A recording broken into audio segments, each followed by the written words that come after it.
Hey, party people. Sorry about the delay, y'all. Let's go and get the show on the road.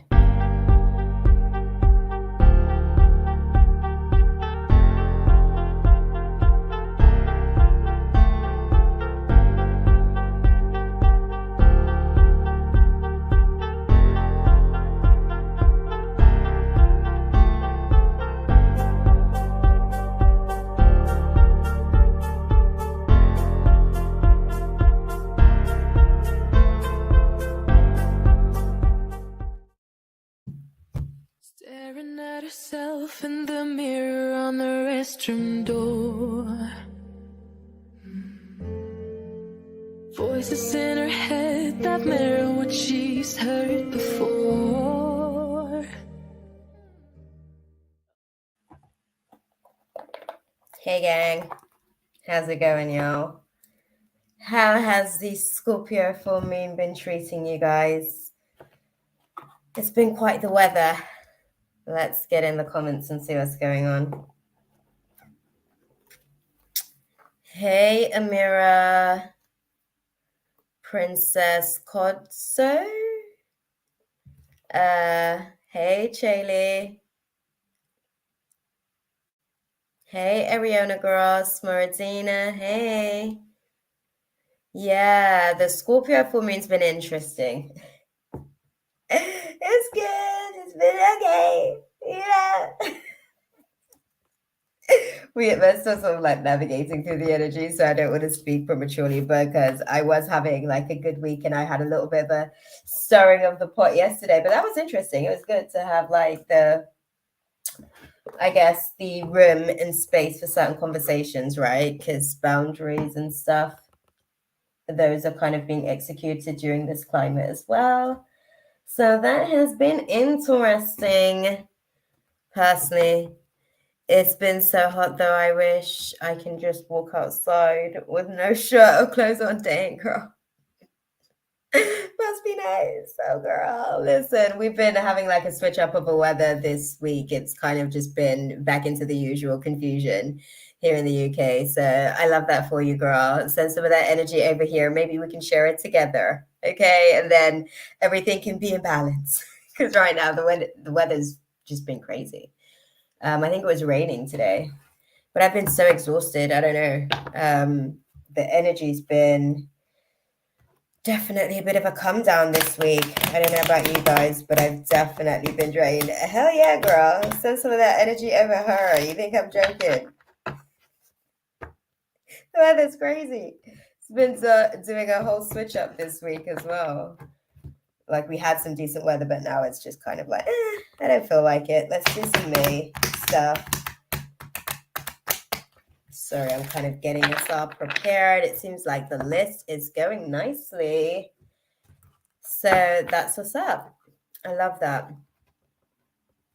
How has the energy been for you guys as well? Talk to me, man. What's been going? Oh my days, y'all. The feds are back listening to me. I wasn't sure if I was even gonna put this out there, but the guys are saying like I gotta speak up. But I don't really want to speak up, but I gotta speak up. No, seriously, the feds have been back listening into my phone calls. They've tapped my phone again. The guides told me about it, but then I was like, really? Give me some proof. And then they did. In the middle of a WhatsApp call that I was making, I could like literally for about 30 seconds twice, because it was like I was going to tell myself, no, that didn't happen. And then it happened again to validate that it did happen, where I could hear them in the main station kind of like tapping into my call. So that's the thing again, because we're about to do a glow up. And yeah, they're intrigued, but at the same time, they want to monitor it. So your girl's under observations, y'all. I'm going to be on my best behavior. Y'all don't, give me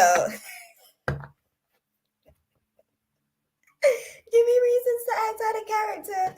I think because obviously I'm putting a lot of effort in, there's some concerns. So I'm under observation at the minute. I'm just putting it out there because anything can happen in these streets, y'all. They haven't been watching me for a while, but I think because I'm out here and I'm consistent again and I'm like putting information out there, they're like, oh, she's back, so let's get on her. And Bixby's flagged me up a few times as well, I'm sure, because Bixby's, y'all done heard Bixby tuning in on our conversations. So your girl's back under observations. So I'm going to be on my best behavior. So I'm giving y'all a little bit of a heads up. I might start speaking in codes, basically. Oh, but yes, y'all. Ariana, you are on the first on the list again, girl. You are. That's what's up. I love that for you. That was like what, two, maybe three times in a row. You're doing good. Look at you. You said I'm sick and tired of being last on the list. Exactly, Chaley Bixby. Know what I mean? But yeah. So I'm gonna have my buttoned up version on, y'all, and we're gonna do this, okay?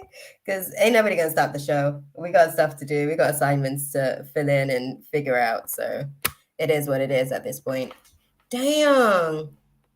How the hell did that then happen?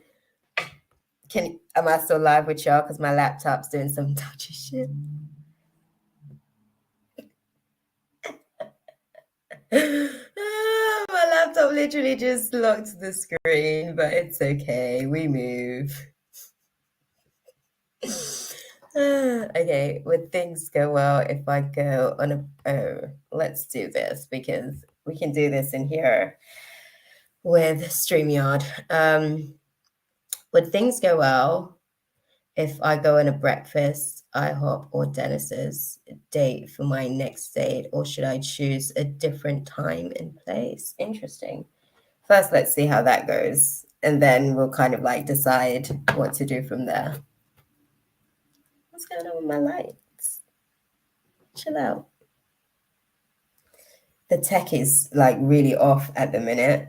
I could say Mercury retrograde, but I know that the retrograde is going to be ending tomorrow, but the energy just feels a little bit off. I feel like my guides have been on high alert. Oh, and then y'all, this is what I was telling y'all. So basically, after they listened to my conversation on the Monday, they hit me with a ticket. They hit me with the ticket, Essex Police. They hit me with the ticket.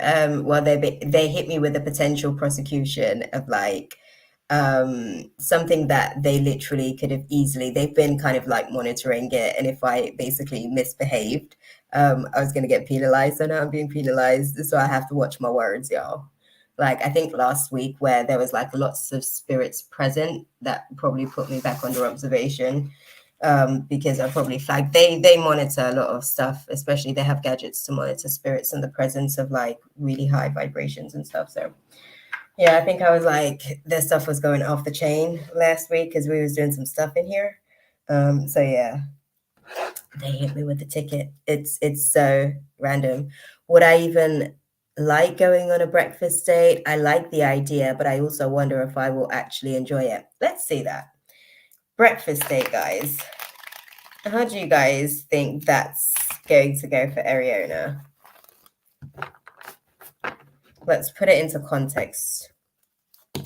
Okay, thank you. That was fairly quick. I guess you only listen. Okay.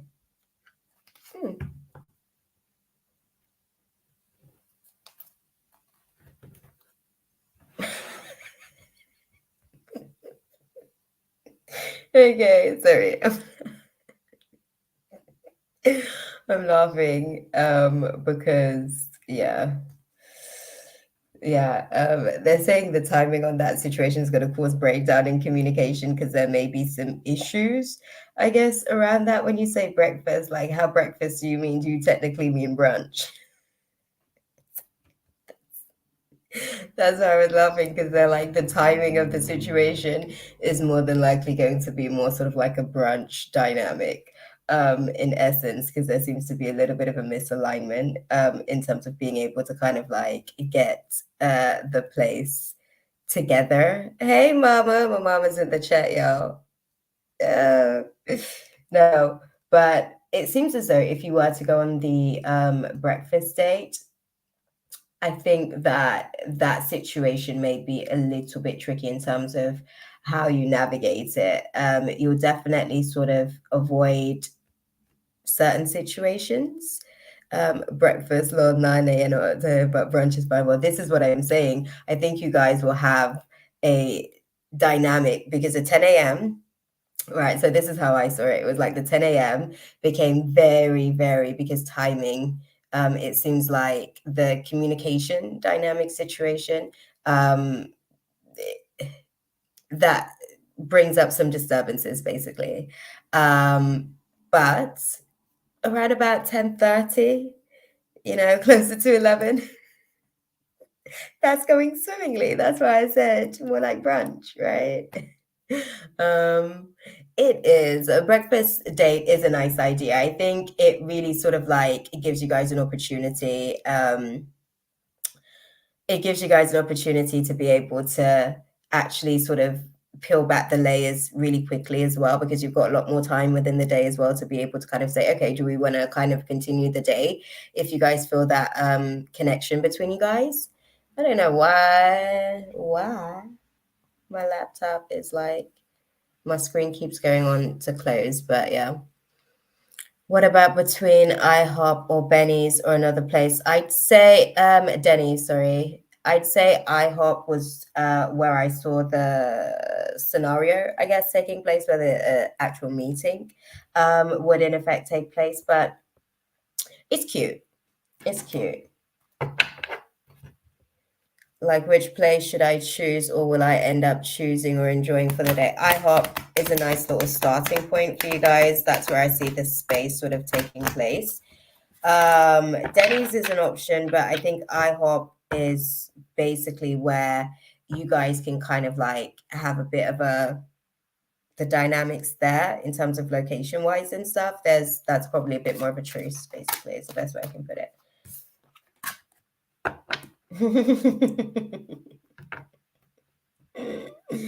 Yeah, IHOP's a much better sort of situation for you guys to be able to sort of like enjoy the atmosphere. I think obviously, like I said, it's a good little situation, it's a cute idea. I definitely think that yeah, you guys get to execute nicely at IHOP. I think breakfast definitely starts around about 10:30, almost 11 though. So technically almost brunch. That's kind of the way that I saw it playing out. Okay. Any guidance for our girl on this situation? What would you guys say?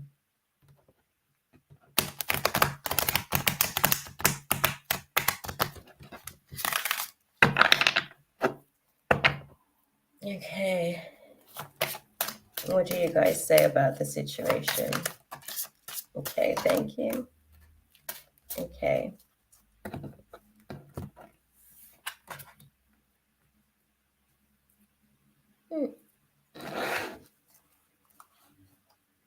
Okay.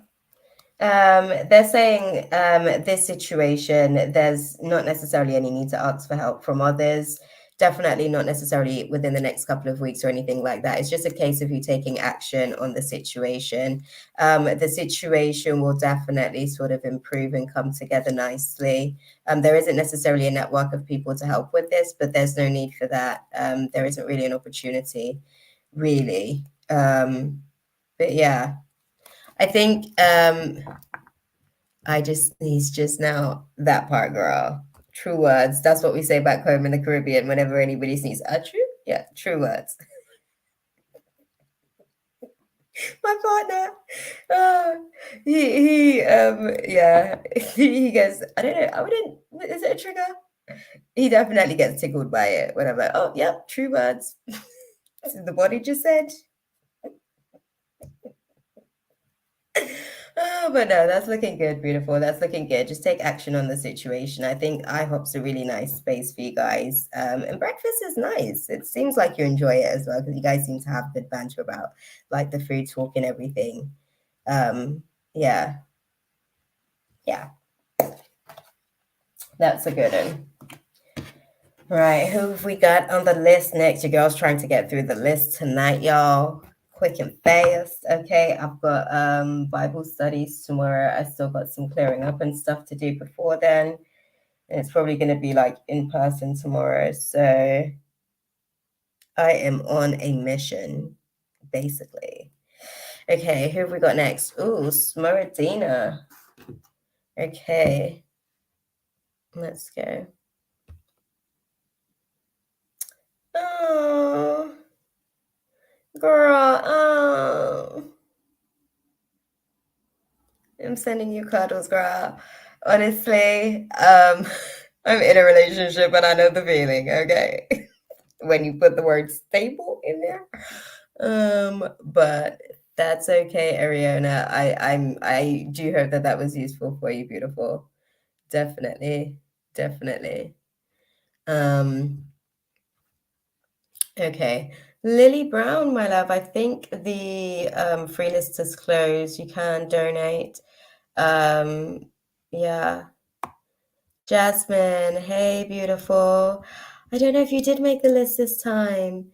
Happy to see you live. Hope I made it in time today. I don't think you did make the list in time, Jasmine. But maybe we can warm up to each other. Okay, girl, this is where you get to see me in action. And then you can decide, okay, I want to mesh energies. Okay? I'm sorry you didn't make the free list, but honestly, I literally put the thingy out yesterday, the memo, and then bam, that's how things kind of move quickly over here. We don't waste time. I'm sorry, beautiful, but it's okay. We're gonna get to know each other. That's what this is, okay? But I guess okay, I'll tell you what, Jasmine, because I hear them saying these are what the one extra is for. Shaylee, beautiful, if you're in the chat, can we add Jasmine as the, I don't want to call it the novelty, but it's like the one extra that I usually sort of like put out there, and then also the list as well, Jasmine. People sometimes miss their, I guess, their slots because nobody's willing to sit around and wait for me to give a 30-minute reading for like 10 people before them. So it can get tricky, especially when we get the donations coming in and out.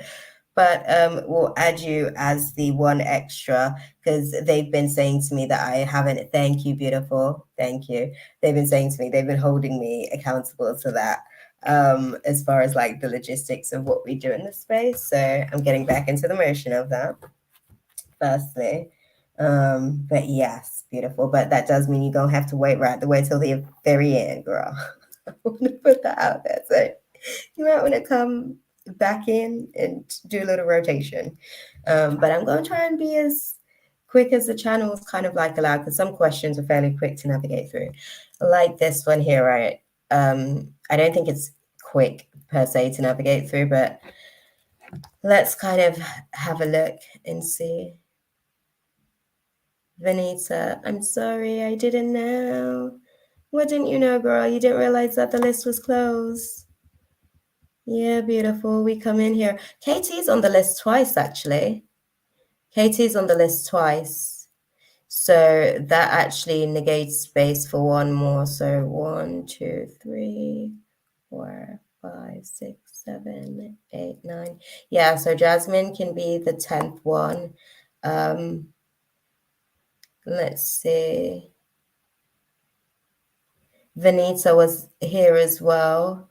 So you can also be added to the list, Vanita, because we had Katie on the list twice. And then we also actually have, yeah, that's it. Let's go to the list and see how many do we have on the list. So if we've got, let me star it and move it over here. Sorry, guys. We're going to deal with some rota stuff. 1, 2, 3, 4, 5, 6, 7, 8, 9, 10. Oh no. Let's see. 1, 2, 3, 4, 5, 6, 7, 8, 9, 10. Yeah, actually the list was closed at Princess Kodzo.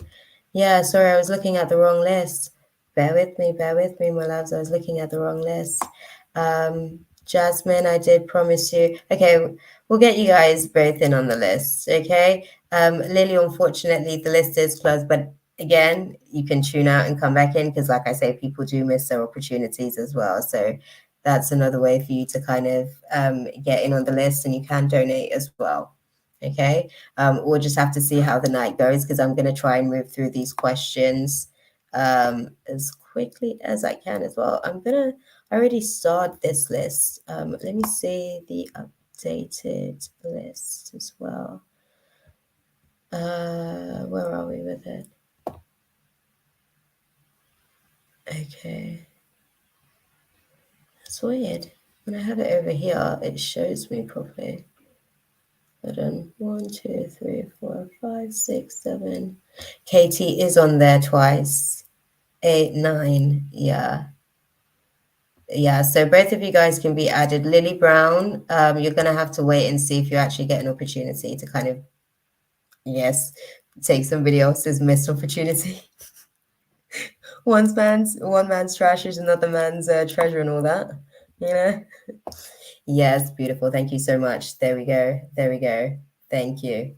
And the list is closed, and we're going to proceed with the rest of the evening, y'all. Okay. Smeridina. Will I have a stable job and a stable relationship till the end of the year? Don't we all want to know?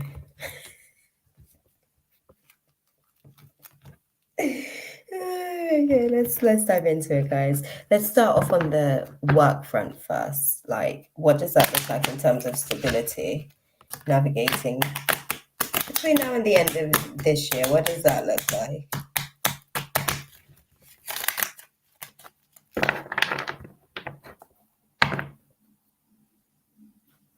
Okay. What does it look like? Okay, thank you. Okay. Interesting. Okay. Okay, so one of the things that they're sort of like putting across to me with the situation, you're kind of crossing this path when it comes to the stability situation. I think there's opportunities that's going to be presented to you, and they're going to be very sort of like out of the blue type of situations that kind of props up basically. I do think that you'll get to a position where you feel a little bit more comfortable. But I think that, how can I put it?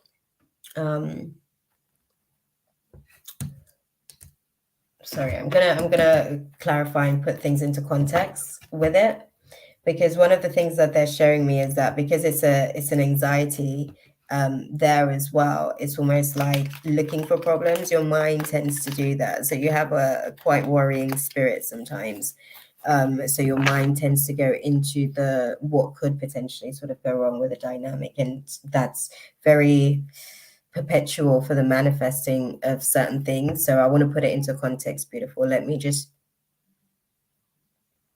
all right, guys, clarify for me. In terms of the path, how, okay. Yeah, I know, beautiful. I can sense, but I'm trying to get some sort of insight so I can see how you can navigate through that dynamic, because you have that ability for a reason. But again, we can sometimes be a little bit hyper vigilant. So it's about finding the right sort of balance. But I want to understand like what's really the triggers in the space and stuff. Right, guys, can we, so whatever's going on with the laptop, can we get that together, please? Thank you. Please and thank you, because I don't know why I know Mercury's like almost finished with its retrograde process, but yeah. Okay.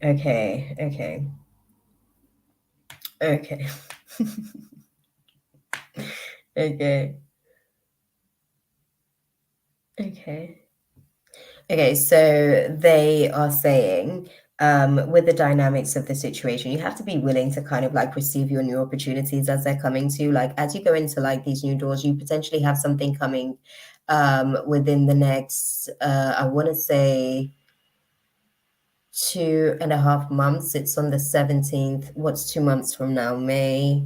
So June, July, probably around about the 17th of August. I'm getting something out of the blue coming in as well in terms of that area.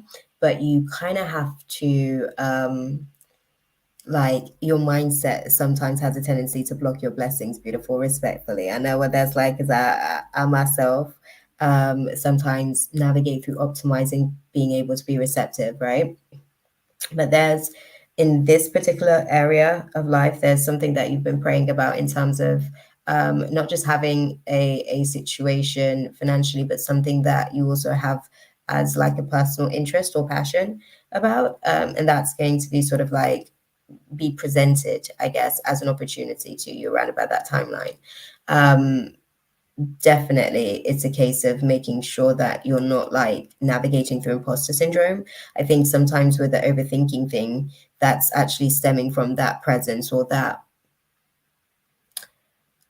archetype, I guess, of your mind. Basically, the imposter syndrome, it kind of gets triggered in states where things happen really quickly, basically. And this is kind of how this situation is going to kind of transpire almost. It's going to seem like a really quickly thing. So you have to monitor your imposter syndrome to make sure that that doesn't negate the longevity of the situation, because it could potentially be a really great thing for you, like for you to be able to kind of like prepare for long-term planning and stuff financially. But you have to kind of be mindful again of the imposter syndrome situation. Yeah. So work on self-worth between now and then, because it's almost like the situation when it comes in, it's oh, sorry. I'm receiving the download. It was creating static over my head. Sorry. That tickled me. But no, when it does come in, it will be, yeah, like a nice little situation that's going to set you up long term for the rest of the year, and then you can really start planning, I guess, moving forward, right? What was the other part of the situation? We wanted to know about the romance area, right? Let's do the romance cards and then we'll clarify with the tarot if we need to. Let me start this list because this is now the official list. Thank you for sorting the lists out as well, Cheney. I appreciate you, beautiful. Okay, so what are we sort of seeing for Smaradina in terms of relationship between now and the end of the year? How do you see that situation kind of panning out?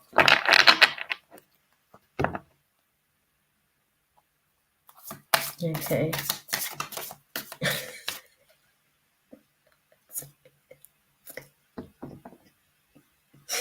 Sorry, I'm gonna put the cards out so you guys later. They are funny. Okay, thank you. Okay.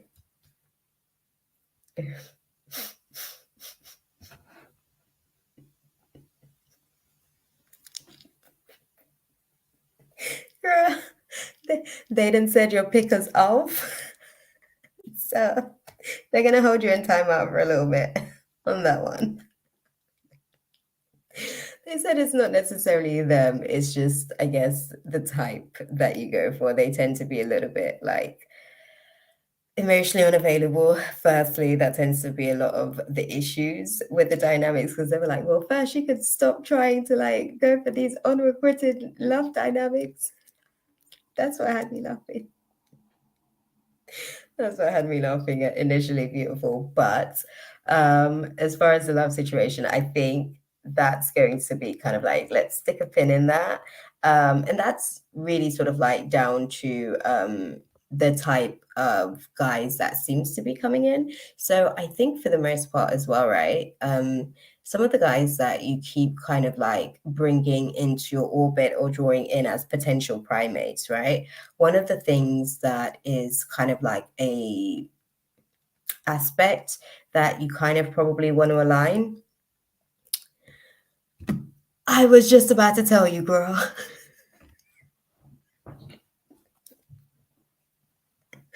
was just about to tell you. I was just about to tell you that you're unavailable too, girl. So I think you need to figure out what you want.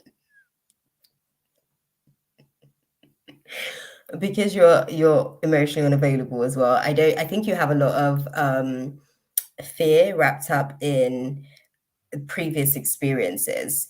And I think that a lot of those experiences Oh, it was so funny when I looked on the screen and I saw that because I was literally, that's literally what they were saying to me. They're like, yeah, but it's because, she, and I'm like, yeah, I think you're not necessarily, I think you want a relationship, but I think in terms of like maintaining a relationship, there's still a lot of like trust issues you need to work on. There's a lot of fear around trust and whether or not you can sort of like trust the person that you're with. But I think it takes some time because I think that there's, when you have the right person who's able to kind of like feed into that trust and actually gives you a complete peace of mind, it's very easy to be able to trust someone. I don't know how to be accepted and appreciated. Yeah. See, these are some of the situations. This is why you keep attracting these types of men, basically. We're going to work on that. Girl, I hear you. I got a whole series coming on how to parent after like parenting.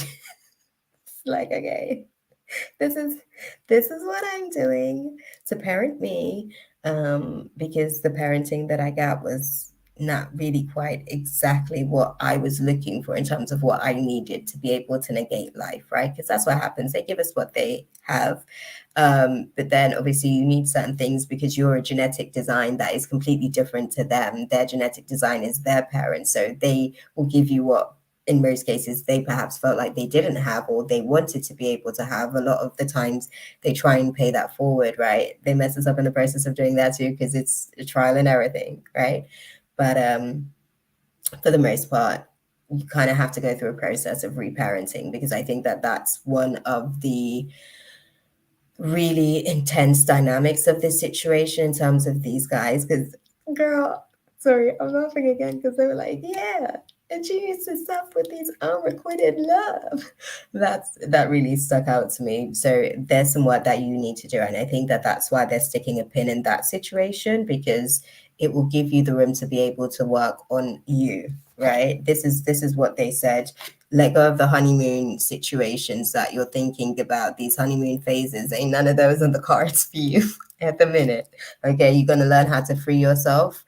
This little unicorn's going to learn how to come out of the cage. So a lot of the times, the way in which we were conditioned in our dynamics with our parents, our unicorn stays in the cycles of the parents, unfortunately. Okay, but we're going to make you a beautiful unicorn outside of the cycle. They're like, no attraction is coming in. Okay, we're not doing that. It ain't happening no time soon. Okay. But when you're sort of like at a place where this could be the one, you'll be in a position where you've released any masks and they're also coming in authentically themselves and representing themselves as well, not necessarily just not making an effort to not be an unrequited sort of situation, but also actually really just being able to let go of like being a constant trigger in the relationship, right? Um, One of the areas that you're going to be letting go of is any financial sort of like pitfalls causing stresses in the relationship dynamic. So those are some of the things that are going to be sort of like, you know, I'll be alone forever. I see it coming. Not forever, girl. Just not this year. Because that's the timeline we were looking at. No, this year you're going to be working on you. This year you're actually going to be taking some time to kind of like heal some of that like brokenness. Unfortunately, you've got a little bit of a broken heart on certain situations, and I think that that continues to draw more situations of brokenness to you. So let's clean that up a little bit. And I think that moving into potentially next year, there may be a lot more of a high probability of you being able to manifest what you want. Because the thing about it is why you keep getting, these types of unrequited love where it's attraction and like it gets the chemistry flowing and everything, but there isn't really anything that's like, we can do this and really lay a foundation, is because of your fear as well to actually sort of like commit, and your fear of being too deep into something and then it just being completely ripped from underneath you. I think that there's a little bit of abandonment issues there, that can cause some of the self-imposed sort of restrictions that you kind of create yourself as well, where you have a tendency to withdraw certain times when you're triggered. You kind of have to, yeah, I think that that's a factor to the situation. I think when you're financially independent, you're at a place where your confidence will be able to grow a little bit better, which is why I think that they're working on the finance situation more so than anything else. So once that's optimized, then you can start to feel better about yourself. Yeah. I don't know about leave it, girl, because I'm gonna be real with you. We can't leave them anywhere. It's like the dumpster. You take it out, but then everywhere you go, even if you go like 3 blocks down the road, you see the same trash that you thought you took out like 3 cycles ago, and then you realize that like you walk down the road and it's still there. And it's got your name on it, like literally lighting up, blinking up for everybody to know that it's your baggage. But you can work on it. Okay, you can deal with it, and you can work on it. And I think that that's what they're sort of like giving you the space and time to do during this season, up until the end of the year. Like I said, you've got a couple more months in terms of like the refuge. Girl, I'm just keeping it true. You know how it is. Like there's no leaving it nowhere. It's like the universe is like, and we have a bag for Smuradine. You know how they do on the airport when they're on the intercom. Yeah, Smuradina, we've got your baggage, hun. Can you come and claim your baggage? It says, can you? And then when you go down the road, it's like, oh, they done found me. Okay, but you can, and I think it's important for you to be able to sort of sort it out. It's important for you to sort it out because I think what you want is there's the promise of it there. Because that's what they're saying. If you kind of work through some of your own barriers for the things that you're trying to manifest, they could actually present better options to you. But because you are where you are vibrationally speaking as well, they can only present to you what you are, my love. So it's unfortunate, but that's where we are. If you work on the trust issues dynamic, so abandonment wound needs to be checked, self-esteem issues needs to be checked. Anywhere your voice has been taken, you need to go and claim that back. So you're going to be going on a soul retrieval for the rest of this year. What's going on in romance, girl? You're going to have a whole stable relationship with yourself at the end of this. That's what's going to be going on in romance. Okay. I'm going to make it look pretty for you, okay? You're going to be dating you for the rest of the year, and it's going to be beautiful. You guys going to enjoy each other, okay? That part. Let's see. I'm going to close out the space with a final angelic guidance for you on navigating through all of this for the rest of the year and see what the guides are saying. So what do you guys sort of advise Smerodina in navigating through all of this good stuff? Okay. Ask for help from others. Yeah, that's literally what the question was. Yeah. Oh, dance then. Listen, dance with yourself. Hell yeah. Okay. All the stuff that you want them to do, you do for you, you do with you, and then eventually they'll come in and you can just give them over the ropes. You know, you would already have all of the processes in place. It's like a handover. Okay. But no, they're saying ask for help from others in the next couple of weeks. That's really the main context of this. There's definitely abundance there, so there's lots of opportunities. Don't worry and don't stop either. You are ready, but it's not necessarily the time to take action just yet within the next couple of weeks. It's really more of a case to sort of like let go and let God. So like plant your seeds and let God continue to kind of like let these no's be worked through to a place where you can get to, you know, just a little bit better of a resources. Because the romance situations definitely. Hell yeah, girl. Listen, I buy myself Christmas presents because I'm buying everybody else some shit. So I want my own Christmas present too. Buy myself birthday gifts. Sometimes I buy myself just because gifts because I've been doing a good job. So it's important. I definitely think that it's important for us to date ourselves as well because we expect so much from other people, things that we don't even do for ourselves, which then it's almost like the universe is like, okay, well, I mean, you ain't even prepared to pay that price. So how do we get them to pay the price? Which is too funny, but it's a fair point. Okay, but yeah, ask for help from others within the next couple of weeks, and you'll start to see some of the seeds that you're planting then starts to sort of like come into form and manifestation. But give it some time to ripe. Okay, we got a timeline of like a good couple of months. 17th of August is what I saw with the finance situation, and we know what's happening in romance class. You date in self, and that's gonna be beautiful. Okay. Um Hi, Ricky. That part, right? Listen. Okay, who do we have on the list next? Where are we at? Where are we at?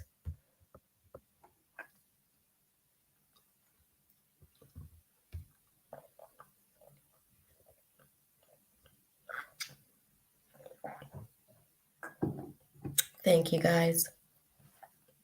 Okay. Thank you, beautiful. That was a nice little, unfolding. Okay, Aaliyah. I haven't seen you in the chat yet, my love. I don't even know if you're actually here. Are you present? Aaliyah. And then we've got Katie, Ash. Who have we got in the chat, guys? Let's light up the chat and see who we got sort of present at the minute, because this is what I said to the ladies as well.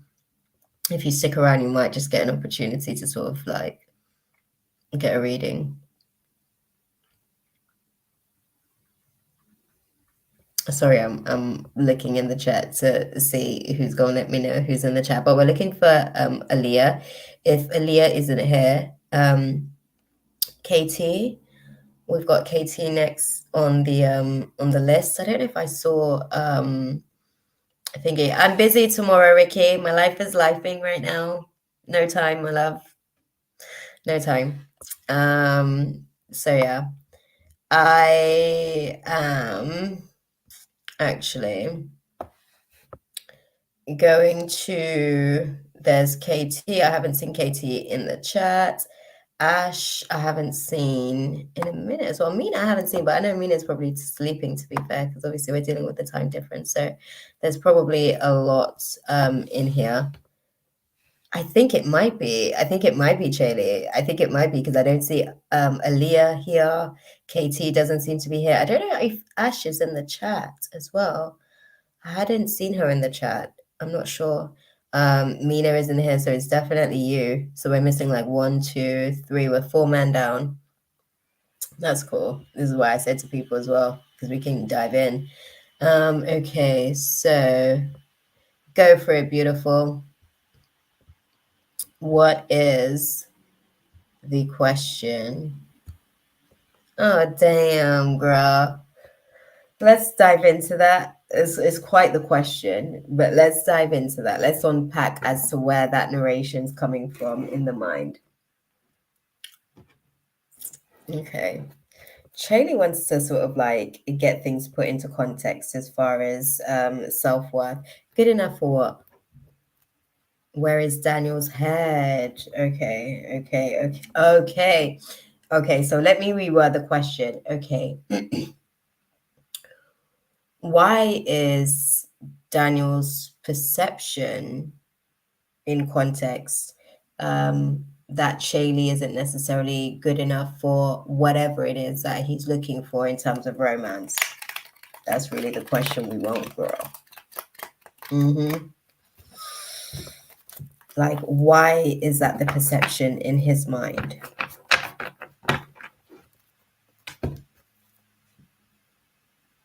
Okay. Okay, interesting. Okay. I can vibe with that. Hold on. Put it into context for me.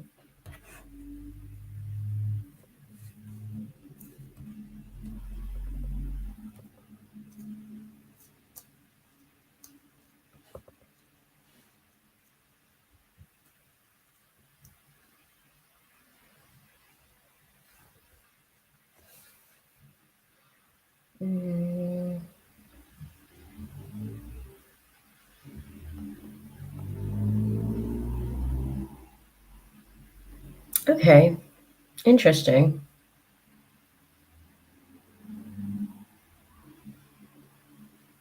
Mm,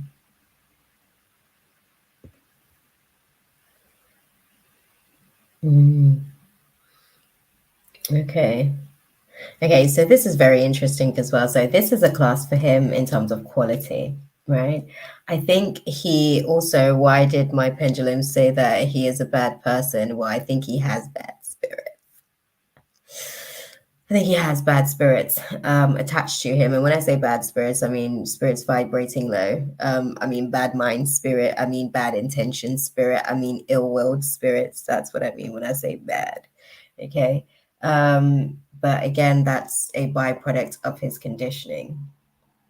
So it was interesting that you asked that, because I think that this is one of the dynamics in terms of the process that he's kind of like navigating through with you, where it's almost a case that um, pieces of him is still learning about the quality, I guess, of you, right? The quality of you, the way that you kind of like present as the Empress energy, the way that you kind of present is very strong, firm, well put together. You're able to kind of like bring your creative sort of expression of self forward. And I think for him, it's more a case of he has his own restrictions in terms of how, I guess, I don't want to say open and honest he is about and with himself, but I think he finds that it may be exhausting for him to be as honest constantly as you are. So I think that that's one of the things that allows for him to kind of like shy away as well. The challenges of having to basically be that open about self and that open to yourself. That's definitely one of the practicalities of being with and around you. So that's what then activates a lot of the page of one's energy, where he wants to sort of like be this free spirit, right? Where he kind of wants to maybe look in not necessarily into other places, but definitely look into other places within himself. I think that there's I don't want to call it a fear of the depth, but I think that there's definitely some enthusiasm and anxiety at the same time of the depth that you could potentially bring from him. And I think that he's not necessarily potentially willing to sort of like unpack that. I do think that he has self-centered natures, which is again another layer as to what the pendulum was speaking about in terms of the bad person thing. He's not necessarily a bad person per se, but he has some bad spirits, like I said, attached in terms of when he is in a self-centered state, he can consume the entire room and not think twice about it. His ability to be in narc mode is quite substantiated, right? He's got enough trauma to basically feed that type of presence and spirits when he detaches from his own emotions and is no longer in a place of compassion towards others. So he can be very stern and disconnected from his own self, which is how he learned how to do that to others. What do you guys advise Chaley to do in terms of the dynamic? Oh yeah, let me do it with the tarot, because I think we need the tarot to unpack this. What's the advice for our girl Chaley in navigating it? Hey SK, how are you doing, my love? Like 8. Okay. So sorry y'all, my screen is...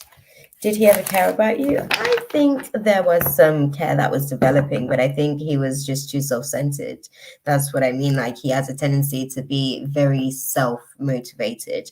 And because of that, unfortunately, when he gets into that space, it's very like tunnel vision and not mode, unfortunately. That's how it presents, basically. It presents as not mode, because that's where he's kind of moving from, just that primitive place, just focused on self, no compassion or diplomatic thought process towards others. SK, we have some, I guess, some people that have been missing their places. There's about 4 places that's now free, actually. Okay, thank you. Thank you.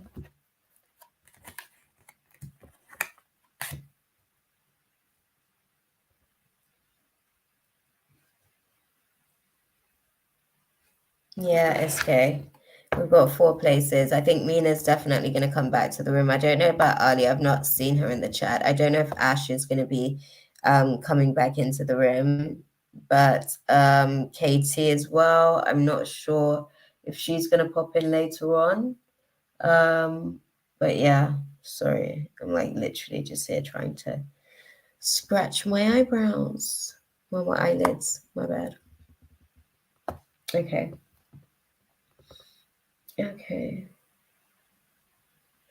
Oh, interesting. Sorry, I'm like looking at, what they're advising in terms of what to do on the situation. Okay.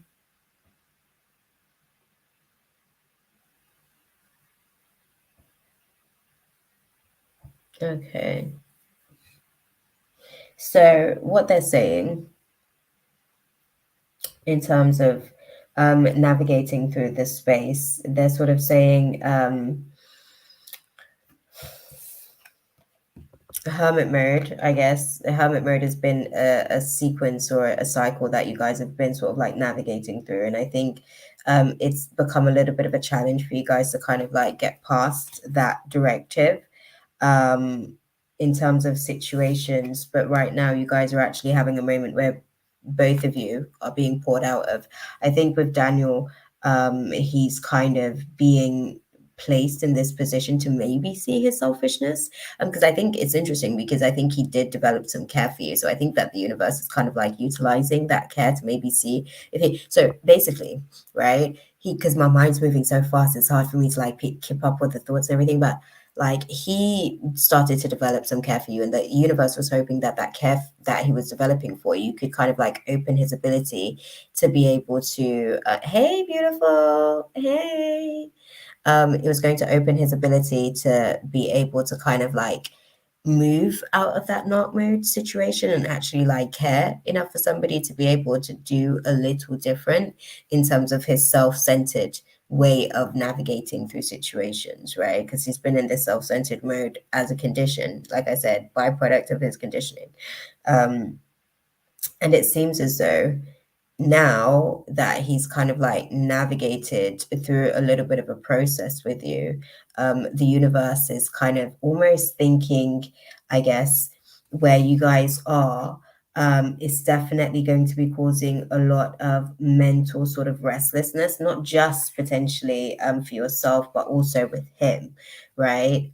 Because there was a care that was starting to kind of like grow, and that is going to flourish something as well within him to be able to kind of like move through a lot of the blocked emotions, because he's blocked himself off from a lot of emotions. This is how he's navigated through life for a long time, basically, like blocking himself off to his own emotions to be able to kind of like move, basically to keep moving, because he hasn't wanted to be stagnated, so it's become a bit of a coping mechanism, right? But I feel like with the situation that you guys are navigating through, I think ultimately there is going to be I guess public recognition for you with the situation. That's the best way that I can put it. Like I think that he is going to be able to kind of like this right here is like a necessary transition for you guys, unfortunately, because you kind of had already developed like cycles and waves of hermit mode, which is necessary. But I think when you guys are sort of like going into the hermit mode situations, it's usually a case of having to have some of this moment where you both of you, God, the universe is pouring out of your cup, right? Pouring out the toxicity outside of you to create room for more healthy dynamics in terms of relationships, right? To pour a little bit more of that healthy expression of love into both of you.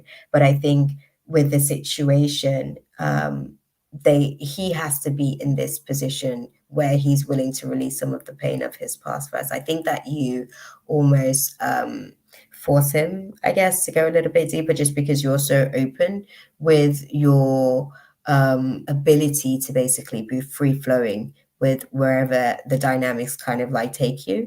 And I think for him, he's a lot more stern and rigid in terms of how he wants things to be. Yeah, he's a lot more rigid in terms of how he wants things to be. And I think some of the context of that is really where the universe is trying to stretch him a little bit, to let him understand that, listen, Uranus exists. And what I mean by that is that like things can be unpredictable sometimes. So it's about how we move with the unpredictable tides, basically, right? And things aren't necessarily always going to be sort of perfect and idealistic. And I think that I wouldn't say necessarily has an idealistic perception, but I think that in an ideal world, he would want to be able to kind of like protect himself and have a relationship at the same time. And it doesn't work like that because you don't like give all of yourself to the relationship if you're constantly like on a defense about something as well. So I think the universe is kind of like trying to teach him balance within that context of himself, unfortunately, because that's really where we sort of started the question from, and really trying to understand why is it that he sees you the way that he sees you, right? Because we wanted to understand what's actually going on within himself, because this is a projection in essence. Obviously you're asking these question or this particular question because you're navigating through your own stuff, yes, but also what I saw and realized during this Scorpio full moon season is that the triggers are really like external projections from others in these dynamics that we're navigating through as well. Right, which has been very, very interesting because we're kind of like peeling back the layers of those and like taking off any distortions. Hey, Ash. Hey, girl. I wasn't sure if you were going to sort of like get back into the room, my love. I was like calling Rotacall not too long ago as well. But yes, beautiful. Sorry, I need to get in dry.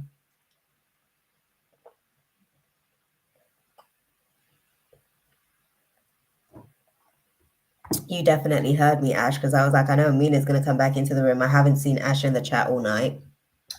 So I wasn't sure about you, but then you just popped up, girl. I love that. Okay.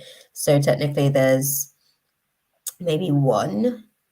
Because I know Mina's gonna come back in whenever her guides wake her up to kind of let her know if it's important, she'll be in here. If not, she'll deserve the sleep. You know what I mean? We're dealing with a time difference situation here. Oh, yes, Autumn. Oh, you were cleaning the house. Oh, girl, my bad, my bad. We went on to Cheney, but we'll come back to you, my love. Yeah, we'll come back to you.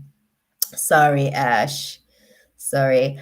I think Autumn, I think the list is closed. The donation list is open, but the free list is closed. Katie, I'm cooking tomorrow. What do you mean? Do you mean you're cooking for tomorrow? You meal prepping? What do you mean you're cooking so you're going to have to go? Clarify that one for me. But we're in the midst of Chaley's stuff and sort of, and tomorrow is a really hard day. Oh, you're cooking for tomorrow. Yeah, for Mother's Day. Yeah. Oh, yeah, Charlie as well. Oh, I get you. I get you as well, beautiful. Obviously, because we have, I can't remember when was Mother's Day, actually. I think it was in March here. Oh, dude. Okay. Yeah, Leslie, that's the thing. My notifications, it's a little bit tricky. I don't know that they're doing the notifications. Yeah, because I haven't even gotten a notification about the live. I don't know if I actually did, I guess, sign up to watch actually. Let me not kind of like throw YouTube completely under the bus, but y'all know what I mean. But yeah. Oh, that's so funny. I just saw myself on YouTube. Talk about awkward. Yeah, Cheney, beautiful. I know. I think that the list itself, Katie is here. So we've got Katie back in the room. We've got Ash back in the room. There's Aaliyah and Mina. So we still have the potential of 2 slots left. If you guys stick around towards the end, then if those two don't come, there's 2 potential slots available, right? Until we see what else kind of comes up towards the end. Okay. How am I feeling, Leslie? I'm feeling okay. I think that the Scorpio full moon's like got me exerting some boundaries at the minute, which that only started happening yesterday, between yesterday and today. So I'm still very much in that class. Yes, princess. Yes. Hey, Ellie, how are you doing? How are you doing, my love? I just wanted to see him tonight. It sucks. Rejection is hard to deal with. That it is. I'm not gonna lie. Why does my reading have to get interrupted? Sorry, beautiful. I did ask as well, should I pursue law? Ellie, the list is actually closed, unfortunately, because I was trying to get back into Chaley's space. Let's go back into the space, beautiful. With the dynamic of what it is that you're kind of like navigating through, the thing that they're sort of saying for both of you guys is that a lot of this Five of Swords energy, where there's a lot of tension, a lot of conflict, that both of you guys, I guess, are learning how to be able to kind of like release, because they're creating some, they had created some restrictions so that you guys can be a little bit more open to experiencing the lovers dynamic in a healthy format. Unfortunately, you are going to get some recognition, I guess. He's going to come back around, but this seems to be like a cycle that you guys kind of like navigate through. Do you see what I'm saying? This hermit thing, okay? This hermit thing has already been like set in motion. You guys have navigated through a couple of these cycles. So it's almost a case of saying that in this climate, in this dynamic, it's a case of being perceptive. What is the actual issues, right? Yeah, I know, beautiful, because then it just kind of like you guys come together, and then it's like a and then it comes together, and then it's like a but it seems to be like the real issue, I guess, in terms of the dynamic is the struggle for control. There's a little bit of a control sort of like struggle basically in this space. I think that Daniel wants to be able to kind of like control the dynamic of how things kind of play out with you guys, but I think that he finds himself sometimes almost kind of getting wrapped up in feelings, and he has to be stealthy about that in terms of how he navigates it, because I don't think that he has the emotional capacity to basically give to you what it is that you're asking for, and I think he's aware of that, right? And I think it's just one of those situations where he's kind of getting a little bit more comfortable, I guess, with himself in being in some of these places. I don't think that there's fully like confidence basically when it comes to relationship dynamics. I think he himself is very unrested about what relationships potentially does look like. And I think that this could very quickly and easily fall into a relationship dynamic, and that is something that I'm not going to say scares him, but it does kind of alarms him. I'm going to use that word. It alarms him.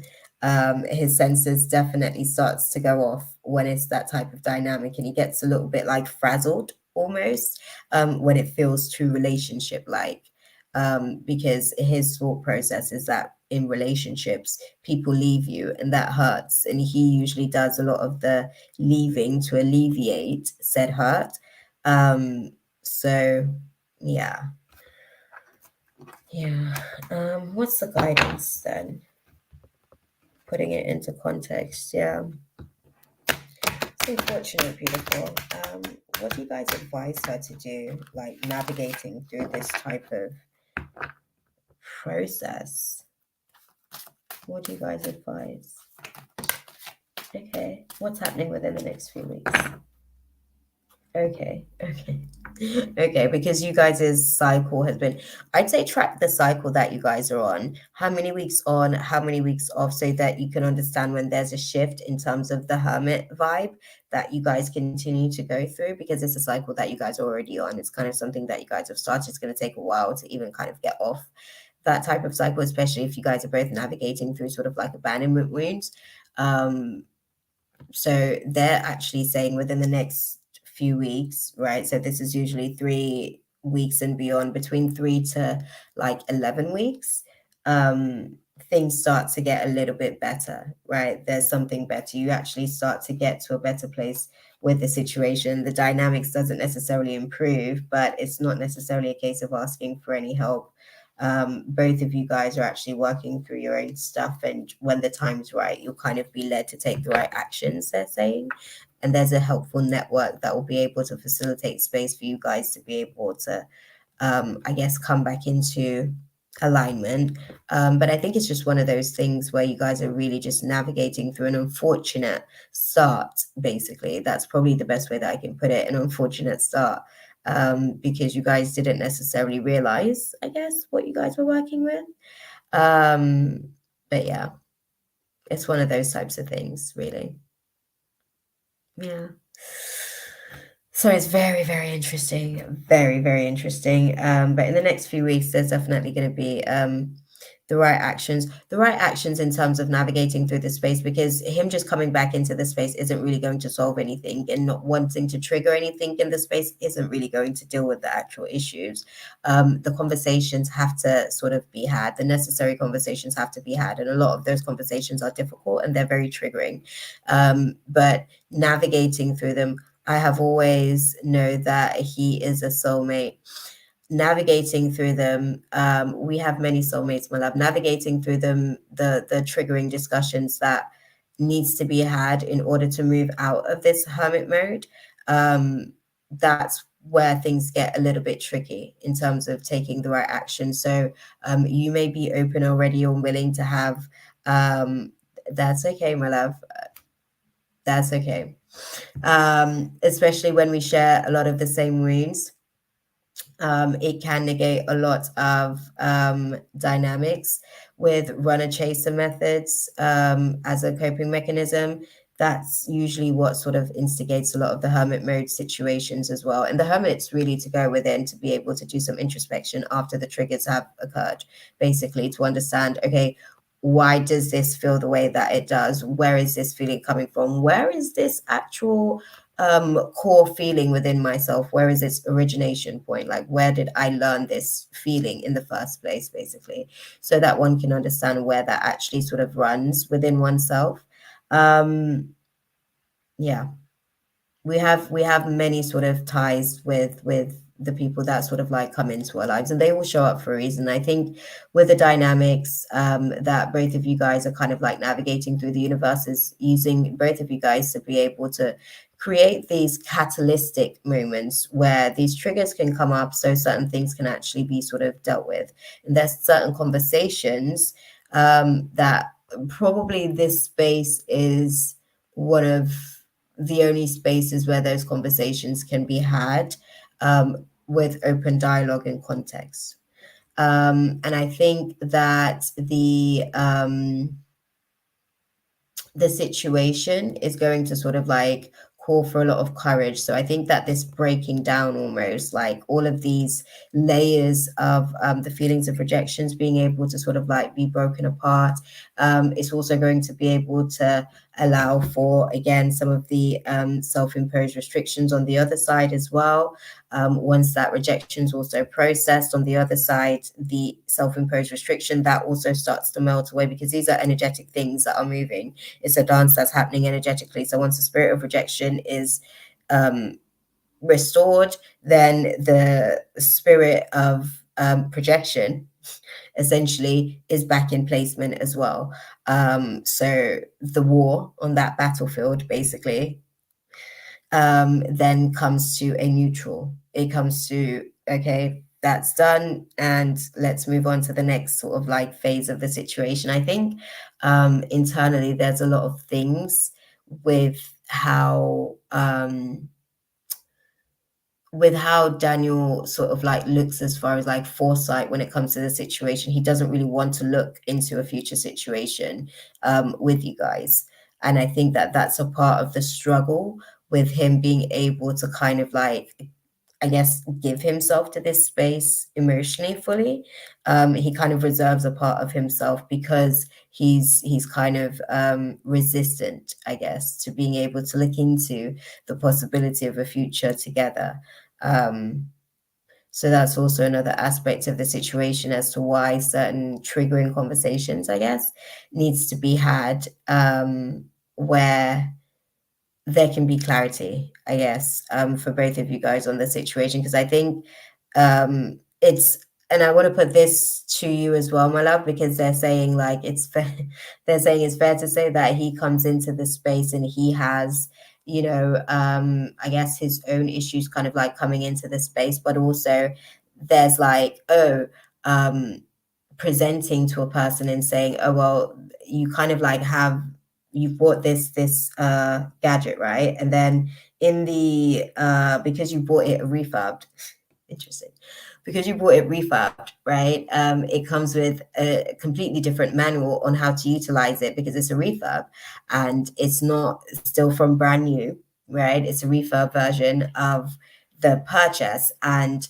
that manual operates differently to the original manual because it's already been through some wear and tear, right? And as you're navigating through that wear and tear in terms of the experience of Daniel, you're kind of learning how to operate him in his refurbished state, and vice versa for both of you guys as well. So as you guys are kind of like navigating through the process, I think over the course of the next few weeks, the universe is actually going to force certain conversations to be had. And those conversations are really about being able to kind of like understand where it is that you guys even want to move on to. Because the thing is, it's like, okay, funny enough, it's like they're saying it's like the universe is telling you that he's not there, he's not ready, he's not necessarily willing to kind of like give anything solidified per se, just where he's at in terms of where he's at in his own experience at the minute, right? And it seems to be like something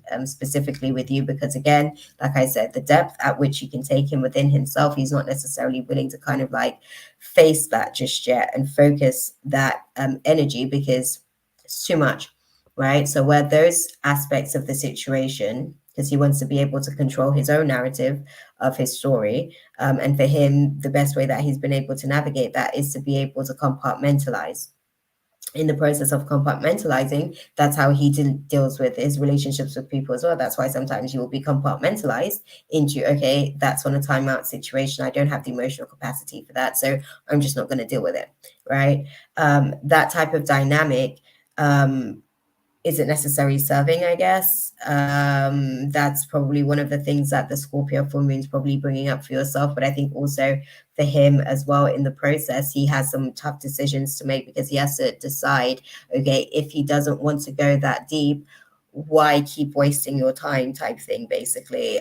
Why keep coming back in only to be able to kind of like test waters and decide on whether or not it's for him, in the sense of, technically, he knows that the intention is to be able to develop something, whatever that is, right? He knows that. However, it's like the universe is kind of saying to him as well, make up your mind, basically. I think that during this tides, it's one of those types of situations where it's like, make up your mind. And if you choose to actually accept the challenge, be prepared to go into having these deep conversations because they're necessary. I think the situation with Daniel is that he's not necessarily he's not necessarily willing to not be so manipulative, for lack of a better way of putting it. Is actually one of the qualities that he's learned how to develop as a coping mechanism for being in certain environments. So that aspect of things is probably one of the things that is a challenge for you guys in certain situations, because sometimes he definitely comes in and gives a certain sort of impression, and then it's almost like, well, what's kind of like happened?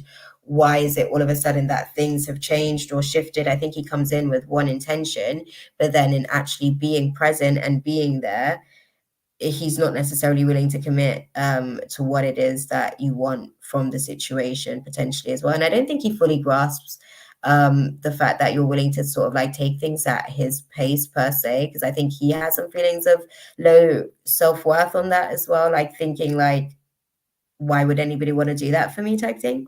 So I think that that aspect as well is something that you guys are actually working through, in terms of what you're prepared to do versus what he can accept where he's at right now. You being willing to kind of like, I guess, allow him time and space to be able to breathe and grow. I don't know that he's able to accept that and actually like fully be able to sort of, sorry, I didn't even put up your question, Shaylee. I just looked on the screen and I saw Swear question. But yeah, you feel what I'm saying. They're saying with the dynamics with him as well, he has a tendency to get burnt out in relationships very quickly as well. He kind of like things to be on his rhythm because that's easier for him to kind of like negate the situation then.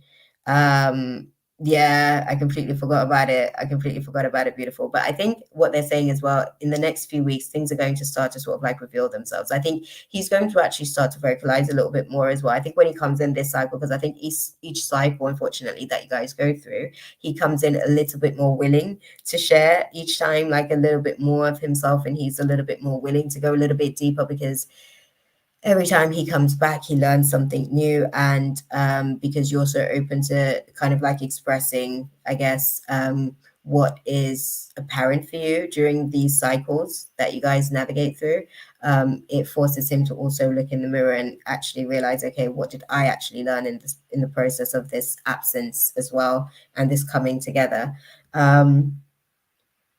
Yeah, he'll come back, I guess. In the next few weeks, you guys are going to be navigating through a different dynamic of the situation, on how to actually come out of this cycle. That's what's coming in the next few weeks. You guys are going to be having some real heightened triggering discussions on how to be able to get out of this cycle. I'm not sure he knows what he wants just yet with the situation, to be honest. Yeah. I'm not sure he knows what he wants with the situation just yet. I think he thinks that he wants something, but I don't know if he's ready to receive it. And I think that that's a part of the thing that causes some anxiety that makes him run. Unfortunately, I think he's struggling with his ability to be open to receiving. We can pray. We can pray for him on that one. God's definitely worked some wonders on that. But I think it goes deep for him with the situation. I can't lie, beautiful. It goes deep for him. I think that there was a lot of disorganization, I guess, in his past, and a lot of that chaos actually has him on edge a lot of the time. So sometimes when he even makes a decision about what it is that he wants, sometimes he has a tendency to even kind of like go back on that for himself as well. I don't want to say robs himself, but it almost is a case of like robbing himself, which is unfortunate. Yeah. I hope that tomorrow is okay for you as well, beautiful. I'm going to pray on that. Yes, chaos and no stability from what I understand. Yeah, and I think that that's why your ability to kind of like be, I guess, present and patient is something that like, it's like, but why? Like, why do I deserve to have that? Why is that a thing? Why would you want that? Basically, is his kind of questioning, because he's struggling with a little bit of self-worth. But I also think that yeah, I think you guys are looking at each other through different eyes as well. I know, beautiful. Princess Kodso, you weren't skipped. I think you're pretty far down the list as well. We're on Chaley. Mina, I know you were in a deep sleep. The guys already said we figured Yeah, Leslie, I have been exhausted all this week. I literally took a nap earlier today and I wanted to take a nap before I even came and did my live again because I'm so exhausted and I'm doing the mostest, but I just can't. I can't. I didn't have enough time to do much of anything. But yeah, Charlie, I think with the situation, that's okay, beautiful. Thank you. I think with the situation with Daniel, in the next few weeks, you guys are gonna actually sort of like redevelop this cycle, and it's a real opportunity for you guys to kind of maybe like I said, see the downtime this time, check out like what was going on the last time, because there may be some really good insights here to understand like the astrological aspects that are impacting when these cycles actually start to come up, so that you can start to preempt and you can start to respond to situations when they come up. Like that, when I see a pattern start to become repetitive, I definitely start to understand the astrological clocking, because then it puts things into context and then I can start preparing. Basically. So yeah, check it out and see, because obviously we're finishing up with a Mercury retrograde tomorrow as well. So check it out and see what happened last time, what was going on last time, and then that will help you as well to kind of like start to prepare moving forward, because this seems to be like a dynamic for him in navigating through the process. But I think as well for yourself, there may be repetitive cycles of situations of just like instant or imminent withdrawals where people just kind of like withdrew themselves. I currently have Saturn conjuncting my Venus. Okay, okay, okay. Okay, yeah, because I was just saying, I think that there's situations in the past as well where you've had a dynamic where people just kind of like instantly kind of like withdraw themselves as well. So I think that some of those cycles that you had prior to are also sort of like coming into practice in the place, and it's going to be conjuncting my Lilith and Sun. Okay. Okay, okay, that makes a little bit of sense. Definitely the Saturn conjuncting the Venus, and opposing my moon and rising, and squaring my nodes in Uranus. Okay, okay, uh, okay. The thing that I was saying about the Uranus and it being unpredictable and sometimes just having to go with the motion of things. Okay, I get that. I get that. So those are the type of dynamics, basically. Unfortunately, him coming in being a little bit rigid, him having to navigate through these types of variables, he's like, mm-mm, mm-mm, mm-mm. I don't know if I have that in me, to be fair, but yeah, I think as I guess things kind of unfold over the course of the next few weeks, you guys will be able to kind of like see where there are certain things that needs to kind of be ironed out in terms of the little kings. I'm sure the universe is going to present it very clearly to you guys to be able to have those conversations. So I trust and believe that you guys will be divinely led, for lack of a better way of putting it.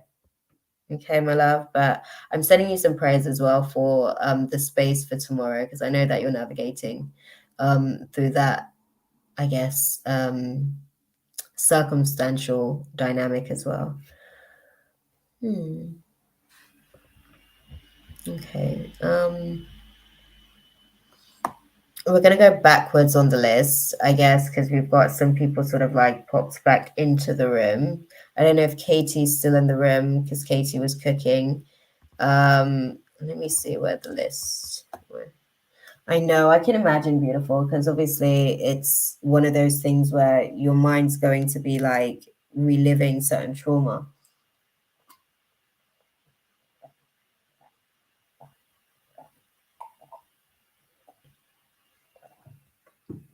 As a reminder, that's why I'm saying to you, like I'm definitely gonna pray, put a little prayer out there for you and navigating through the space tomorrow.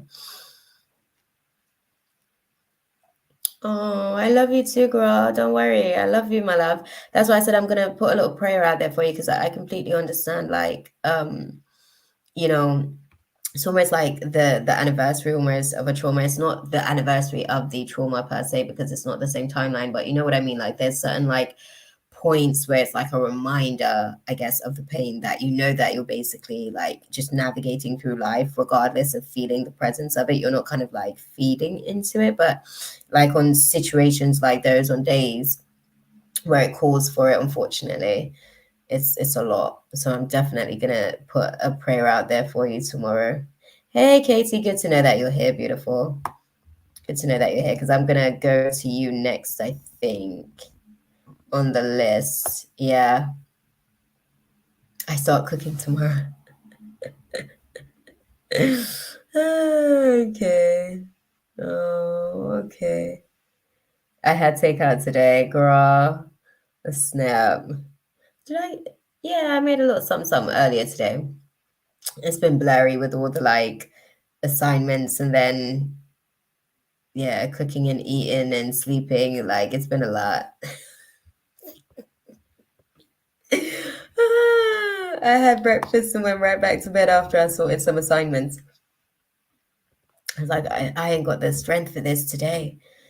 It is not it. Thank you so much. Thank you so much, Chaley. I appreciate you, girl, because you know things got a little bit. It got a little bit so. So we're back to the list. I think Aaliyah was missed, and I don't think she's coming back into the room. So we do have one slot available from Aaliyah, right? So we'll kind of like keep that open and see how the night flows. But Katie, girl, throw your question at me. Let me start having my little snack. Okay. Throw your question at me and let's dive into it.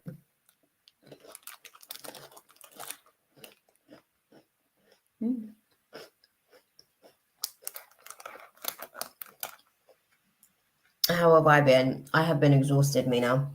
I've been doing the most this week. Just come down yesterday to really set boundaries. No, 7 on the list, and I've done 3. Okay, I've done 3. Oh, okay. Thank you, beautiful. Thank you. Hi, Frida. Lovely to have you in our space, my love.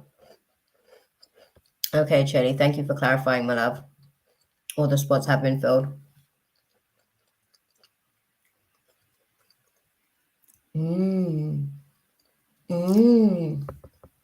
Katie, that is such a good question, girl.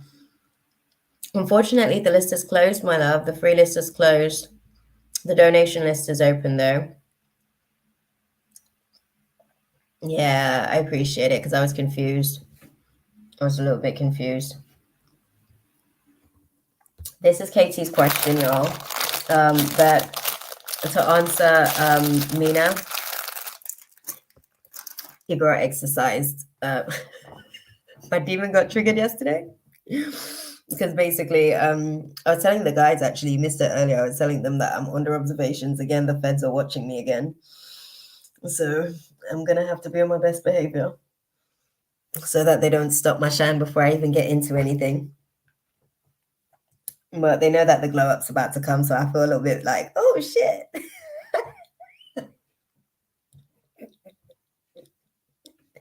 You know the ones there? It's like how haters can only hate on something that's worth hating. But yeah. So that's what's going on in my life, girl. I've been so busy doing so well at my job. I've been put on radar of the feds. But I'm doing good as far as like just life stuff and having to, girl, listen, trust me. Like I know that I'm supposed to be all shooketh and everything like that, but I'm like, oh my God, really? I'm about to be put on. Because they only get bothered by like situations when they know like what's about to come. Because they honestly, guys, sidebar, what kind of like got me down this path was my curiosity when I said to God, teach me what it is that they know. I want to know what they know, because they seem to be sort of like utilizing it, and then that landed me here.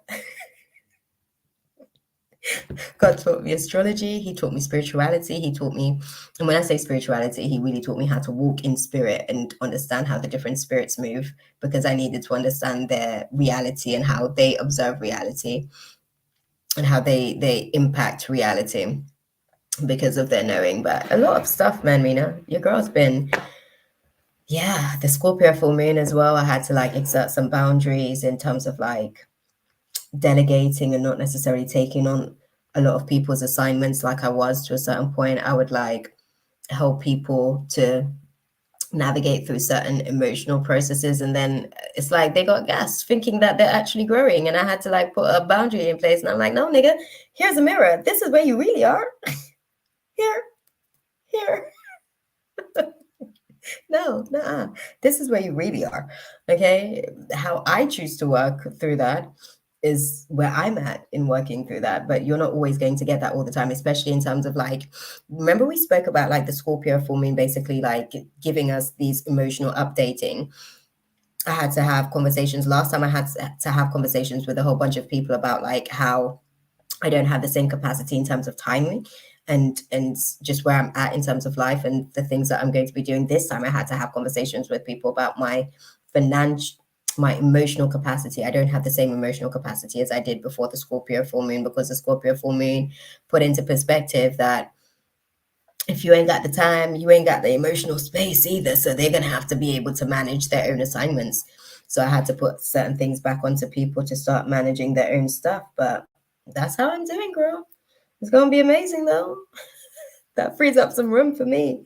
Like, it was nice to be able to sit and sleep today because I'm exhausted and I've been doing so much. I had a dance class today, guys. Not today, on Thursday as well. I forgot about that. I forgot to share Afro beats. I wanted to learn that.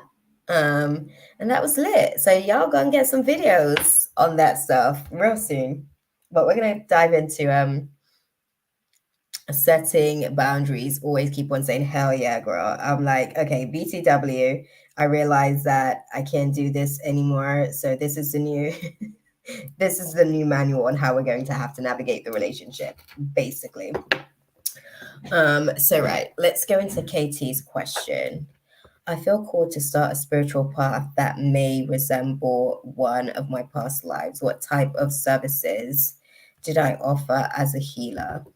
Best, thank you, Nina. It's going good. I'm having to find my rhythm back.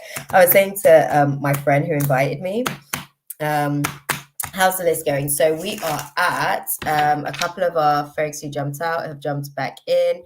Dance class was fun, Shaylee. It was super fun. I haven't been that girl for so long. It was dope to actually like engage in her, but she was shy. She was shy. She was like, oh my God, I haven't been here in ages. So we are at KT on the list, Jasmine. We've still got 1, 2, 3, 4 before you. Okay, after this one, we still have at least 4 before you. So that's how the list is going, girl. But yeah, dance class was fun. Y'all can expect some real cute videos though. Okay. Interesting. Okay.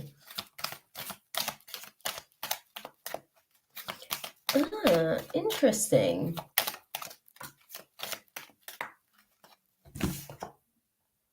I know, right?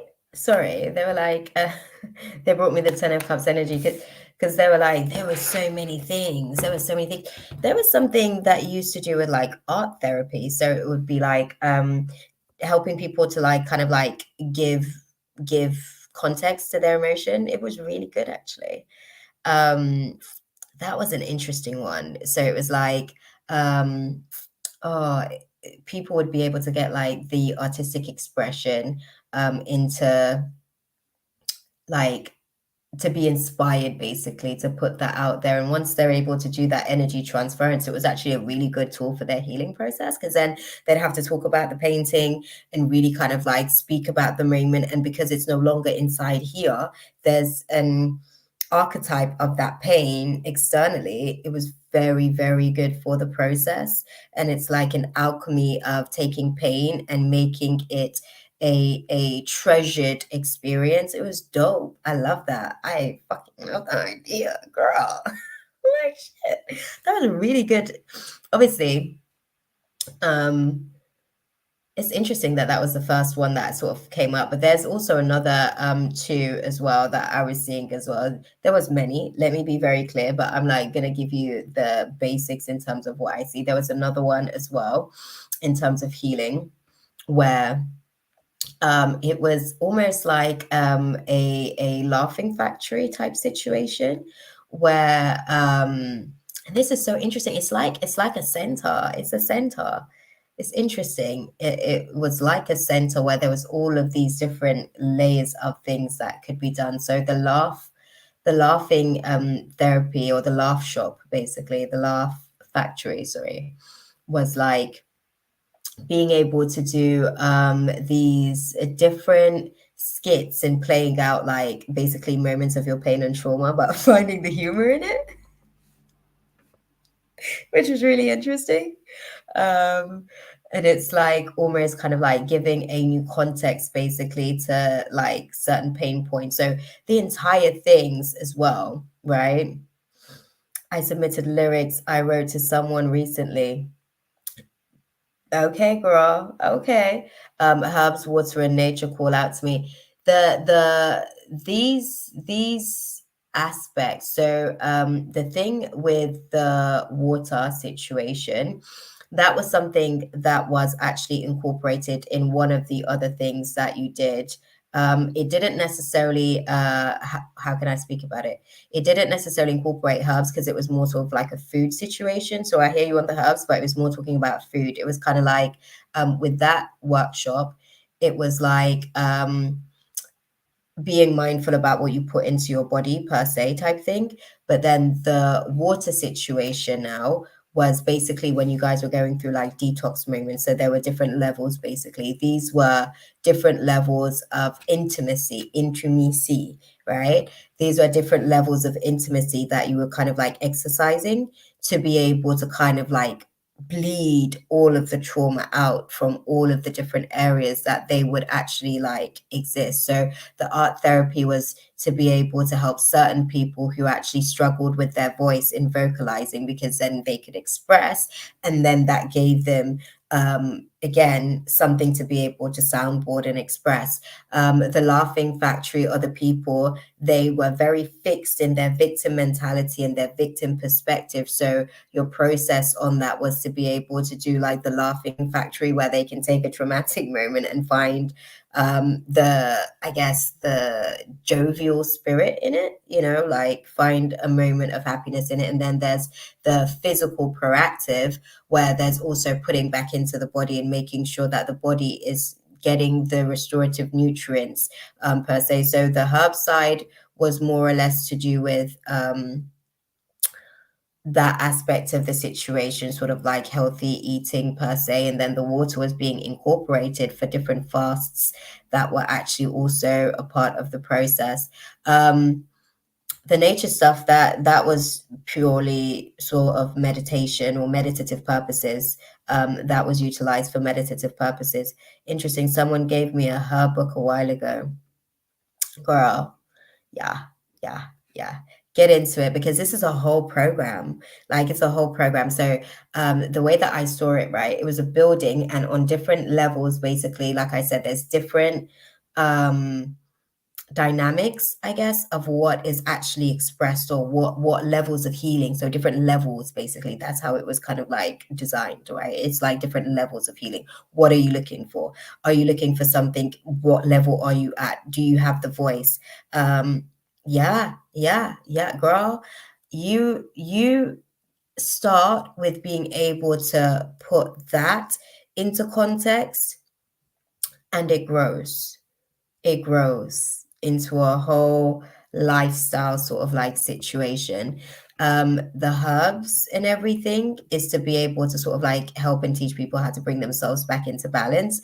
But then for people, as you continue to grow in your knowledge of that and you continue to grow in your awareness of basically some of the catalysts that may kind of impact, because this is a thing, like, is when we're dealing with herbs, we have to remember that these are vibrations. So a lot of the times, even for instance, like some people would do the sebi sort of diet, and they would still naturally have their same sort of like genetic makeup in a lot of different instances, and that has a lot to do with their emotional plane.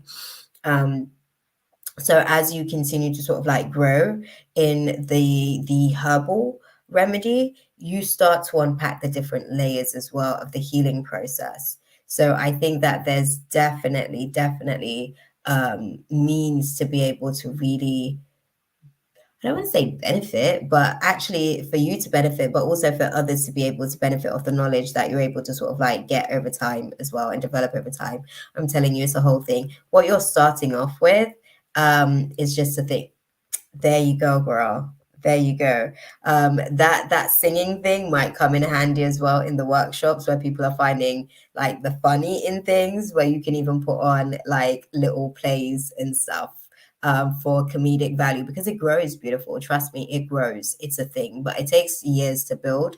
I want to say, if you were to sort of get onto that trajectory and start what you're doing now, it's going to take you at least a good 5 to 7 years to really sort of like get to where I'm speaking about in terms of how that grows, basically, like how that actually grows in terms of having like a base where people come to be able to say, okay, this is what I'm doing, this is what I'm feeling, or this type of stuff. Trust me, it grows beautiful. Yeah, yeah. There's lots in there. The herb stuff, it's going to be a good starting point for you to be able to kind of like put yourself on the map as a expert in your area as far as like the healing process, right? And then as you start to go deeper, like I said, you can expand on your resources and what it is that you provide, and people will be open to it because you would have already developed a certain level of trust, basically, from navigating through, you know, the journey that you're going through now, to kind of like start with the and it's not just herbs as well. You actually incorporate crystals as well into the process. Yeah, that's one of my assignments as well, as far as like crystals and herbs. I used to write music and perform in plays. Well, girl, is coming back. It's coming back. It's a whole factory of like healing and workshops, and it's beautiful. Like a lot of the things that you found to be useful for yourself, you allow for others to be able to kind of benefit from those things as well. Yeah. Yeah. Let's see. Because there's definitely like an array of things. It grows. It grows. Guidance for KT, guys.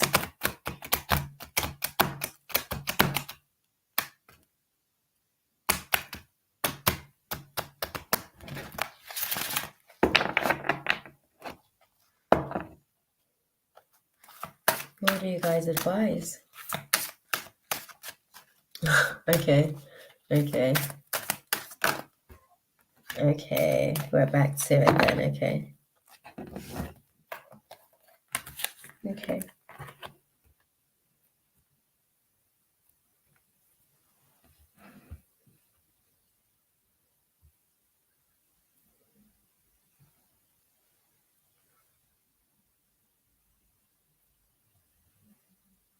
Okay. So crystal healing crossed my mind. Yes, crystals are involved in the process as well. Beautiful. That's definitely something that you also sort of like, because you cater to all the different levels. That's another layer of the physical body when they actually go through some of their emotional processing as well, and they are still dealing with resistances. So you have different levels of healing depending on where they're at. Like I said, for beginners who are learning how to find their voice, the art therapy is their process. Then you also have other people who are learning how to get out of the victim mentality when you're working on the mind. That's where the play situation sort of like comes into focus. And then for those who are already optimized in those areas, you're working with the body state and actually like going through the process with the herbs and the detoxing and actually figuring out how to be able to work with the body's genetic sequence. And then the crystal healing is also for anybody who's also dealing with any demonic entities or forces attached to them, to be able to kind of like crystallize those entities and forces as well, and basically give them a place. It's kind of like trapping the energy. Give them a place. You actually become very good at that as well. So there's different layers. It's very multifaceted healing, beautiful. But starting with the herbs, is actually dope. I like that idea, I guess. Yeah, I like that idea for you. I think they're saying in terms of like the dynamic of everything that you're navigating through, the overall guidance for you is that the situation will improve, not necessarily within the next few weeks. This is more something that you're going to see improvement probably within a year from now, because it's going to take some time for you to be able to kind of like develop this, and your romanticizing of it, like you basically being passionate and treating it as such, like a passion project, is ultimately going to be the thing that allows for you to move forward into this place where you can experience like all of this rainbow moment, right? This 10 of Cups energy, all of this rainbow moment where it feels like things are definitely aligned and, moving into a place where it's just harmonious and everything makes sense, basically, because there's an array of services. But I love that for you. Let's lit, girl. Shit. When you get it up and running, I'ma come. Okay? I'm gonna do some scribbles. Oh, I considered paranormal psychology as a teen. I can imagine so, because I think that the crystal aspect of it, like I said, it's not necessarily like just a basic crystal dynamic. I think you are intentional basically about trapping spirits in these crystals, from what I observe with the crystal thing. And I don't want to say trapping spirits, but almost imprisoning them basically in these crystals.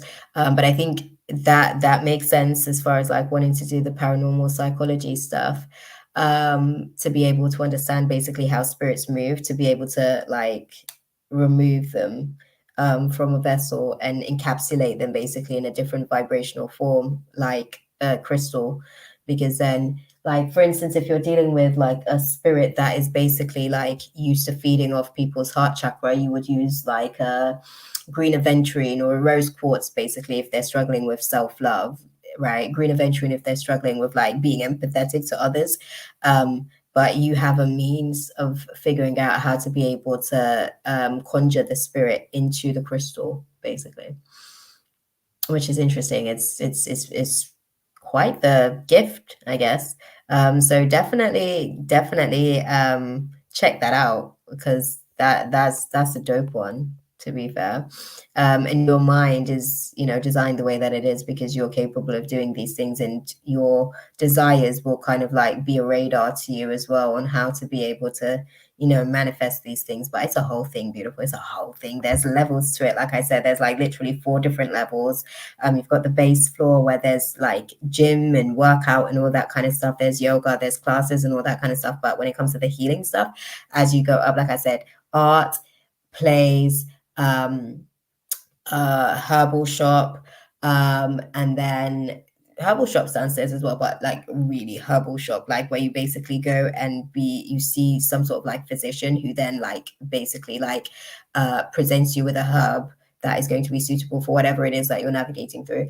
And then at the top end of that is the crystal healing, which is where you are, mostly needed. The other layers, they can, once you kind of like present how those workshops go, you're not necessarily needed, but the crystal healing, that's specific to you because it's a process that you're actually going to design.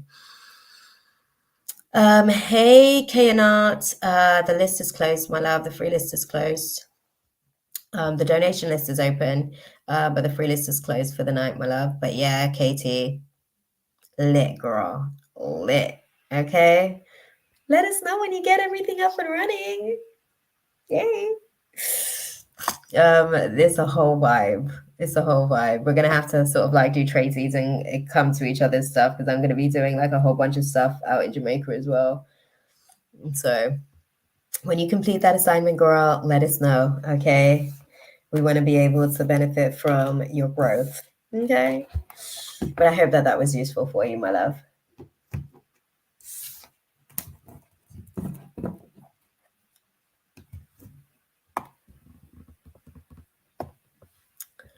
Okay, who do we have next on the list?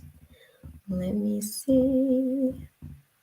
Okay, let me start this list as well because this is the list that has definitely most up to date. Let's see. Okay, so we've got Ash 13. Is Ash still in the room?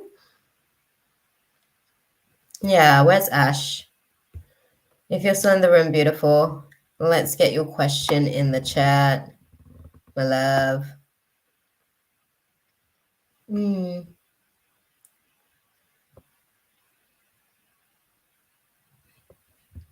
Okay. All right, Jasmine. Definitely looking forward to some of that. Yes, Katie, definitely let us know when that's up and running so we can come and partake. Okay, not. Okay, let me have a little look. Okay, not. Jamaica is cool. Yeah, I'm gonna be starting a little weed cafe out there as well and teaching people how to be able to kind of like utilize the because it's very abusive out there in terms of how people but also there's a lot of medicinal purposes to weed and there's like a lot of different types of herbs that does a lot of different types of things, but the way in which it's almost kind of like presenting this careless spirit that's not it. God don't want that for his people. So I've got assignment out there to get that, like the education of that off the ground, as well as some financial education as well, and just a bunch of stuff. So we got a lot of assignments, y'all, a whole bunch. Let me go and see. I did get your donation, Kayanat. I did get your donation. I did just bring up Ash's question on screen. So let me just have a quick read of Ash's question and then I'll, go into your question. Okay. Did you ever answer what types of spiritual abilities my ancestors had? I feel I did. I did. Yeah, no, I did. I did. I did. Did we? No, I think we spoke about like what were there, we know we did. I did speak about on the dad's side, I think, where the gift of dreaming was a thing. And then there was also you guys are definitely spirit whisperers. You guys definitely hear spirit. Spirit comes to you guys. I need to visit Jamaica, and I did contact about my ancestors' land. I can tell there's a hold up. Yeah, there's definitely going to be a hold up. That's a whole little situation for a good little piece of time, like a good 7 months or so. Things are definitely going to be like, tight fist type thing, but it will all kind of like start to come to form in due course. It will start to come to form in due course. 7 months from when the trajectory of it started is where there'll be a little bit of a pivot, basically. So that's definitely an interesting one. But yeah, Kainat. Oh, thank you, my love. Yeah, let me just get Ash's question together and then.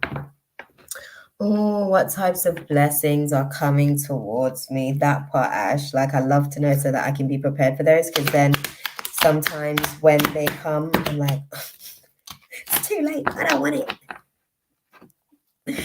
Oh, I can't. I can tell there's a hold up. I'll donate. Oh, okay. Oh, you coming back in for another question, Casey?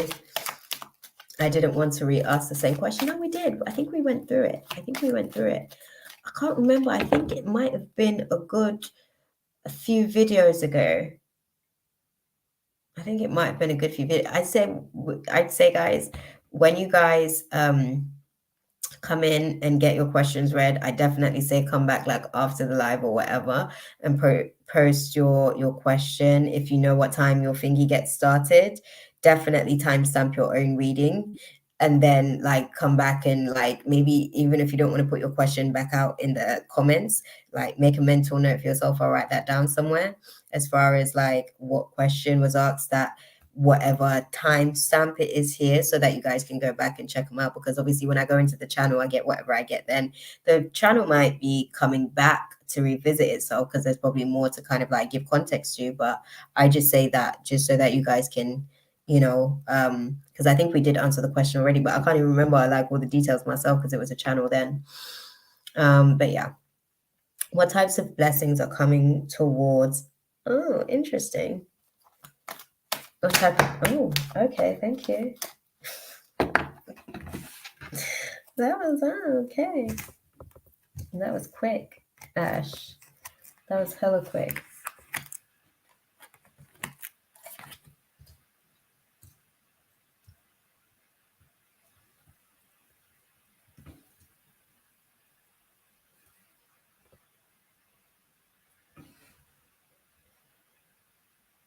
Okay.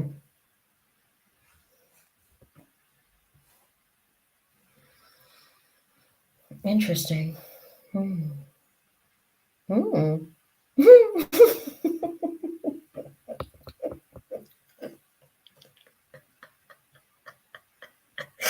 Sorry. I'm laughing. Sorry, I'm getting all the details, girl. Let me just receive it all so I can feed it back to you. That was too funny. Okay.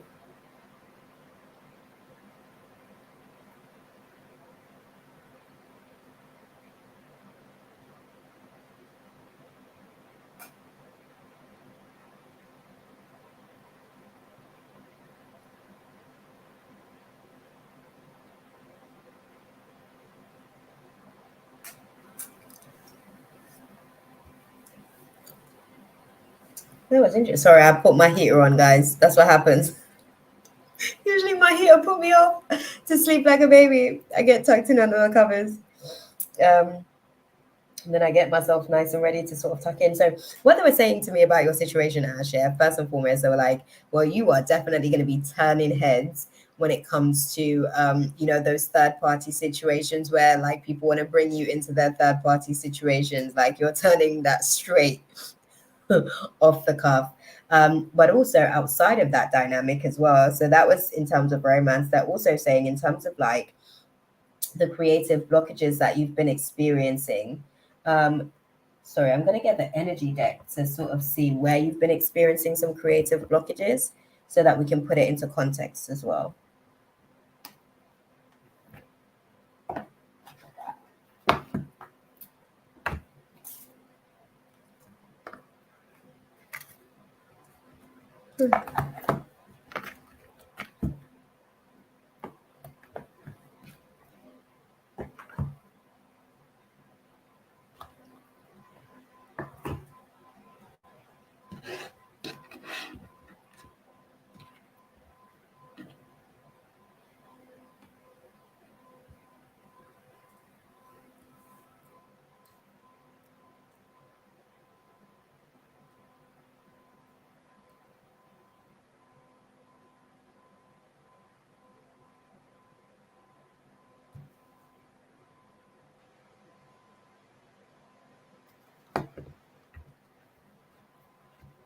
What types of blessings? Right, we're talking about the blessings. Talk about some of these creative blockages. What type of blockages? Let's put it into context. Okay, interesting. Interesting. Oh, okay. Okay. Okay.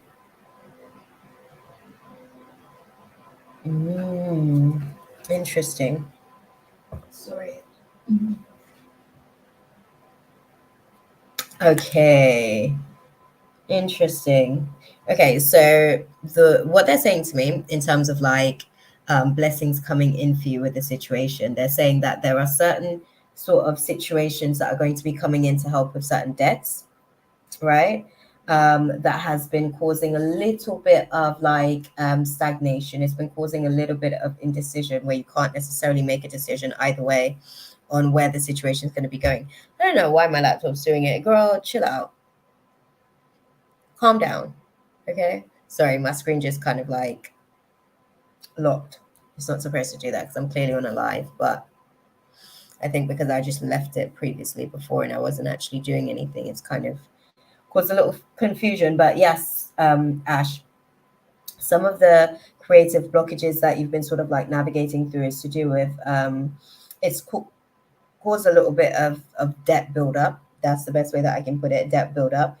But it's almost like what's going to be happening as far as the blessings for you is that you're going to be getting some breakthroughs with those situations when it comes to the creative blockages. A lot of what has been the block is that things haven't necessarily been in balance for you. So you haven't necessarily been in the right place emotionally to strategize as you need to on certain things, which is why they haven't necessarily manifested appropriately. And I have to say appropriately because things are happening in stages, and there's stages that aren't necessarily being like adhered to basically, which is what's also causing a little bit of the stagnation. But they're saying if you can strategize, um, you're going to be presented with opportunities to basically like activate your inner magician on the situation. So you'll be able to be resourceful, you'll be able to be resilient over these things when it comes to finances, third party situations, as far as like romantic circumstances, and then also just the creative blockages that you have been navigating through. I know that you have a lot on your plate, beautiful, and don't get me wrong, I know that it's very strenuous to be able to kind of like focus sometimes with all of the other things that you have to juggle. But the strategizing is very key. It's very, very important. And that's really ultimately what's going to be the determining factor in terms of the outcome with the situation. How well you strategize will determine the results, basically. Because if you strategize, appropriately, you can actually find yourself with more time than you realize. I think a lot of these things is you trying to figure out how to do things smartly, as opposed to just kind of like doing little bits and pieces of things and having your energy be very, very scattered, kind of like leaves you being counterproductive, if you know what I mean. So some of the things that are coming in is you being able to kind of move away from the debts that has kind of like built up, like I said, and then being able to be a little bit more perceptive about some of these creative blockages in terms of where you can do better as well. Because I think a lot of it is also to do with your own indecision as well. If you can kind of like make a clear cut decision on something, I think that that might speed up the process of it actually being able to come into manifestation, right? So I think those are some of the things that we have to sort of like think about and take it into consideration in terms of how things actually sort of flows when it comes to the manifesting of it all. I think sometimes as well they're saying that you're going to learn how to be able to kind of not overreact sometimes as well to certain situations, because I think sometimes there are certain stresses that are coming in to basically show you where you are really, but you seem to be like reactive in some initial instance, not all the time, but there are some issues where you seem to be a little bit reactive, and they're going to sort of like, those are the best situations, they're saying. Those are the best situations to really be able to put things into perspective for you when it comes to certain things. So you probably get some of those tests again, basically, girl. So you're going to get some of those tests again.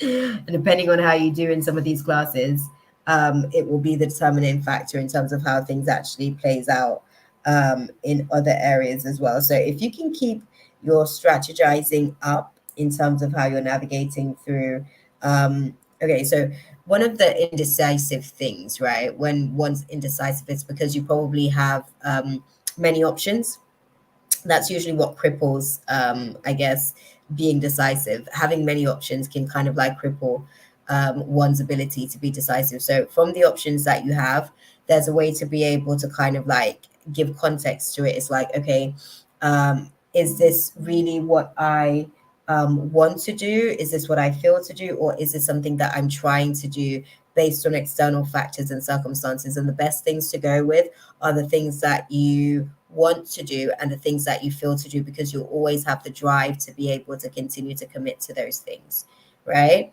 And then kind of take it from there. I think that you're definitely going to get an opportunity to be perceptive during this like 2023 like timeline that you're still navigating. But you kind of have to basically be willing to almost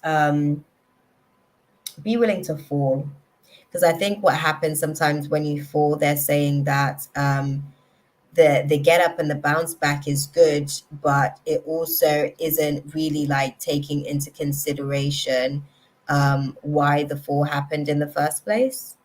And that can really be like the determining factor as to how things may actually sort of like shift. So get that perception, so that you can understand how not to do it moving forward, type thing. Okay, y'all, what's the guidance for our girl Ash in navigating through all of these blessings that are coming, right?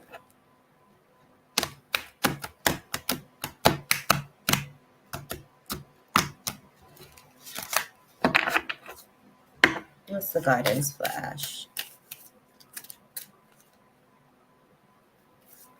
Oh, thank you. Okay. They're saying it's not necessarily a case of getting more information within the next few weeks. It's going to come to you within this year on how to be able to improve the health of the situation. But first, that has to come through you experiencing no recovery. You know, like how God, it's like sometimes you have to be patient for certain things, because there's certain things that you actually have to learn first, pretty much. It's kind of one of those types of situations where God's kind of activating your belief, basically. He's activating your belief systems to be able to align with some of the things that you're trying to manifest in your own orbit as well, right? And that doesn't have anything to do with romance. This is actually beyond that dynamic, in terms of the situation that they're speaking to you on. It's about improving your circumstances overall, type thing. So yeah, I think for the rest of this year, you're actually going to be getting moving forward. So this is where you're going to be moving forward, being perceptive about the disregard for certain skills, right, that you have, and potentially the lack of teamwork. So not necessarily learning how to utilize the people that you actually do already have contact with, basically, right? And then also being able to be perceptive about where you can also make a little bit, I don't want to say better decisions, but you can actually make a decision from more of a mentally clear place, because sometimes the clarity is a little bit clouded. It's not all the way like, you know, it's like when you're driving and it's like foggy on the screens. It's that kind of sort of dynamic and situation. But yeah, all good, beautiful. I hope that that was useful for you.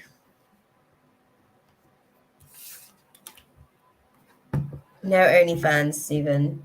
It's funny, right? Because I thought to myself, now that they've basically kind of like started to monitor me again, are they going to start to do the whole trolling thing again? But I guess so. Interesting, Stephen.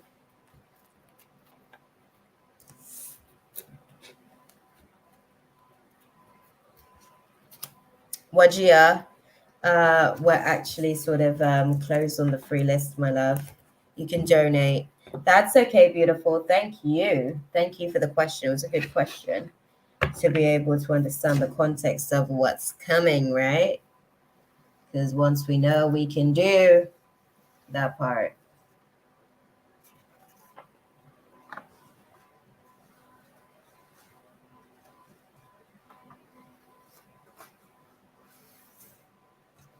Okay, who do we have next on the list?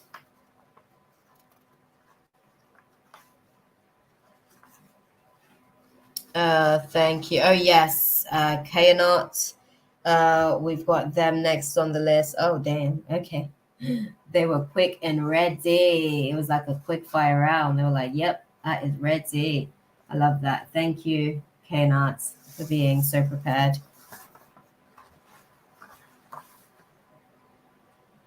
Sorry.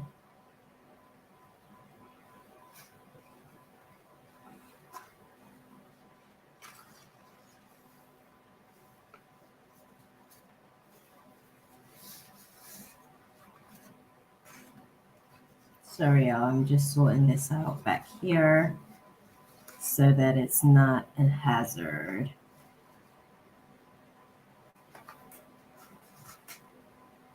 Okay, there we go. Let's pop the question up on the screen.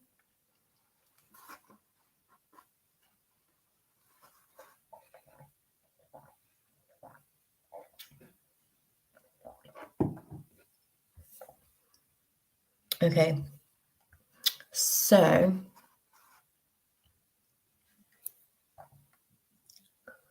what is coming for my connection with Chav? We have a special one, love her a lot, but we've been less contact these days, hoping that she'll reach out soon. Thank you. Okay, let's put it into perspective for you. Let's maybe even get an understanding as to why she's not necessarily reaching out. But first, we're going to look at the connection and start from there. What's coming up as far as the connection? Like, how do you guys see that playing out between Chav and Kainat moving forward?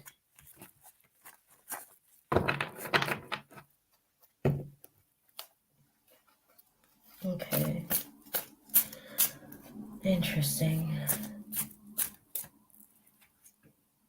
Definitely some delays in terms of the experience of it.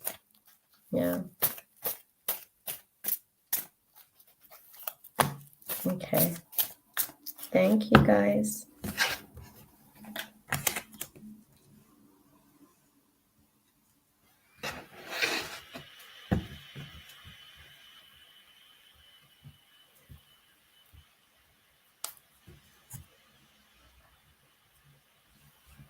Okay.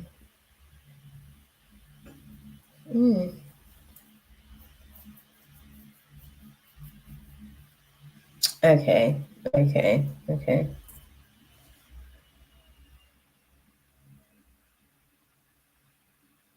Okay, so as far as like the connection between you guys, what they're saying to me, sorry, I'm gonna plug in my charger as well because that's gonna go in a second. Sorry. Which one's this charger?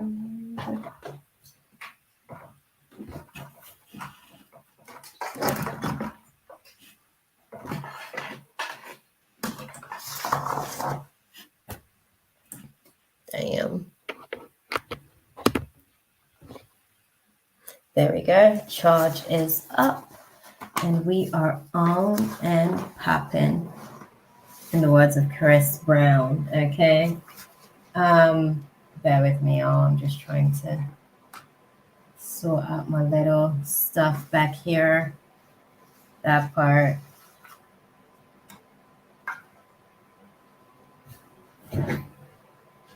So what I'm seeing, obviously, like you guys are navigating through a major arcana. So you guys are kind of like dealing with a lack of closure situation, and actually learning how to be a little bit more optimistic and open to this lack of closure dynamic that you guys are going through, and learning how to kind of like release pain through the process of the distance and separation that you guys are experiencing with these missed opportunities, due to lack of foresight and lack of planning. I don't think that this is why I said to you, we probably need to put into context what's going on in her reality to give you some context as far as like why you guys are dealing with like this delayed dynamic and process.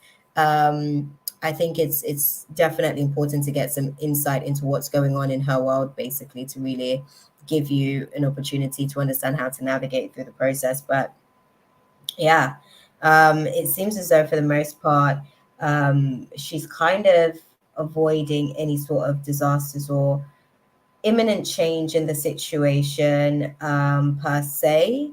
In terms of romance on her end, interestingly enough, there's a little bit of hesitation. There's a little bit of paranoia as well. And I think you may also even have some of this sense yourself where you kind of, you don't necessarily know how you're going to be received. So sometimes you can kind of like reserve pieces of yourself in terms of, you know, getting to know someone initially. So I think that for both of you guys, these are some of the things that you're working through.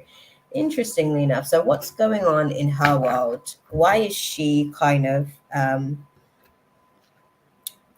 perpetuating these delays as well? What's her story? What's Chav's story?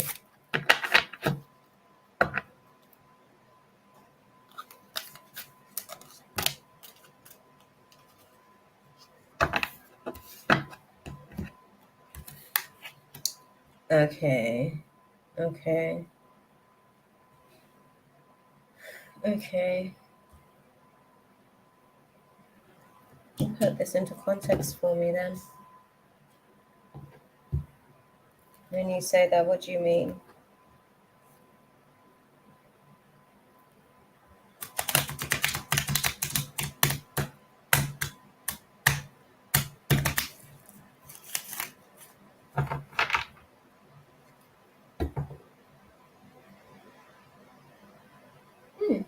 Interesting.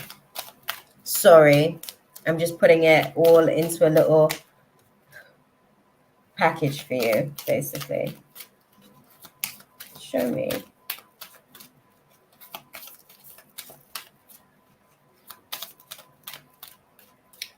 Why is she being withdrawn? Put this into context. I get it. Root chakra's off. There's a lot of fundamental factors going on in terms of the home situations and dynamic. Get that. Right. But let's see. Okay. Sorry, card's fallen, so I'm going to go and grab it.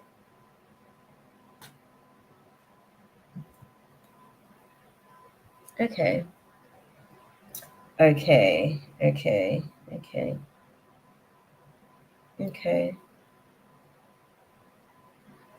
Do you know if there's an ex that she still has an emotional connection to? This question's for you, Kainat. Do you know if there's an ex that she still has an emotional connection to? And I have to ask the question first to be able to put certain things into context. Because one of the things that they're showing me is that she's struggling to be able to kind of like move on from certain caring connections. So I don't know if there's somebody that's still kind of like phasing out that's causing a little bit of, I guess, a challenge. Let me put it like that, a challenge for you. Trying to sort of like be in the space. Do you know if there's kind of like an ex that's still... I'm aware he is back in her life, but not sure how their relationship is. Yeah, I had to ask that question because that's the main thing that's kind of like causing a little bit of a resistance in terms of the delays, because that's what I asked basically, in terms of, because he's not really coming presenting anything per se, and I think that that's why she's, I'm not going to say keeping her options open with you, but I do think that she appreciates the connection, but I think that there's a certain element of familiarity with the ex, which is why she's kind of continuing to toy with the idea and allowing for herself, no, I don't think that they're in a relationship. She's toying with the idea and kind of like allowing herself to kind of like see what he's going to at some point present on the table type thing, like slow as hell. So we've got the Knight of Pentacles. So it's, yeah, well, that's the situation. That's the dynamic on the circumstances. I don't think that she, like, this is the thing. Like, I think she wants more for herself. I think she definitely wants like something different than what she's used to experiencing. And I think she sees that in you. I think she sees the potential of that with you as well. But I think there's also a part of her that still has this emotional connection to the ex. And I think that with that, that's what's really actually creating a lot of these like withdrawal moments where she kind of like pulls back and she doesn't lean all the way into the situation. I think also as well, she doesn't really want to kind of like get too emotionally invested in you, where it's also a situation where then, you know, she has to basically kind of hurt your feelings as well. You know what I mean? I think she's also trying to navigate through the space tactilely. She's trying to be tactful with your feelings, with the situation, but at the same time as well, she's also trying to honor her own feelings about where she feels with this unfinished situation with the ex as well. I think that they need the time to basically sort of like figure out like that it's completely finished for both of them. I think that that's an important part of the process of what they're navigating through at the minute, because I think that she's struggling to be able to move forward, because it's almost like he's kind of low-key said that he doesn't necessarily really want to be with her in so many different ways, basically, because they've outgrown each other as well. But I think as well at the same time, it's almost like she reminisces on times when it was okay from time to time. And I think that she allows for herself to still be open because of those times that they shared together where things were actually okay in those moments. But I think that they've actually outgrown each other. But I think that this situation is a time sensitive thing where they probably need some time to really sort of like let the relationship actually, like, the relationship's dead, so let me not say the relationship died, but the feelings that were grown and developed in the relationship, they maybe need some time for that to kind of like completely disseminate. How long did they sort of like split up? How long ago was that? Do you know?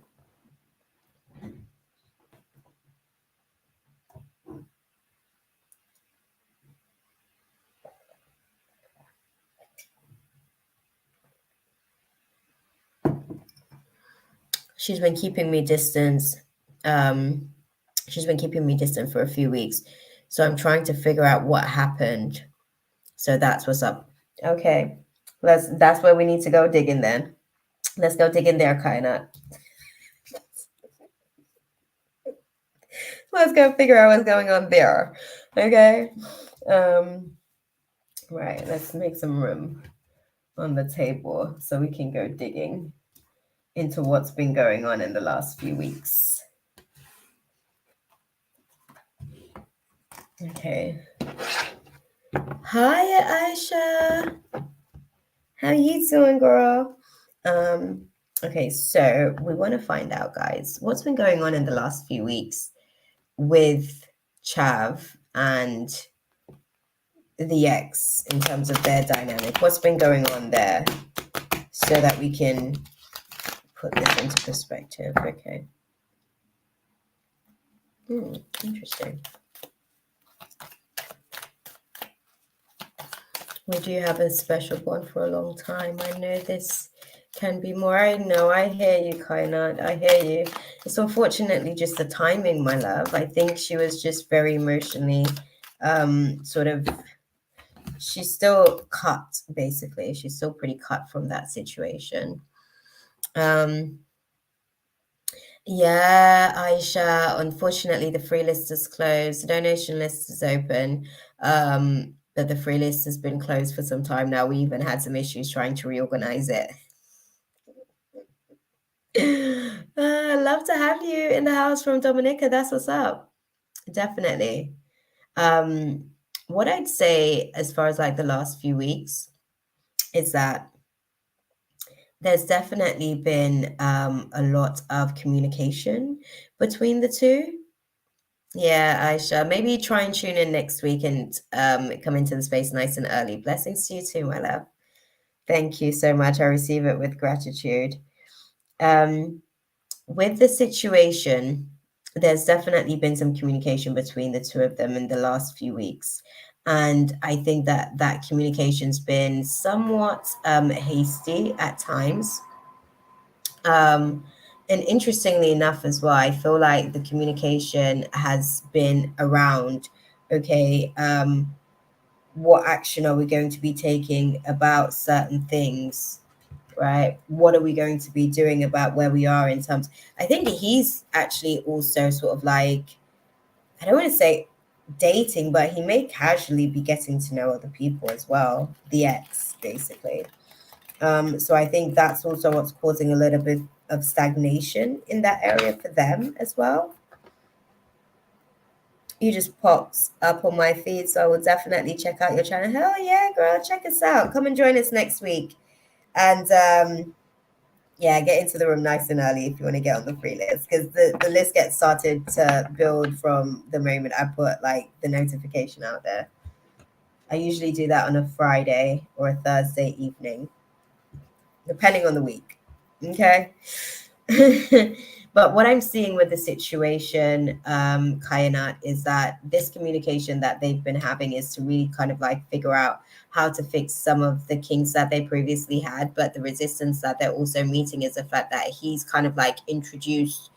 So you see like how she's been kind of like keeping you at arm's length and not necessarily sort of like engaging too deeply. He hasn't done that. He's been getting to know people on a casual level, and he hasn't necessarily like given room for them to be able to figure out what it is that they're actually navigating through. So that's caused a little bit of resistance for them in kind of figuring out, you know, if there's any room to basically work anything out with the situation, right? Because I think that that's what it is. I think the emotional connection still kind of like holding them together. Okay, so how do you see things playing out for her and the ex kind of moving forward then?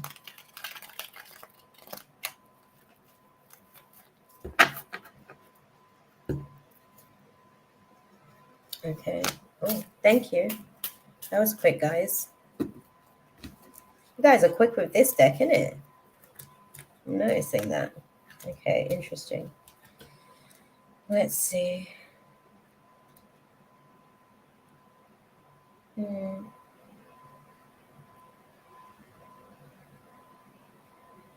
Okay. Okay. Okay.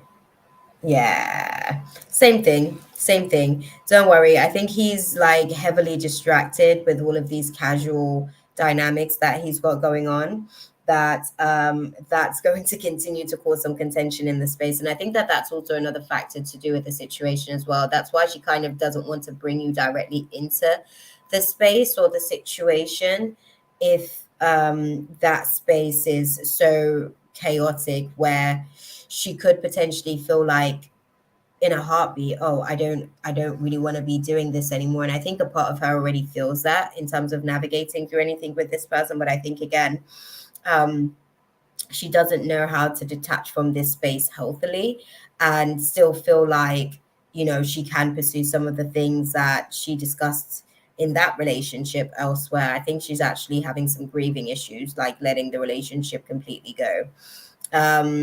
So I think that that's a part of the dynamics, but he's already kind of like emotionally checked out of the space. So I don't think he's even physically available to her.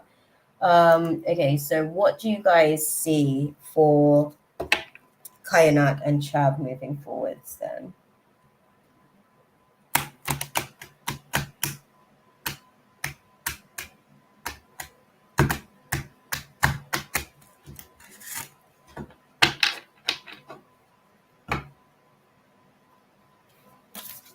Oh, sorry.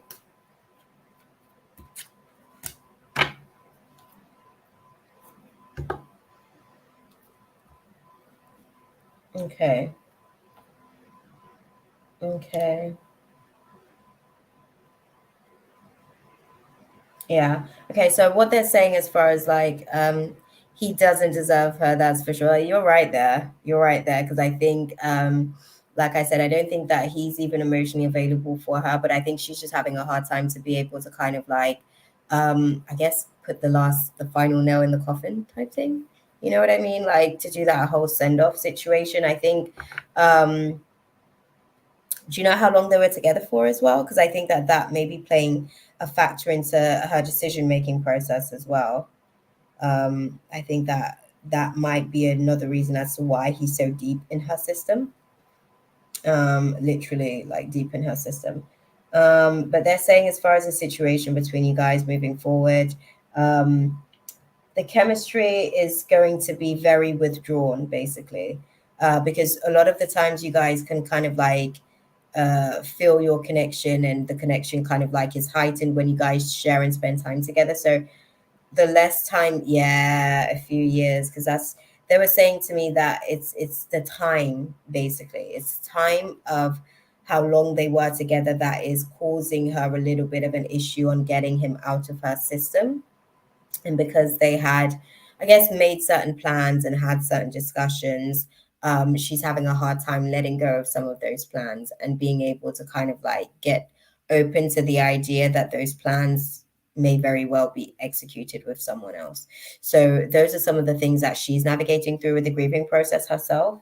I think that the dynamic, what they're saying as far as moving forward, they're saying that because you guys aren't necessarily going to be able to spend much personal time together, the chemistry is going to almost kind of be very withdrawn initially as well. That part too, right? I know it was years ago. And I think it's one of those things where she almost is there, but she's just not quite, because he also basically gives her like, I don't want to say false sense of hope or anything like that, but it's almost like, you know, when you're kind of like hopeful that a person will change, and he kind of like um gives her this perception that, not that he's changed, because I think she realizes that he's still a little bit of an asshole, for lack of a better way of putting it. So her eyes have definitely been open to that. But I think at the same time, she almost can't necessarily, she has to go through the process of like how long it's going to take her to be able to get past it. I think she's over him for the most part, but I think what she's letting go of is a lot of the things that she had planned in that relationship, and the time that was wasted on that relationship where those things didn't manifest. And it didn't matter how much she put into trying to cultivate those things, it was a case of wrong person, so that manifestation didn't take any form. So I think really she's actually, I don't know if she realizes it, but she's actually more so grieving what didn't happen in that situation that could potentially happen elsewhere. But I don't know if she's kind of like opening her eyes to give herself the room to basically manifest. I think she's now developed some trust issues, definitely from that situation as well. I definitely want to put that across.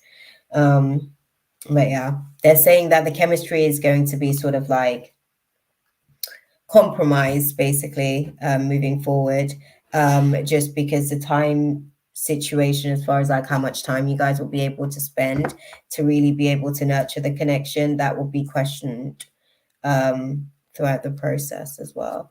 So what's the advice then for Kainat in terms of navigating through the space with Chad? What's the advice? What do you guys advise them to do? Okay.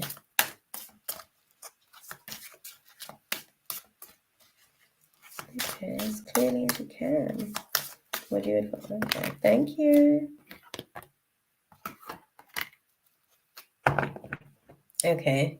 Okay, there's a peaceful resolution on the lack of success with this situation. It's not necessarily about perfect timing on this particular situation. It's about getting the right yes and being able to trust that as the process kind of unfolds. It's not about being assertive, but it's about like maybe giving time to the situation, or allowing time with the situation.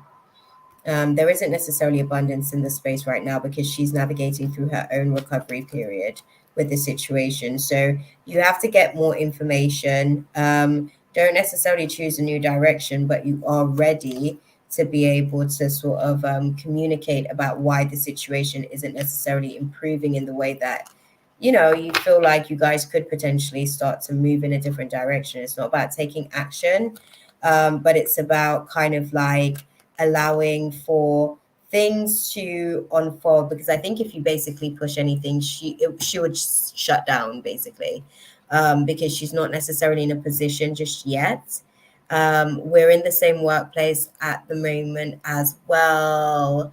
We've been really close and developed feelings for a long time, so the cut off was pretty sudden. Yeah, don't worry about it. I think obviously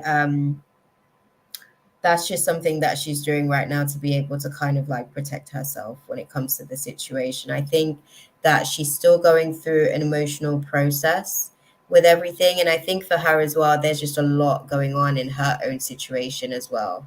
That's making it a little bit chaotic where she is right now. And I think she just doesn't have the emotional capacity for anything at the minute, beautiful. And I think where she's at, it's like a bit of a stalemate. Like it's just like complete indecision. Like she kind of wants to lean into the situation as well, but at the same time, it's like all of these other factors to the situation. The ex being a factor, but also being emotionally, you know, I guess available to be able to kind of sit into that situation with you as well. So she's just working on herself, my love. That's the best way that I can put it to you. She's working on herself. And I think it's only a matter of time before she gets to a place where she is a little bit better, where you guys can have some context of why this moment needed to happen for her, because she's still on the journey. So eventually you guys will have a conversation about why this time, this downtime, and this distance that you guys are having right now, why it was necessary for her. Okay. Can you tell me how much time? I think it's going to be a good few weeks with this situation, at least up to 7 weeks, to be fair. Potentially around about the 6 weeks marks, there's something that she's going through and she'll have a pivoting point around about that 6 weeks mark from now. The 7th week, she'll start to, come back into her herself again, basically, when it comes to the situation. Okay. But yeah, give her some time, I guess. Whatever it is that she's navigating through, she's kind of like just building herself at the minute. I think she's got a lot of stresses in her environment that she's navigating through at the minute, which is causing her to be a little bit withdrawn so that she can just utilize all of her energy to get that sorted ASAP. Okay. Yeah. But I hope that that was useful for you, Konat. Yeah. I'm sure you guys will figure it out. Okay. She's been going through a lot. Also, her health recovering from a long COVID. So that's what I'm saying. She's navigating through a lot of stresses at the minute. She just really doesn't have the capacity. She's preserving all of her energy for herself. So the thing that you can do is support her from a distance right now. Send her some of that good, positive energy that she likes to get in the space with you. And eventually, she'll be able to come around. Okay. Thank you. Thank you. Thank you.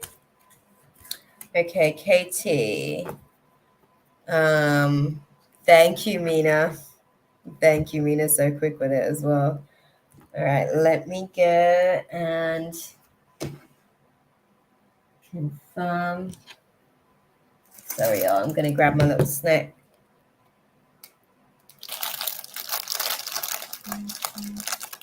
Are the feelings still the same on her end? I think she's kind of got bigger things on her plate. I'm not gonna lie to you. Romance isn't at the top of her list at the minute, to be honest with you. I think that she appreciates the connection that you guys have, but I don't think she has the capacity to nurture anything to do with it at the minute, unfortunately.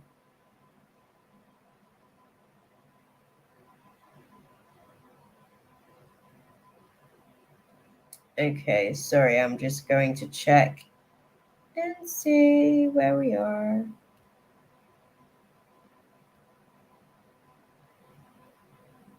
Yeah, thank you, Kainat. I'm glad that it resonates. I'm glad that it's just the reality of the situation. There isn't really much of a capacity for it at the minute.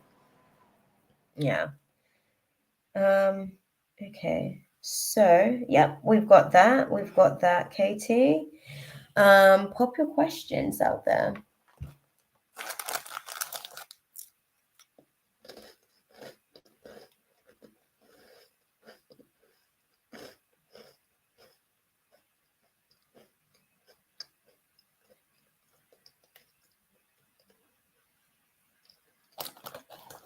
Sorry, y'all. We're waiting for Katie to pop her question out there. While we're waiting, Let's see the new list. Let me start this list as well. Let's see.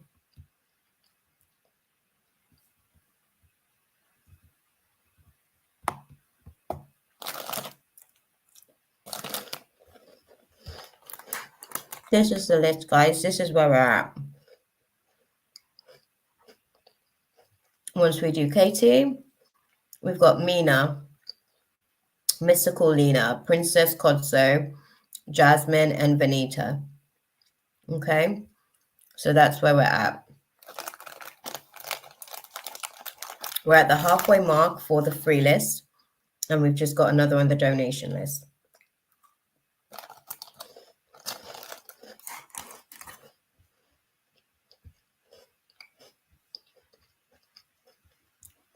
Katie is getting her question out there, ready for me to answer. And she's paid for 2 questions in terms of her donation, so.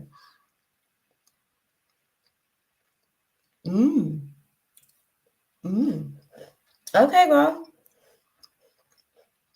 Okay.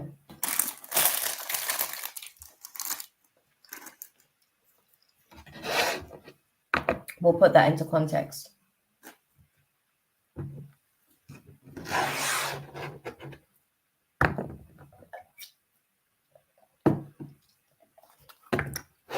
Okay, guys. Katie wants some insight on the career and finance for the new path, right? The new path. What do you sort of like see in terms of the career dynamic? Okay. Okay. Okay.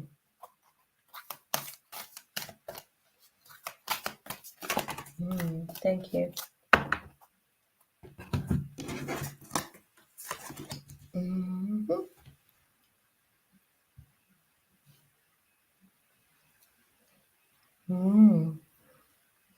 Interesting. They're sort of saying that, you know, releasing any anxieties or fear around taking the wrong action is probably something that's going to be most beneficial to you. So it's definitely about trying not to second guess yourself too much as you kind of like go down the quest and this path. They said that the herb situation that actually picks up, I'm not going to say fairly quickly because it's actually going to take some time to really get to where you wanted to go. But as far as you being able to kind of like starting to develop clientele and build upon it, I think the first 3 months is definitely going to be a little bit discouraging or testing, basically. It's going to be trying to your patience.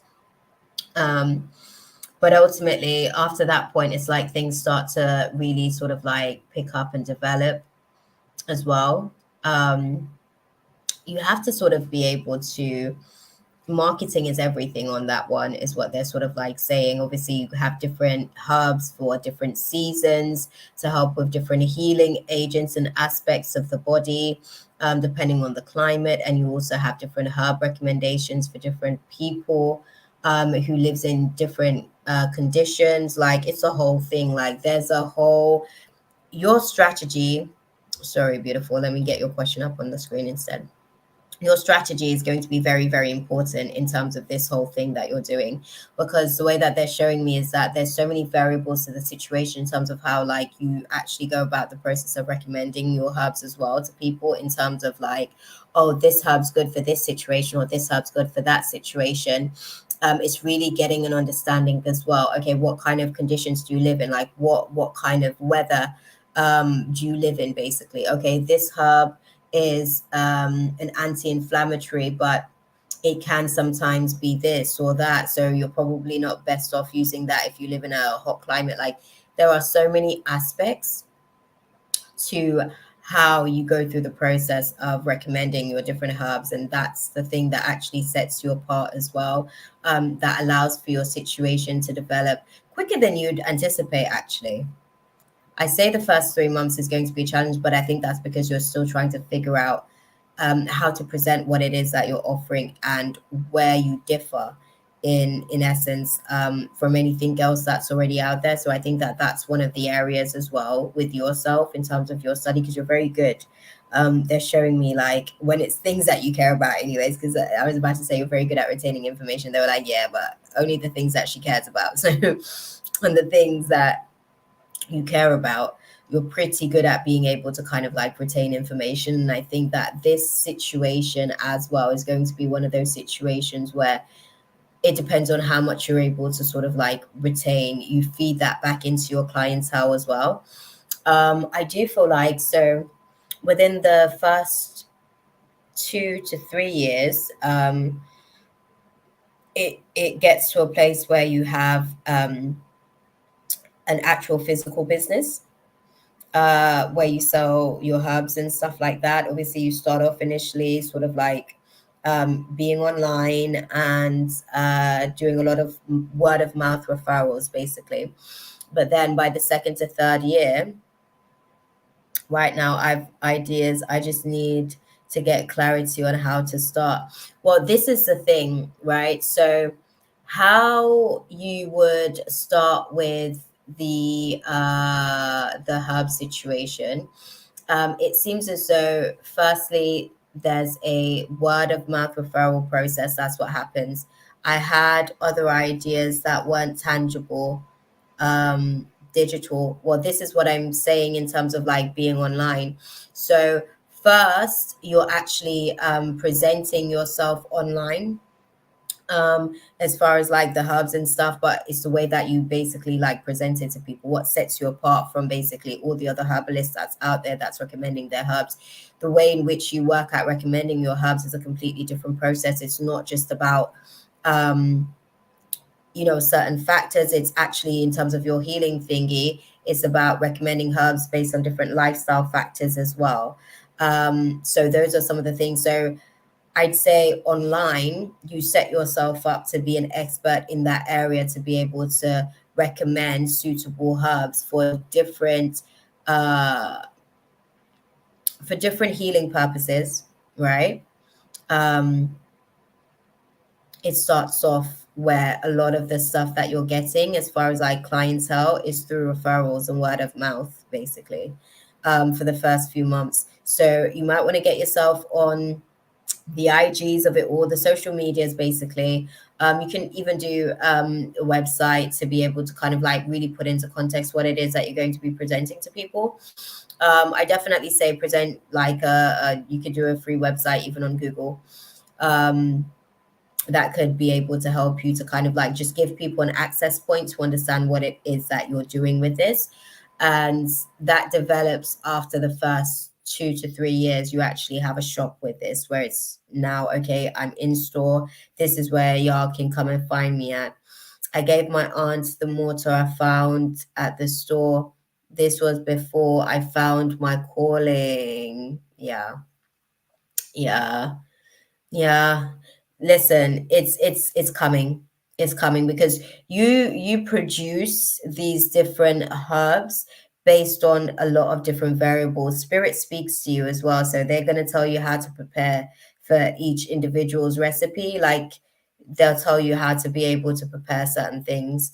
I think if you can get yourself onto the social medias initially, like I said, get yourself online, within 2 to 3 years, that develops into something locally. And like I said, in around about between the 5 to 7 year mark, that grows. I think you start to basically, once that situation's completely like set, and you've got the store running and everything like that, and the online is like sorting itself out, that's when I think you start to integrate some of the other things and skill sets that you have as well, once this situation's completely sort of like, moving in a consistent flow and rhythm that you're used to. So yeah. Start with the hub situation as far as like how you're able to kind of like recommend different things. And I think as well, what I'd say, start recommending different herbs to different people initially and start taking just feedback and reviews so that you can take those reviews to present onto your website so that people get, again, you're building the perception of being able to kind of be an expert in your field, because you will be by the time you're actually like further along the timeline when you start to really dive into it. So yeah, go ahead and get the website situation going, get the social media stuff ready, start to recommend to just general people, oh, you got a digestion situation, got the perfect herb for you. Maybe if you try a bit of this and a bit of this, do a little, concoction for them, that's it, straight off the bat.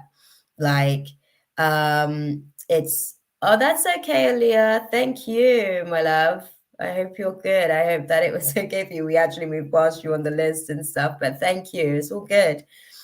Dr. Sebi came to my mind before regarding changing my diet. So he may be working in the higher realms at the minute as well to educate like this next generation as well, like his transition. He's really, really activating a lot of people within the collective about like their health journey and how to be able to help others as well. Okay, Aaliyah, thank you, beautiful. We'll kind of like get into the mix of the questioning process. Obviously, I'm sorry you missed your sort of slot on the free list, but hey ho, there we go. But yes, beautiful. What I'd say with the situation, start getting like, if people are saying, oh, I've got an issue with this or I've got an issue with that, start telling them, oh, I've got the right herbs for you. I can source the right herbs for you. It's going to cost about this much. Let me go and find out how much it is. And then you start to be able to do things that way. Start with people that are like, I don't want to say close enough to you, but people that will be able to kind of like support you. They probably won't want to pay, because you know how these things go, right? Especially the people around us, they struggle to be able to put a song, right? So they probably don't want to pay per se, but if you can get them to give you feedback in terms of reviews, that helps you to build as well for like presenting yourself as an expert in terms of what it is that you're doing. And then the diet change thing, this is why I'm telling you that the diet change thing, that's on like the third level of what it is that you're doing for people who also actually want to really get into the physical aspect of actually like shifting their course of life with their healing process. The way that you do what you do as well, like you have such an eclectic way to actually like deliver your healing to people. Like I said, the art thing was really quite fun. That was cute. That was actually really good for like kids, and how they're able to kind of like express themselves. And then the other layer of all of the other stuff was obviously the adult layer of what it is that you provide as far as a service. The skits type situation, as far as like the plays and everything like that, that's for the young adults as well as the adults as well. Like that's like teenagers, young adults type thing. And then obviously you've got this layer where you're utilizing the herbs and you're basically allowing for people to kind of like go into the whole process of their detoxing as well, and really understanding how to work with their body, right? So it's all a bit of a process, to be honest with you, my love. Thank you, Alia. I'll check in for you just to confirm. But yeah, Katie, it's a whole thing. It's a whole thing. Start off where you are right now. Got that, Alia. Start off with where you are right now, and then allow yourself time for it to be able to grow. So I hope you were taking notes in terms of what I was saying as well, beautiful. If you haven't taken notes, I hope you at least put a timestamp on when I started this reading, so you can come back and listen to it and kind of like really sort of like put things into perspective, because this is a whole timeline that's kind of like playing out with the situation. Like I said, when you get started, the first 3 months are probably where you struggle with kind of like finding your confidence with what it is that you're doing. But after that, you start to build a little bit of a momentum, and this could easily have its own store within the next 2 to 3 years. And you have somebody else running the store after a while in terms of understanding your clientele in that sort of formatting and everything like that. So there is lots and lots and lots in store for you. It's just a case of like making sure that you're, I don't want to say making the right decisions, but like for instance, the mortar with the yarn, obviously that happened before your calling, but don't be so quick, basically.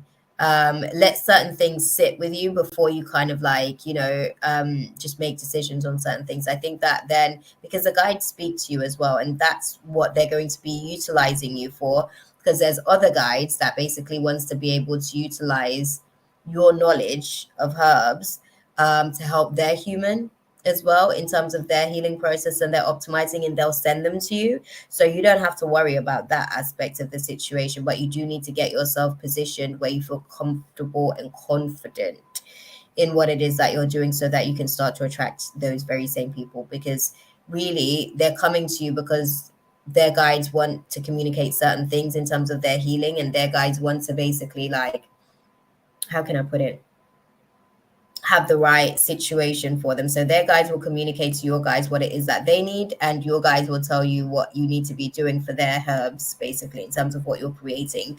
You may be creating sort of like bespoke herbal sort of remedies, and you also have like your general range of herbal remedies as well for certain things, depending on certain environmental factors, location, lifestyle. All of these factors are things that are taken into consideration as well, and this is what kind of like sets you apart. Okay, I hope that that sort of like puts context to your question now and answers your question a little bit clearer for you. Let's see, what do we advise KT with the situation? What's the advice for KT? As clearly as you can.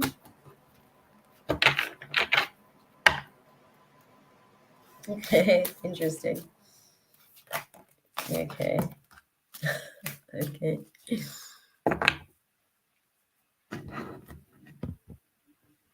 Yeah. Yeah. I didn't know guides spoke to guy. Hell yeah. That's why sometimes they will come and basically, because that's how they move in the spirit realm. Like they're a whole community over there as well. And obviously guides that are working for their human will kind of like go and say, hey, like my human's struggling with this, is because basically you have your guardians, you have your angelic guardians, and they don't let anything through the door unless like they can basically identify that it's safe a lot of the times as well. So they have to basically go past your gatekeeper. Like trust and believe, there's a whole hierarchy here. Okay, people don't get to just come and put their requests in. They have to go past your guides, and your guides have to be like, okay, she got room and capacity, she can do that, or he can do that. Yeah. So you're going to be utilized, and they definitely want to be able to kind of like communicate to you. It was funny because when I was asking like what should Katie do, like any advice, they were like, it's not up to you on the situation, as far as like, what's kind of like playing out here. This is ultimately like purpose taking shape and form, but there'll be big happy changes to come from it. And it really is about like being assertive, because you hold the key. You hold the key. It is definitely about being assertive to being able to unlock a lot of this stuff that's kind of coming up, basically. Okay, but yeah, I hope that that one was really quite useful for you, because I think that there's lots in there. One person said they couldn't read for me. They couldn't connect for some reason. Yeah, because your guys were like, I don't want this person in your orbit, girl. Sometimes that does happen, where I'm like, I say to people, I don't think that your guys want to connect with me, unfortunately.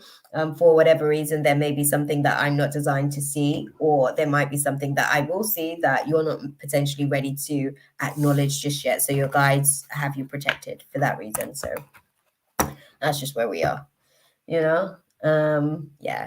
The guides don't play. They don't play. Like they literally, everything spiritual has to go through the guides first, and the guides will make a decision from there definitively, and they're very direct, not like us.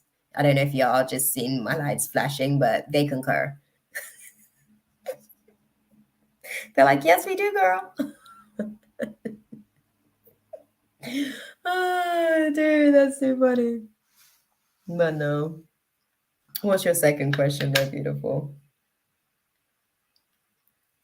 And I did receive your donation, Aaliyah. You're on the list as well. So we're going to get back to the free list, I guess, once we do your reading.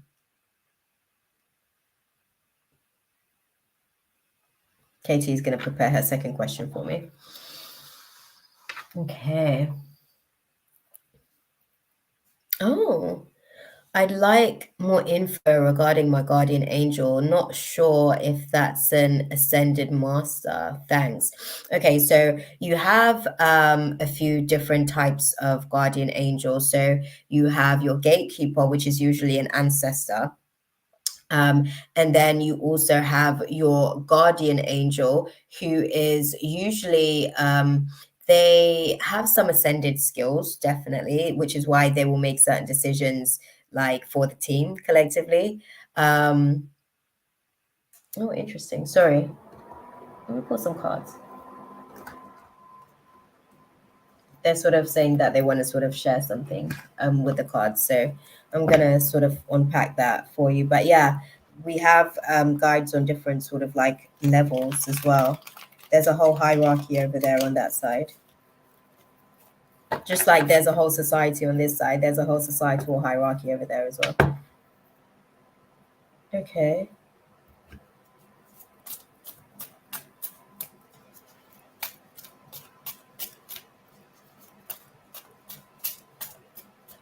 Mm.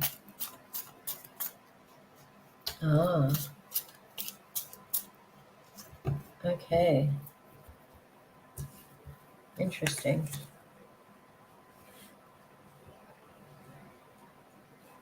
Okay. Okay. Okay.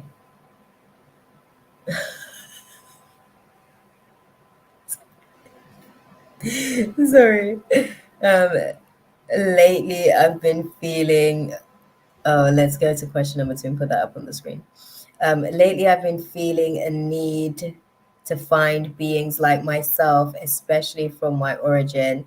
Girl, trust me, that's because that's probably your soul cluster. That's probably like you guys have decided to come here to do this together. And as you're waking up, basically, you're waking up to the initial assignment. Because we get unplugged from our umbilical cords really early, we don't get a lot of this information digested. We're supposed to like keep our placenta for a good little time longer than we do, but they know why they do that to us, to basically cut us off from our connection, so that when we come here, we're a lot more susceptible to being programmed basically to what they want to sort of like program us to. But definitely that's probably your soul cluster. You guys are here to come together and do your works together. They're going to be just as broken and as messed up.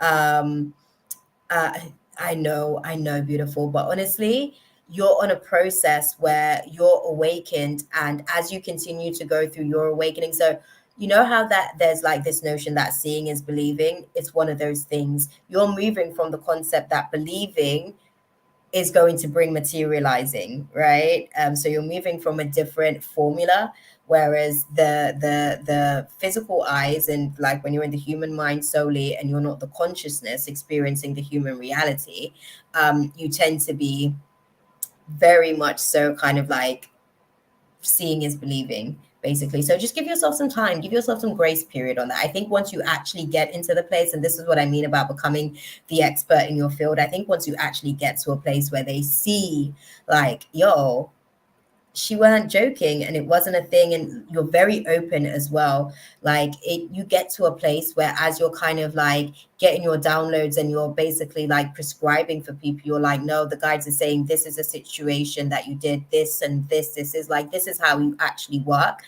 And as you continue to be more comfortable in your ability to be like poured into and the guides to be able to communicate directly to you, they start to see and they start to be able to believe, unfortunately. And they start to be able to like really get the context of what it is that you've been trying to do all along and everything that you've been trying to show them in these types of moments. But they're not supposed to hear it and see it right now, unfortunately. They just can't. Their eyes are still blinded to so many different things that their understanding still doesn't quite, it's not there yet. Do you see what I'm saying? Their understanding is still a little bit off, and they're still kind of getting some perception on what they believe when it comes to you, basically, because obviously there's so much abstract thoughts that you probably come out with. They're just like, oh my god, I can't get my mind around that. what the guides did say, as far as like the situation, is that they're being very tactile in terms of the downloads because they're not trying to give you information overload. They are making sure that they're very methodical and that they're very efficient with the what they decide to sort of like pour into you as far as like the downloads when it comes to your guardian angels as well. They definitely make sure that they protect you in situations. So one of the things is that because you're such a high quality being, your energy isn't permitted to be shared with just any and everyone. So some people, they will just shut them out of your space with no explanation as well. And they're like, quite frankly, we don't need any, their energy's off. So we just, it's not the best situation for either of you guys, because potentially, you know, you might find yourself in a situation where if you take disregard for the consequences and give certain people the benefit of your doubt, you won't like how doubt will basically show you that it was right all along about that individual. So they definitely have been sparing you. I think that in terms of your gatekeepers, you have two gatekeepers.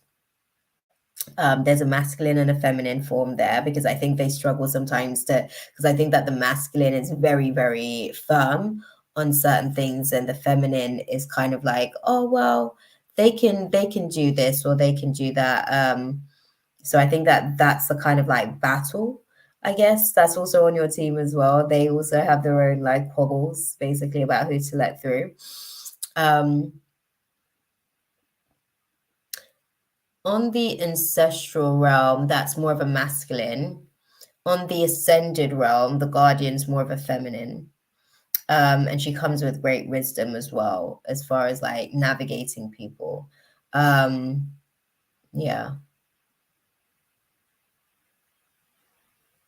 Yeah. That was interesting. Sorry. Okay, what do you guys advise Katie to do in terms of like her guardianship and what's going on? Like, how can she continue to make the most of this situation with the guides?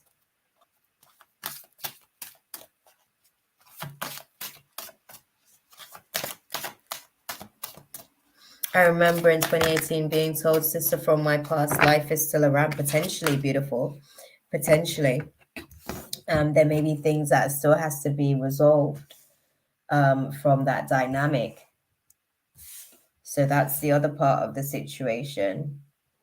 Okay, okay, okay.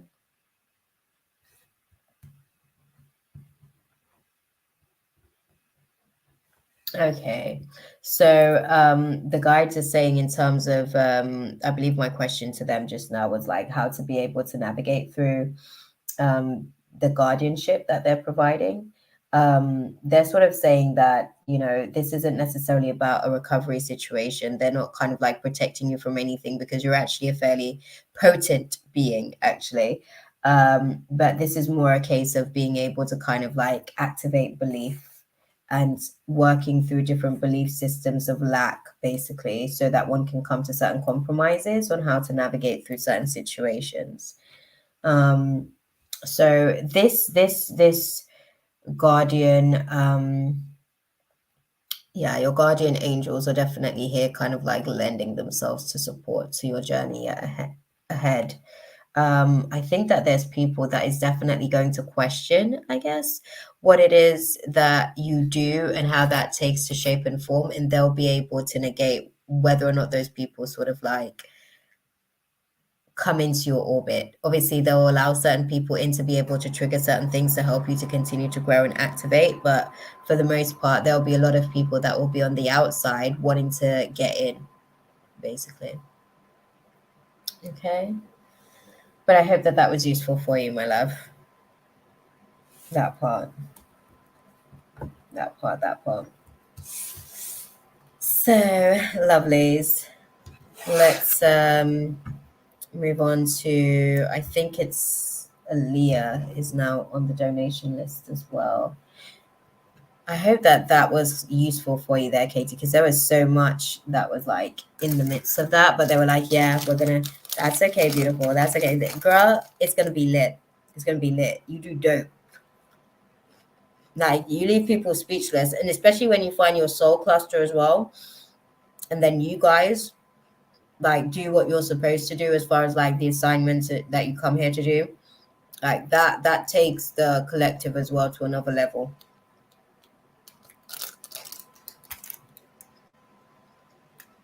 Mm-hmm. Oh wow. Wow, Aaliyah. Wow.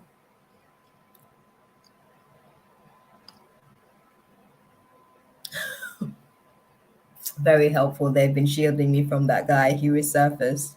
Oh, dude. I'm sorry that he did resurface, unfortunately, but Mercury retrograde will do that. I guess he tried to come back into space again to maybe see if he's gonna get a green light this time. Damn. I know you're no, Aaliyah, I definitely remember, reading about Manny. I'm sorry to hear about his passing. That's so tragic. My condolences to you and his family. Damn. Oh, oh, that is tricky. That is tricky. Snap. When I said that you'll be able to get more information, I guess in due course in a couple of months, I didn't think that this was the information that you're going to hear. Yeah, right.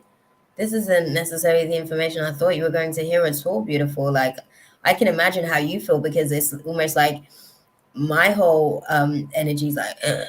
Do you know what I mean? It's like gasping for air, and that happened on Wednesday. Just gone. What was Wednesday? Wednesday. Oh my days. That's a lot. That is a lot. What's oh, I think your question was and I don't know what should I like move on, what to do, should I move on? Oh girl. Give yourself some time, firstly. Give yourself some time to grieve because when I said to you in the reading, when I said to you that it was an inevitable no and you will learn more about it in the next few weeks, I didn't see death being the inevitable no. Whoa, that part, right? And I said to you when I was wrapping up the meeting, the reading, that there was certain things that I can't speak on because we're not supposed to know. But I guess this is the stuff that we weren't supposed to know. And I was really intrigued to sort of like catch up with you in a few weeks to maybe see how things are actually playing out. But that came to an inevitable end really, really quickly. Does he mind me grieving his death in the way I plan on? Okay. Oh, wow. Oh, Aaliyah. I'm sorry, my love. Okay.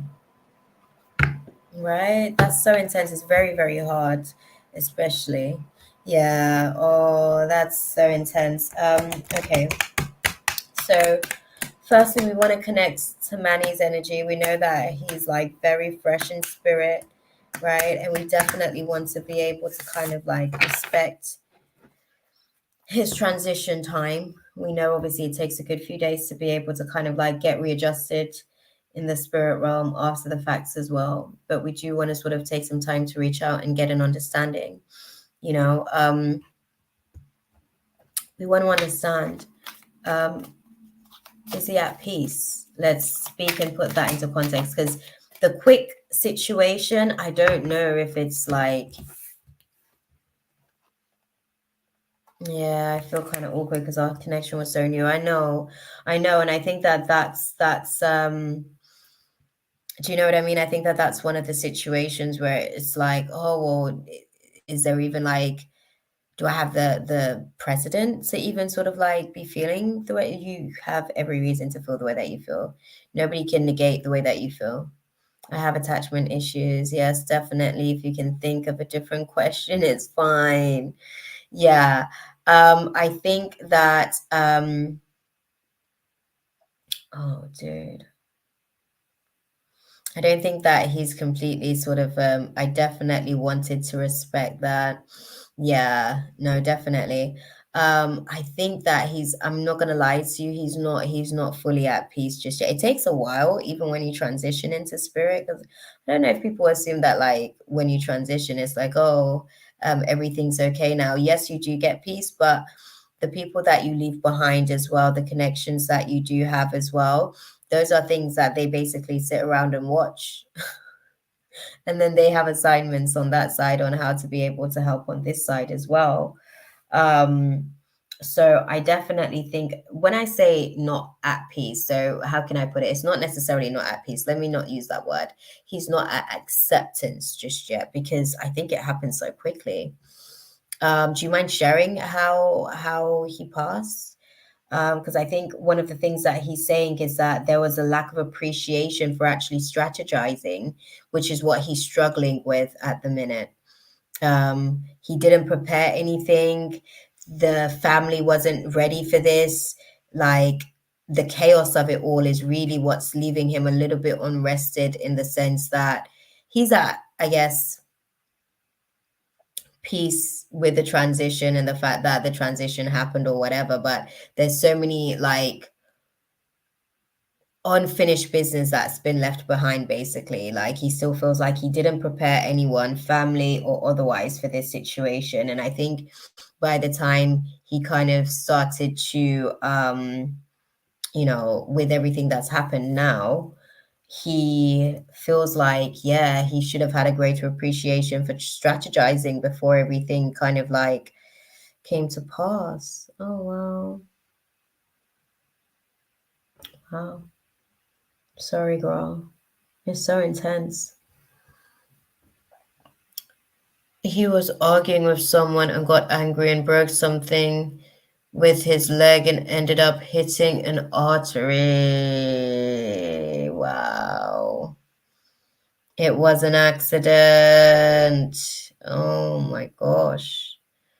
Yeah, I can see why he's a little bit like, not in acceptance with the way that things actually sort of happen. Because I think that's where he's kind of like struggling to find peace. Like, I think he feels like that could have pretty much been avoided. He could have strategized on that situation a lot better. And now everybody's kind of like losing out. Wow. Wow. So the spirit of anger basically is what was the inevitable end on that one, which is so unfortunate. So unfortunate. Okay. What does Manny want our girl Aaliyah to do in terms of like her grieving process? Because she's now navigating through this as a fresh wound.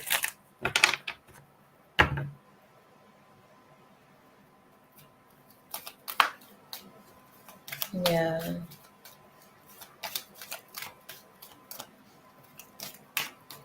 Yeah.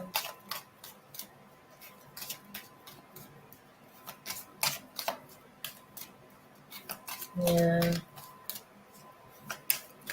Oh. Mm. Okay, put it into context for me. What do you advise her to do with her process? Oh, thank you. It's a whole bunch of cards here, so give me a second to put it into context.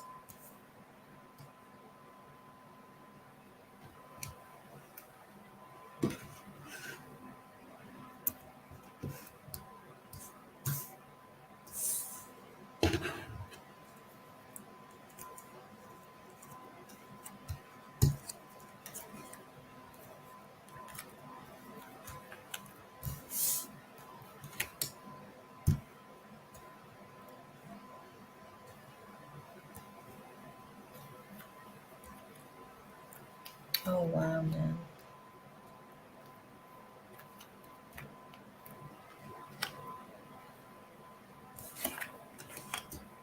Okay. Okay. Sorry, I'm going to receive it, right? Because there's a lot of cards here. We've got like, 14 cards. So let me just receive the story in terms of the dynamic. And then I can feed it back to you, beautiful.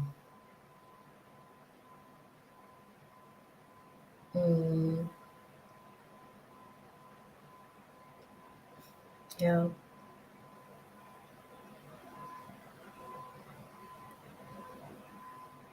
Yeah, exactly. Exactly. It's a whole story. There's a whole context in terms of what needs to be communicated on this particular situation. It took a while as well for them to kind of like bring the words out. And I say words, but you know what I mean, like the cards, to be able to express the verbiage. Um, okay. Hmm. Hmm. Okay.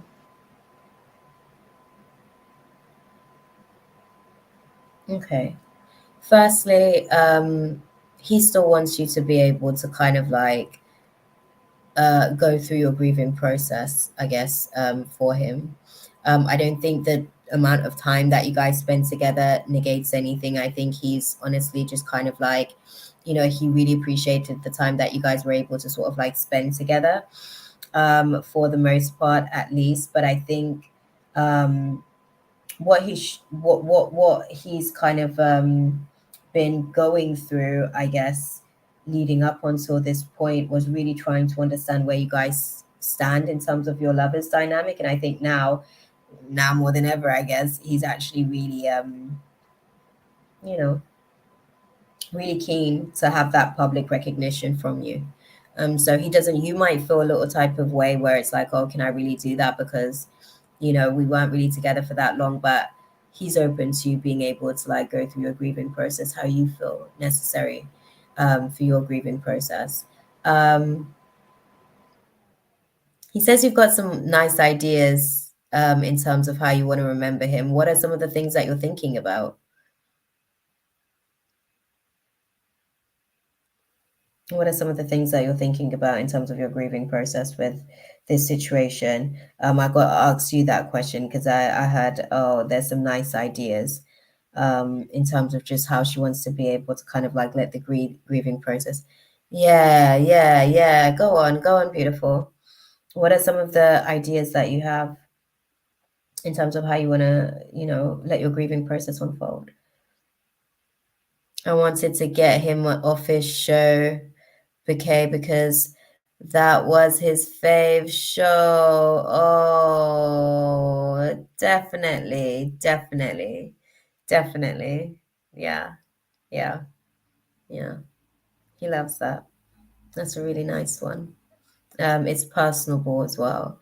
Um, I also thought about doing tattoos since he was a tattoo artist. Yes. Yeah. Yeah. Mm, definitely. Definitely. I think oh, I think he has some regrets. I think he feels like he could have handled the situation a lot better.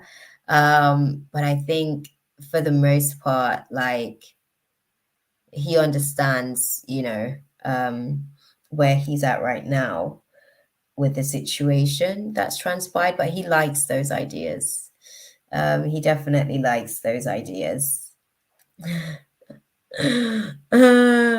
He's like, the tattoo thing he would have expected, but the office thing, is just something like on another level because you guys were building a connection, I guess. And I guess he was questioned, like he always kind of like questioned, I guess, to some degree, like where he stood, um, with yourself and stuff as well.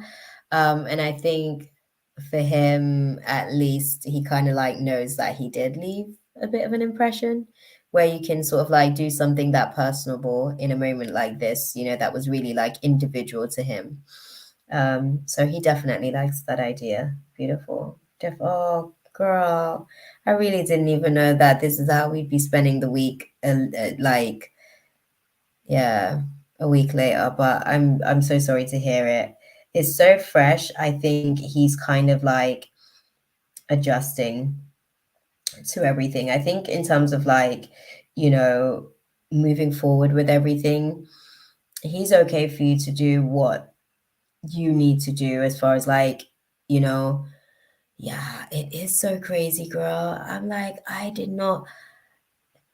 they kept saying no, right? And I understood the fact that it was a no, but I thought that y'all were going to live life like moving forward. And I understood that they were very clear on the fact that it was going to be an inevitable no. And you will learn more about that no like in the next few weeks. Obviously, this is to build up towards his funeral, I'm assuming, is what they're speaking about. But girl, I did not expect this at all. This is so like for me, I'm like mind blown. But yeah, I guess he says that he's watching out for you on that side. Um, yeah, yeah, he's watching out for you. There's not really like as far as being able to kind of like move on.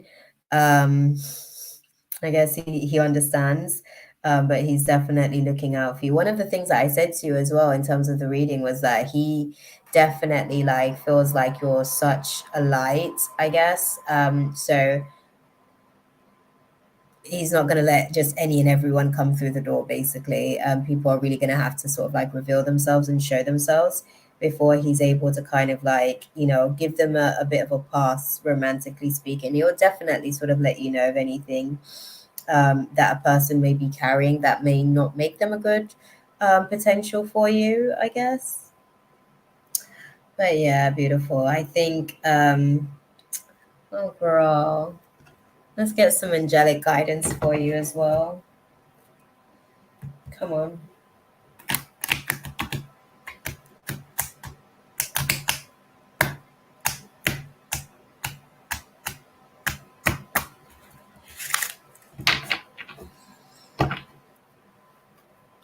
What do you guys have got? Okay, thank you. Oh, no. A lot of internalized cards here. Okay, so they're saying you're crossing like an unlikely path, a path that you wouldn't have probably even like envisaged kind of navigating through, and it's not going to be successful in the next few weeks.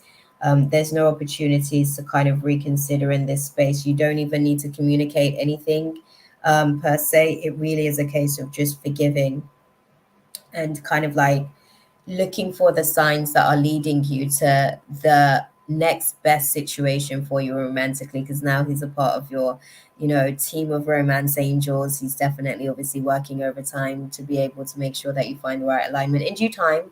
I think that the healing process is definitely important for you. I think that the grieving process is definitely a part that you need to kind of like let yourself feel, so that you can kind of like move past. I also worried. I also was worried about a potential pregnancy. Do you see anything about that? Okay, girl. Let's go and look at the cards. Guys, the pregnancy situation. What do you guys see?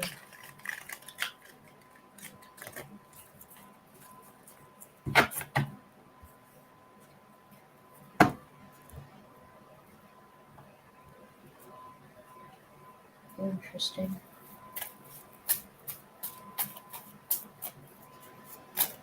Is there a pregnant? Oh, okay, thank you. Okay. Sorry.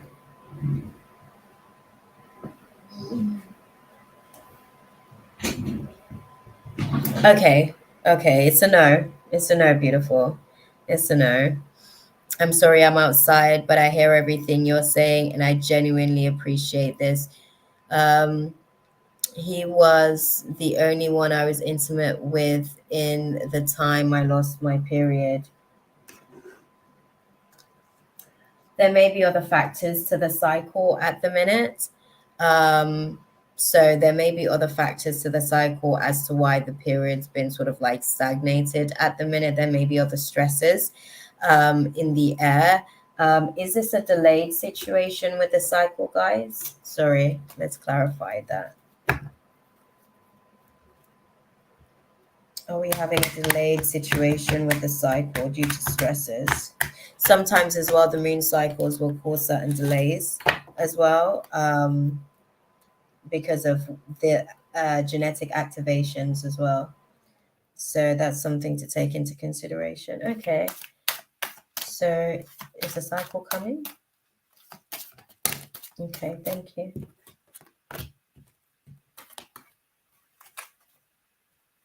Okay.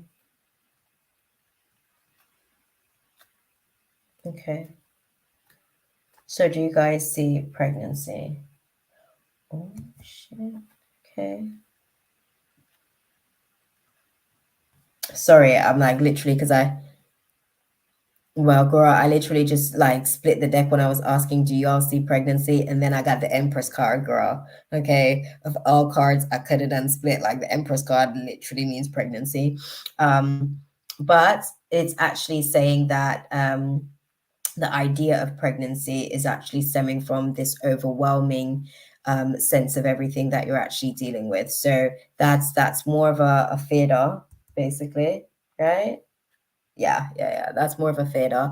I think at the minute, you probably kind of get back into how late are you?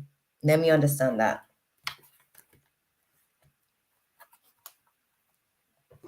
How late are you for this cycle that you're kind of waiting on?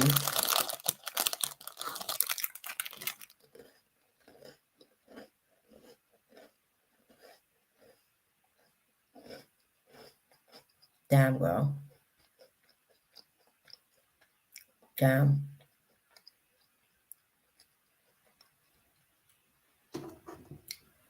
Come on, guys. She's 35 days late.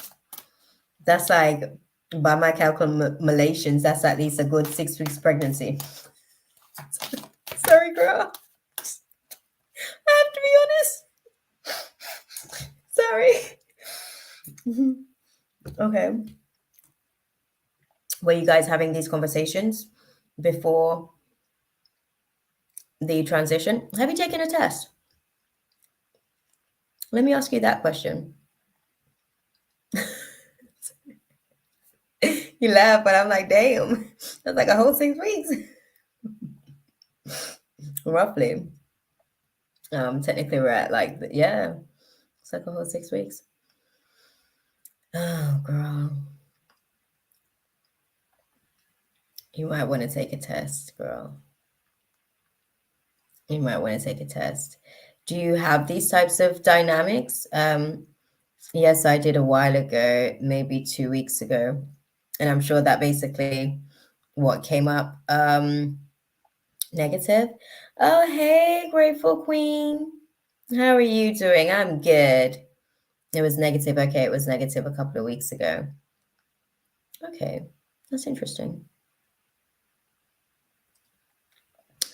Try and take something again. Donations are still open. I'm gonna take at least one from the free list because my moderator, Mina, she's in Pakistan and the time difference is crazy, girl. So I am gonna take her question after this, but the free list is open. We've got a few people left as well that we need to kind of get through. So yeah. But we're still good. That's okay, Grateful Queen. I've been getting some downloads. I think I remember last time it was a conversation about your partner as well. If I remember, there was something about the spirit of guilt because they were, that's okay. That's okay, Mina. I know, bro. Like your guys are telling me that you're struggling to stay awake. You got stuff. I'm like, girl, I get it because you've got like stuff. You know what I mean? Like it's a completely different time zone. I know Chaley, I don't know if Chaley has already gone off, but I still have the list. So I'll work with the list. And that will be the last donation from Grateful Queen that we take. And then that's it, right? We'll just close off the list there and I'll keep the list going for when you actually go with the situation. Yes, Grateful Queen. So I was hoping to be able to kind of like speak to you again. So I'm glad that you did come into the space. Hopefully, we're going to unpack that question a little bit more because they were telling me some stuff today about how his root chakra is basically like there's a lot of bleeding. The spirit of guilt is bleeding into his root chakra. So we definitely need to like unpack some ish, girl. So I'm glad you did show up today for class. So I was like, oh my God, so how do I know? I ain't even got her IG, nothing. How do I put, like, what do I do? But clearly, like, you got the download in the memo because they were like, yeah, there's still some more to the dynamics and the situation. So we still got to unpack. I don't know what question you're planning to ask, but they did give me some downloads on that earlier this week as well. I think it was the day before yesterday. But yes, Aaliyah, I would say, my love, do the test again, just so that you can also sort of like alleviate any stresses that you might be having. Because again, when we're tight as well, like literally when we're tight about the stresses that we're navigating through, it can also kind of like delay. The 35 days isn't like super shocking. Sometimes I do have situations where my cycle decides that it's not coming for like a good 6 weeks, depending on if I had like that cycle during a full moon cycle, basically, and I'm going through like a long release. My body's like, girl, I ain't got no more that I can give you right now because I'm releasing so much. Did you see that last full moon? So your body may still be kind of like regenerating cells basically for your next release. You laugh, but seriously, I'm like, well, I need me a cycle, girl, because otherwise this shit leaves me confused. Like, there's no pregnancy, but there's no cycle either. So make up your mind. What is we doing? I get you, beautiful. I get you. I think once you take the test again, I think there's like literally just a little bit of downtime. Sometimes when there's certain moon cycles, when we come on during the moon cycle, we kind of miss the 28 days mark, and then it goes into like sort of between the 6 and 7 weeks mark from what I've observed myself personally. Sometimes it actually goes into the 8 weeks marks as well, depending on how much we've purged during the full moon cycle. Basically depends on what emotional, like this one. Listen, with this level of stress, okay, so is she getting her cycle? Okay, there will be opportunity. The cycle's coming, girl. The cycle's coming. Okay, when are we likely to see the cycle come? Come on, guys. Okay. Okay, and when is that? Okay, we get it, abundance, but when is that? I get that you guys are obviously giving her some time because we get it. Obviously, when we navigate through the cycle, there's a lot of like not just physical bleeding, but bleeding of our energy as well. So I get that you guys are giving her this room to be able to kind of like do as much and utilize her energy as much. But when's it gonna come? You want to know that? When's it gonna come, guys? Right? Right. Oh, girl. You see. Okay, guys. Okay.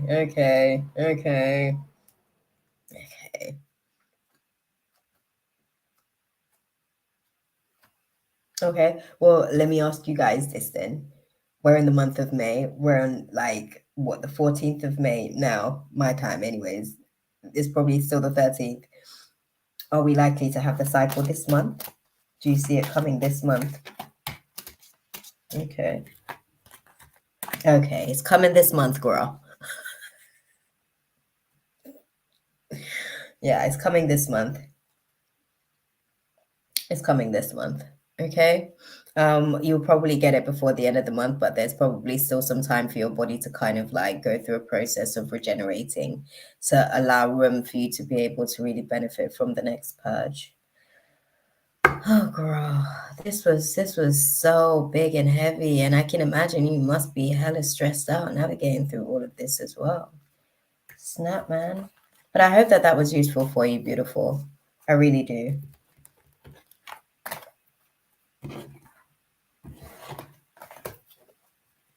Do you have any advice on feeling uneasy or feeling like you're being watched when you don't want to be watched after a death? I'm not gonna lie. I just I just enjoy it. I'm not gonna lie. The thing about it is like spirits are usually very respectful. They're present all the time. I know that there's people that will say like, spirit's not there when we're having sex and spirit's not there when we're kind of getting washed and stuff. That's not my personal experience. Sometimes I've literally been in the act and my daddy's been like, girl, what you doing? I'm like, daddy, get the hell out of this space. This ain't got nothing to do with you right now. Okay. So that's not been my personal experience. Sometimes I'm in the shower, and because obviously water is a very good transmitter of information, sometimes they'll like send me downloads, and I'm like, yo, can a bitch just have a break? I'm getting myself clean. Okay. No, it's not the time. So for me personally, I just accept that it's a part of the process, that they may be present and not with any ill will. Obviously, we look at the human different. You know what I mean? We're like, oh my God, I'm a human. Let me protect myself. But they're like, girl, snap. I was a human too once. Kind of like that dynamic. So that helps me to be able to rationalize the thought of constantly being watched. I'm not going to lie.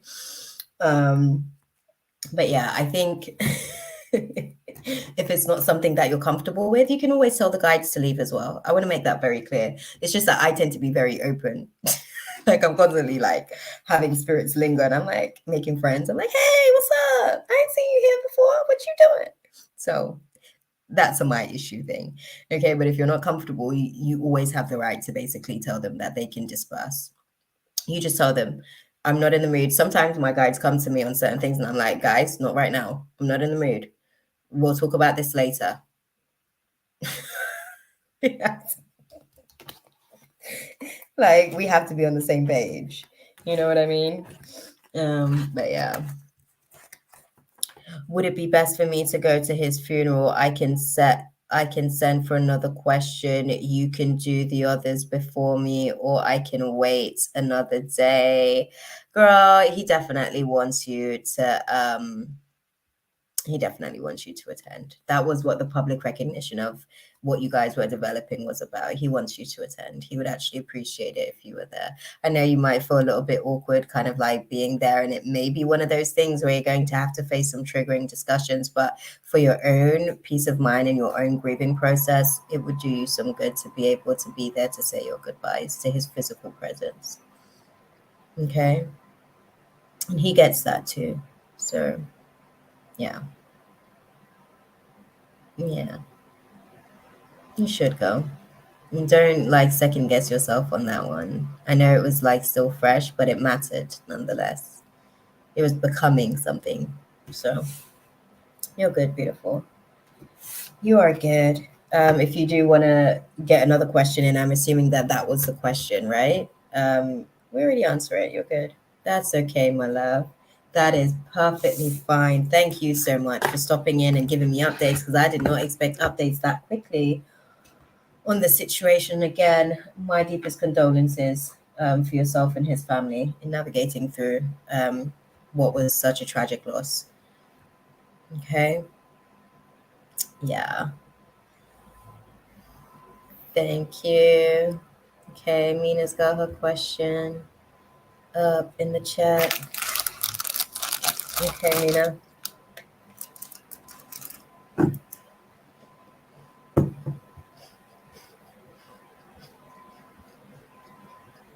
That part, right, Grateful Queen? Definitely.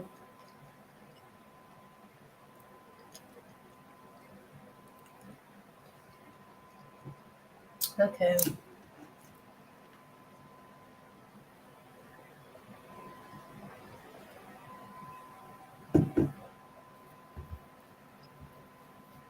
You're doing, Aaliyah. You're not just trying, you're doing. I know it's like, whoa, a whirlwind, right? Like when I initially like tuned into your space, I wanted to cry because I could feel the sadness on your heart. But you're doing a good job in navigating it. Like you're not just trying, you're doing, my love, and you're doing a really good job.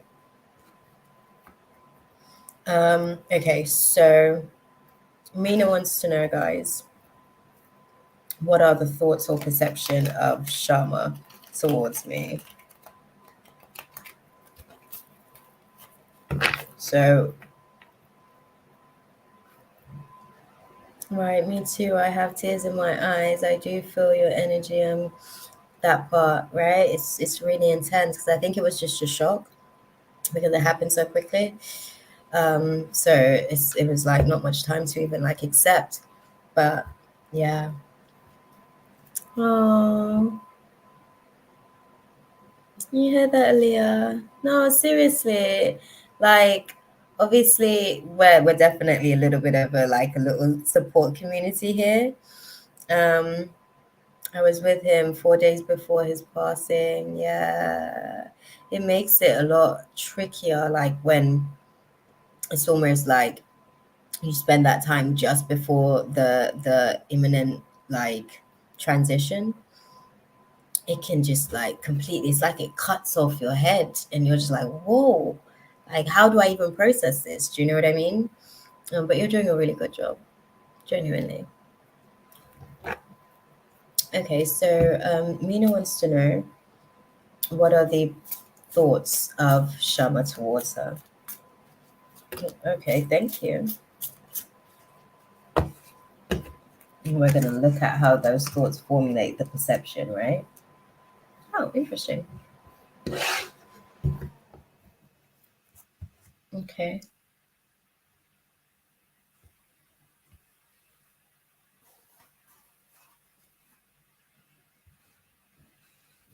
Mm,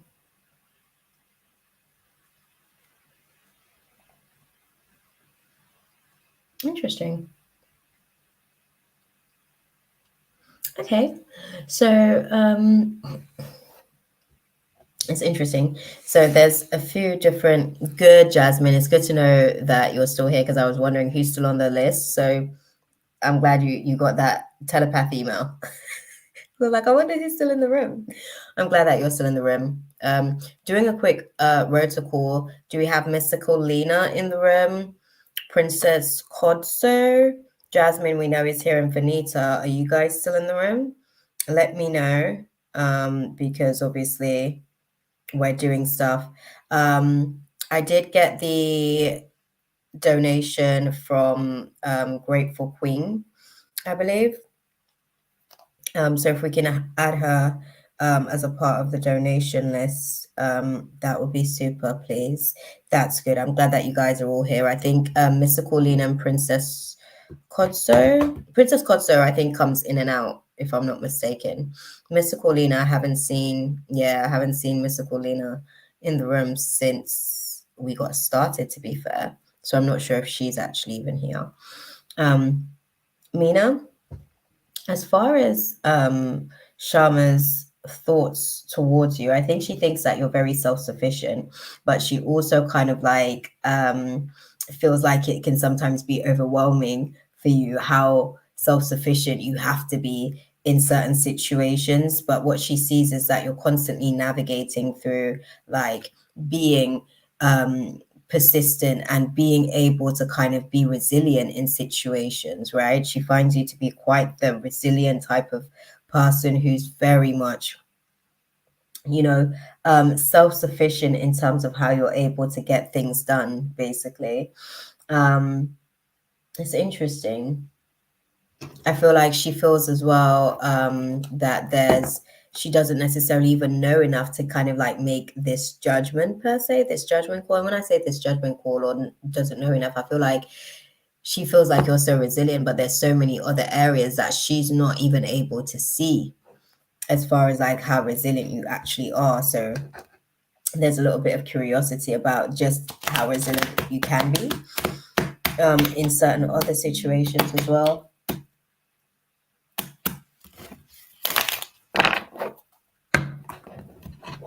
Interesting. Sorry, loves.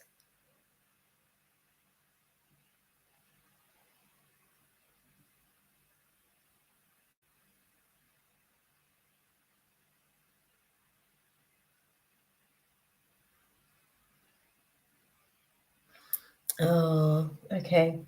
So, sorry.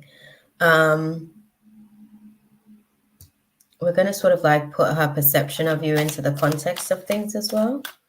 What's Shama's perception of Mina?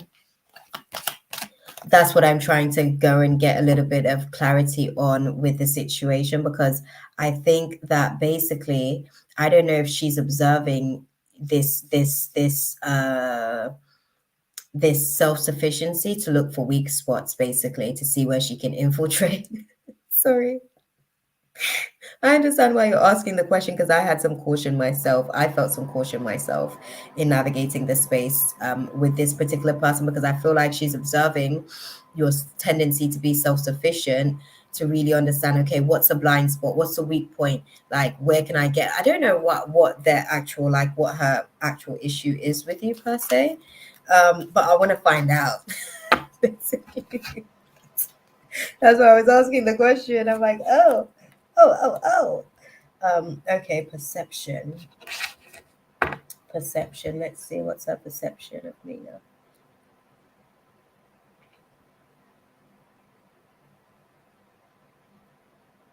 Okay. Okay, and how does she feel about that, guys? Right. We want to know because sometimes, like we're in certain positions and it triggers certain people because their circumstances are different, basically. So I want to get that because that's where I'm going to understand if there's any ill intentions towards you, right? How does she feel about that, seeing as that's her perception of Mina? How does she feel about it? Okay, thank you. Sorry, Mina, we're going to unpack it.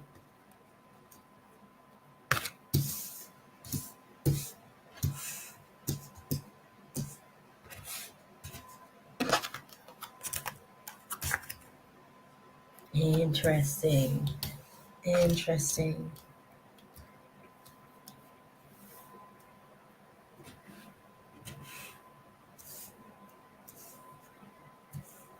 Okay.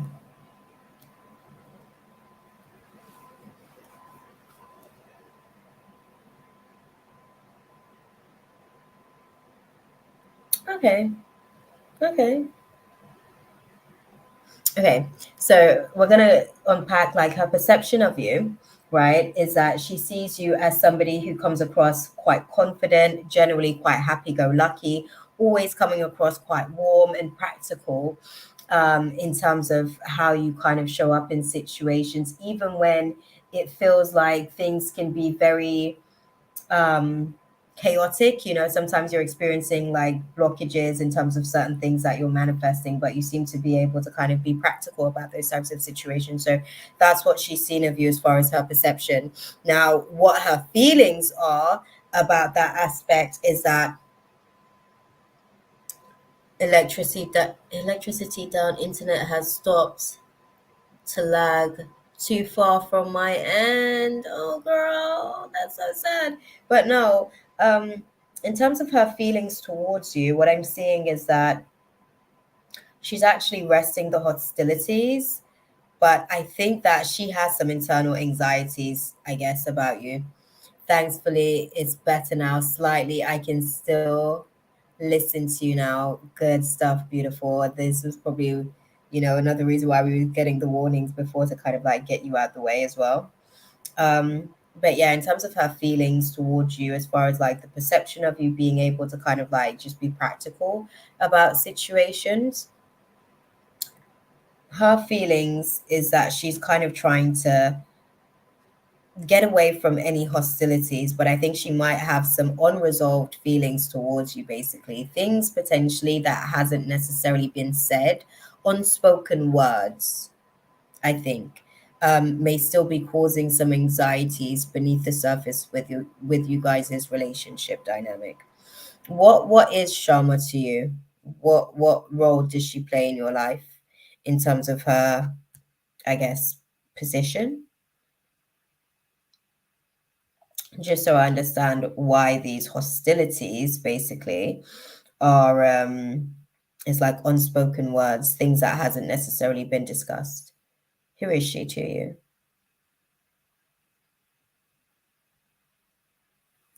Let me know.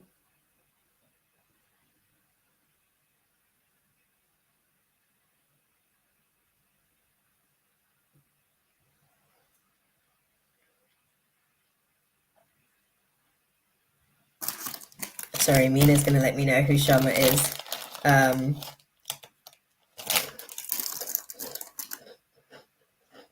So I can put into context this anxiety. I don't know if the internet's still lagging as well, though. That part.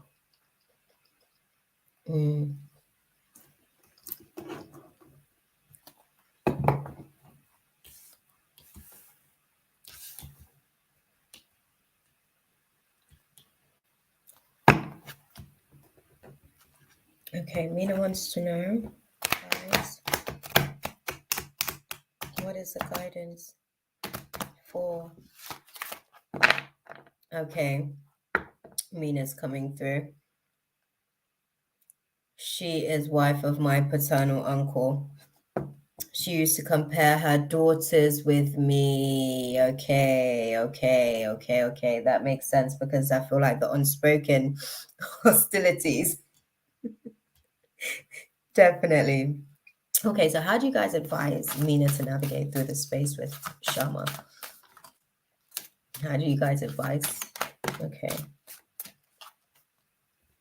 Okay, they said the best action to take with this type of person is to be assertive. I think that, and also try to disturb my mental peace a lot by influencing my parents when I wasn't married. Yeah. That's interesting.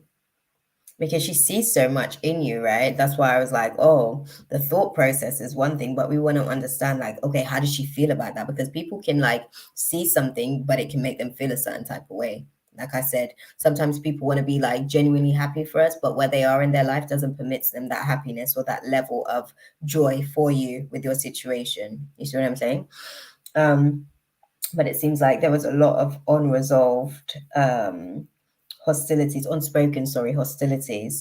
So that's interesting. The advice for you in navigating through this Sharma person, my love, is to continue to just be assertive about who you are, because I think for the most part, she sees you as a very bright light. You know what I mean? She sees all of your qualities for the most part. She sees that you're quite, you're able to just get the job done, and you're not going to let any of the ish put you off. And you definitely can stand up just like a 7 of Wands energy, and actually take on the challenge, right? Actually take on the challenge. I think now as well, she finds that you may be a little bit overly protective when it comes to her as well, where you kind of like guard yourself with her, and she's aware of that. She's aware of the fact that you're on guard when it comes to her, for good reason, because I think she realizes, I guess, that you see her little, spirit of competition that has nothing to do with you and everything to do with stuff that she needs to basically look within herself about, this need to compare constantly. So that's pretty interesting. But they're advising, just be assertive with this person. You hold the key to be able to manage this little presence, this little spirit that she doesn't seem to be managing too well. You're in pretty good mastery of yourself to not let her phase you too much, but be able to navigate around her irregardless of how she shows up. Because she's very good at, see, like I said, like, she sees all the qualities of you, but I wanted to understand like what is really going on in her feelings towards you, because that was really where the tea was at. There was a lot of unspoken stuff that's there. There's a lot of this that she feels towards you, a lot of hostility that she feels towards you that isn't spoken. There's gonna be some anxiety moving forward, beautiful.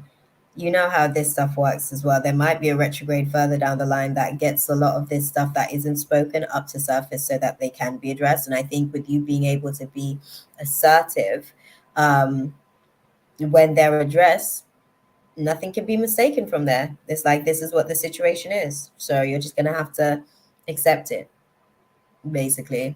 And she's going to have to navigate through that process when that time comes as well. But yeah.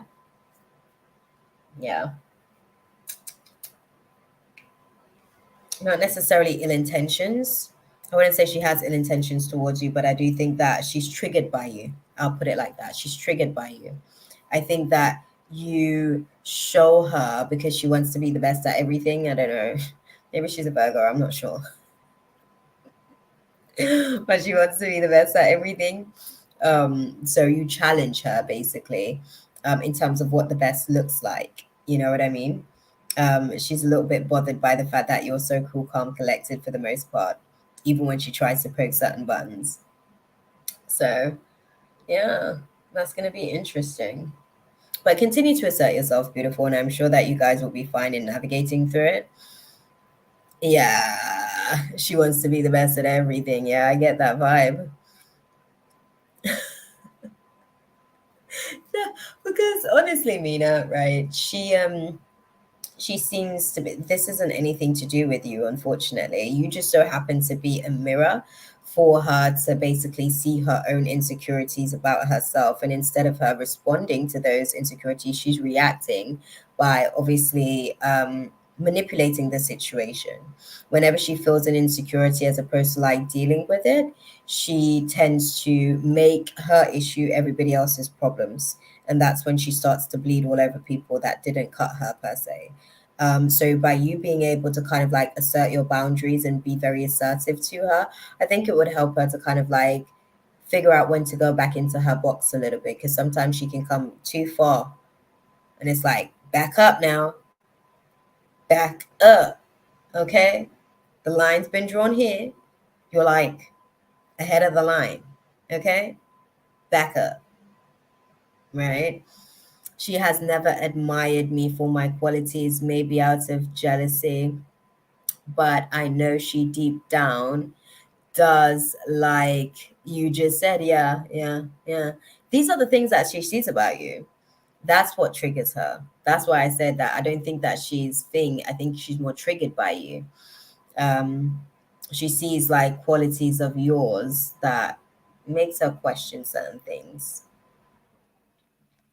I can understand why the self-sufficiency, if she was trying to like get you to get married and stuff, I can see why the self-sufficiency stuff may be like a thought process of hers, because I don't know. It's not to say that she's not self-sufficient, because she potentially can be, but she chooses not to be.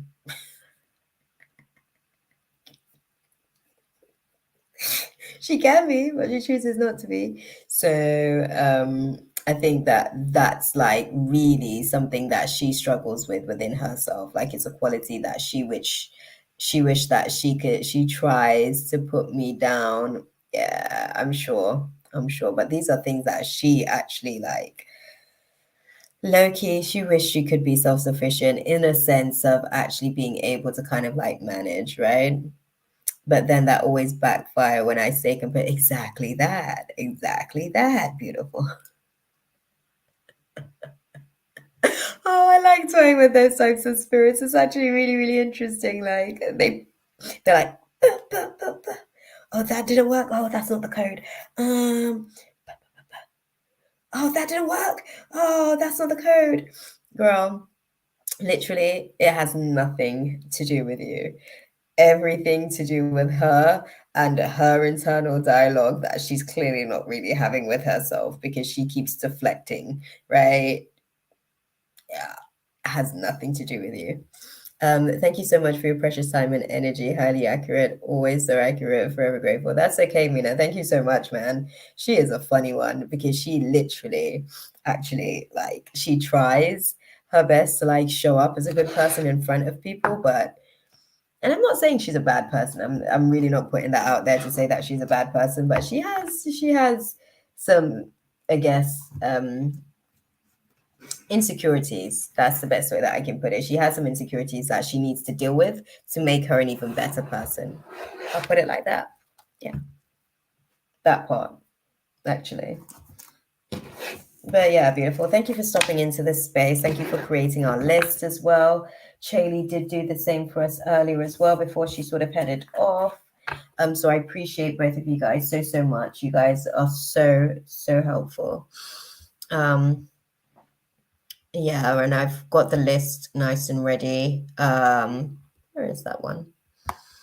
The most recent list, I do have that. So this is where we are, guys. As far as the most recent list, we've got Grateful Queen on the donation list. We've got Princess Kodso, Jasmine, and Vanita.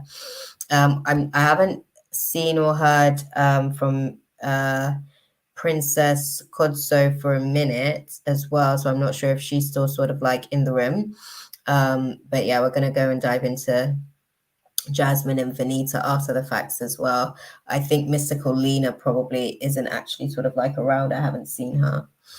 But what is your question, my love? Grateful Queen, what is your question? Definitely put it out there in the chat. Thank you, Mina. Oh, thank you so much. Here we are. I'll start that one as well, because I haven't seen Princess Kodso for a minute in the chat.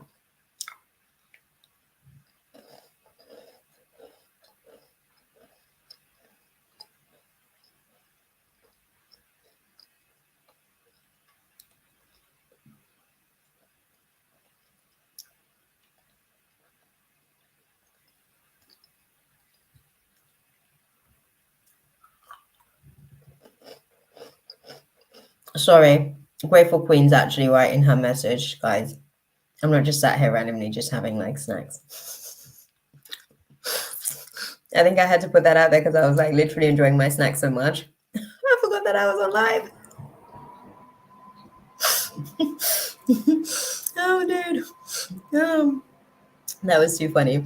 I keep finding myself getting lost in these little time bubbles where I have to like literally remind myself to come back to like be present, girl. Oh, that was too funny. I literally got so engrossed in it. I was like, this is nice. And then I remembered, oh, snap, I'm on live.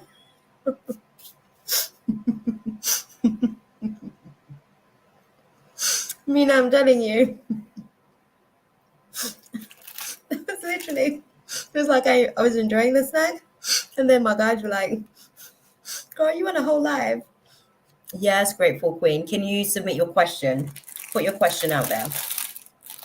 No, you're good. You're good, beautiful. You're good. That was just too funny. Oh, that was hilarious. It's like they're reminding me, you're still on Showtime. I was like, oh, snap. Let me wrap that up real quick. Oh, dude. Who do we have in the room, guys? I know Grateful Queen's here. Jasmine and Vanita's here. Did we lose Princess Kodso? Did we lose Mystical Mina as well? Let me know. Because after Grateful Queen, I've only got 2 left. Okay, my question is, what I want to know, what I don't know about Jason and Evelyn.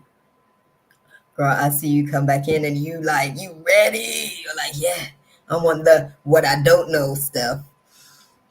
Yeah, I know. Jasmine and Vanita were here. I know.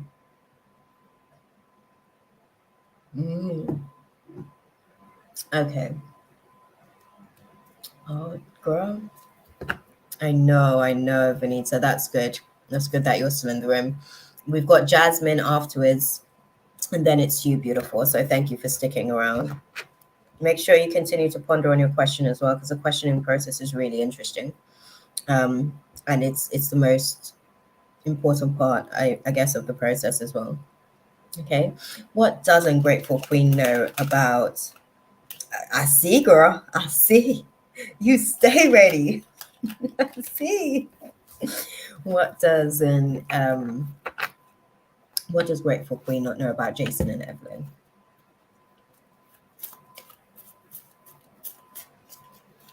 Okay, thank you.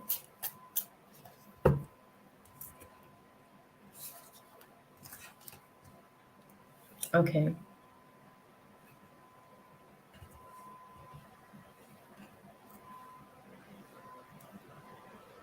Okay. Interesting.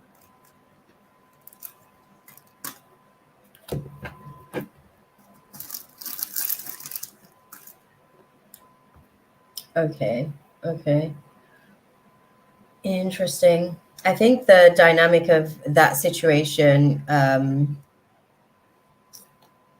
don't want to say broke down per se, but that basically any involvement for these two. Sorry, let me go get your question and pop it up on the screen so I don't lose it.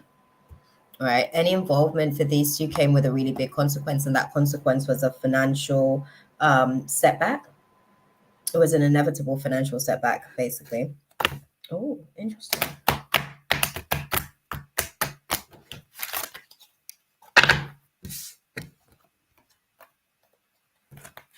Mm,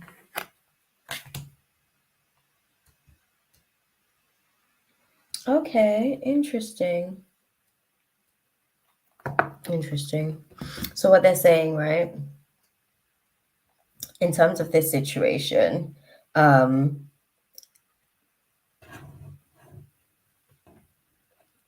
there was a connection with these guys in the past situation, but there isn't any romantic feelings in terms of the dynamics of everything right now.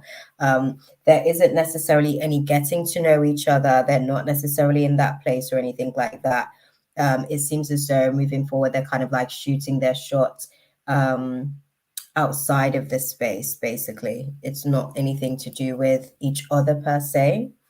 Um, Interesting. Why is that? Tell me more. Why is that? The romantic feelings is being internalized. There's no expression of stuff. Why is all of that? Make it very clear. Thank you.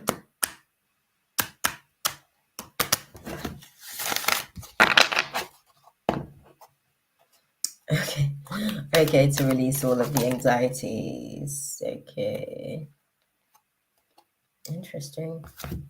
I've got a whole like deck of cards right here, so I'm gonna have to read these from my hands. Okay. The reason why is because the man who was really sort of like becoming more disciplined. So Jason became a lot more disciplined with the dynamics that he was navigating through with the situation with Evelyn, right? And that is what really ultimately caused the breakdown in this type of dynamic, in this situation where there's feelings basically potentially involved. Who is Jason and Evelyn to you? Beautiful. Put that into context for me so that I can get an understanding of that, because there's so much going on with the undertone of this situation.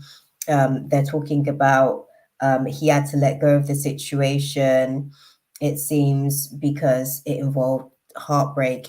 And he had to be mindful of not taking certain actions because there was still a situation where there was a lack of closure, basically. And he had to pretty much kind of think about how he's going to be navigating through the situation where he wasn't necessarily thinking, or the female Evelyn wasn't thinking necessarily about the other factors to the situation, which may kind of trigger like feelings of envy. Hold on, girl.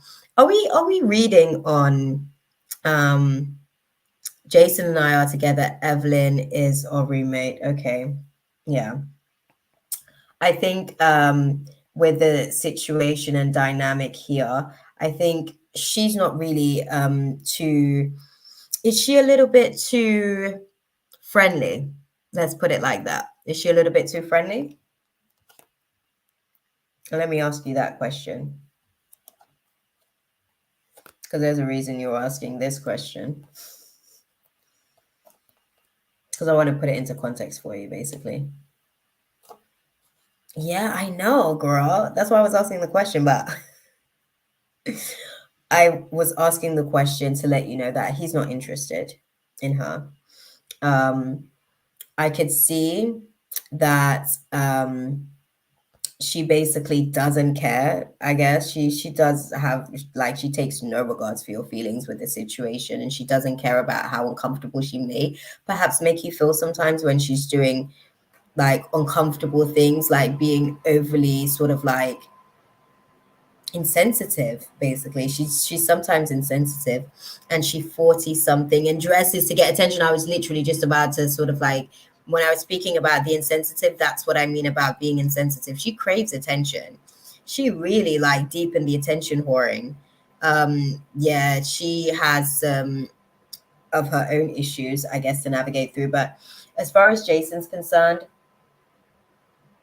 there's nothing there. He's not trying to get to know her. There's no romantic feelings. He's kind of shooting his shot elsewhere, as she's being forced to do. She doesn't say, she doesn't, she say flirty stuff. Yeah, yeah, I know, I know, I know.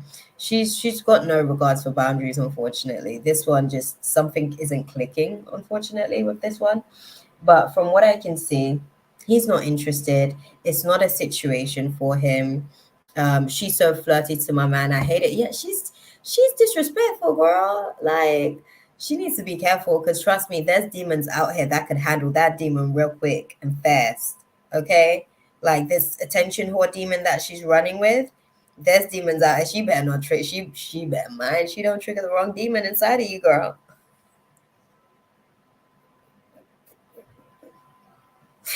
I just have to put that out there because she's on a very thin line.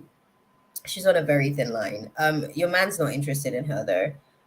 For the most part, he actually finds her to be quite immature, and is quite off-putting. So there's no interest there on his part. But it's like when it comes to the situation, she likes to feel like she still got it. I think she wants to like, she revels in that type of shit. She loves jealousy, basically. She wants to know if she can still, um oh girl, don't be taking it out on your man. You better take it out on that. Okay. She's really the problem in the situation. I know that obviously you can talk to him a certain type of way because it's different. You know, he's your partner, so he has more obligations to you. But honestly, he is not the problem in this situation. So you could talk to him all day long, my love. He ain't doing anything. This is all her. She's instigating, she's pursuing. She just likes a little bit of attention. She craves attention, unfortunately. And if you do those types of things, you only push him into the directive towards her, basically. And you don't want to do that because he's not even interested in her, but you don't want to deplete his um, self-worth and self-esteem so much to the point where he's so fragile that eventually her little attention whore demon can actually get some attention from him. You don't want to do that, you know. Direct your energy where it's actually needing to be focused, which is towards her. And when you're dealing with an attention whore demon, what you do is pay very minimal attention. And eventually that demon will learn boundaries on how to be able to navigate through relationships because she's probably just used to doing this in general with people, right? But if you start to, okay, because she gets jealous of us, I can imagine I can imagine. I can imagine. I can imagine. I can imagine, beautiful. I can imagine. Like, you know how they say misery loves company? Like, she's the misery looking for company and she's prepared to, like, basically make stuff uncomfortable for you guys. Like, she's causing contention. A lot of it is intentional contention as well. Like, she's just not happy with where she's at. She's single, right? Because I get the sense that don't nobody else want it. No offense. But it's not just like Jason that isn't really interested, but in general, like her personality is very off-putting to a lot of men. So yeah, that part. But it seems like he's not thinking about her, bro. He's really not thinking about her. He's like focused on other stuff. Like he's really just trying to get back into a better place himself in terms of where he's at in life. She is the least of his concerns. Okay, the least of his concerns, and he's not intending to, nurture any sort of connection with her. It's not a situation that you have to worry about at all. But from her end, yeah, it's a little bit questionable. Yeah, go for it. What's the question?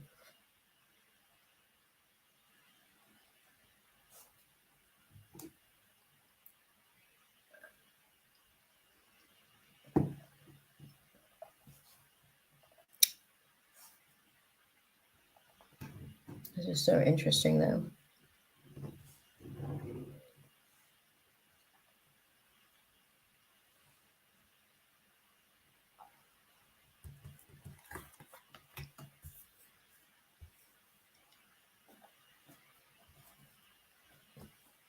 Okay, guys.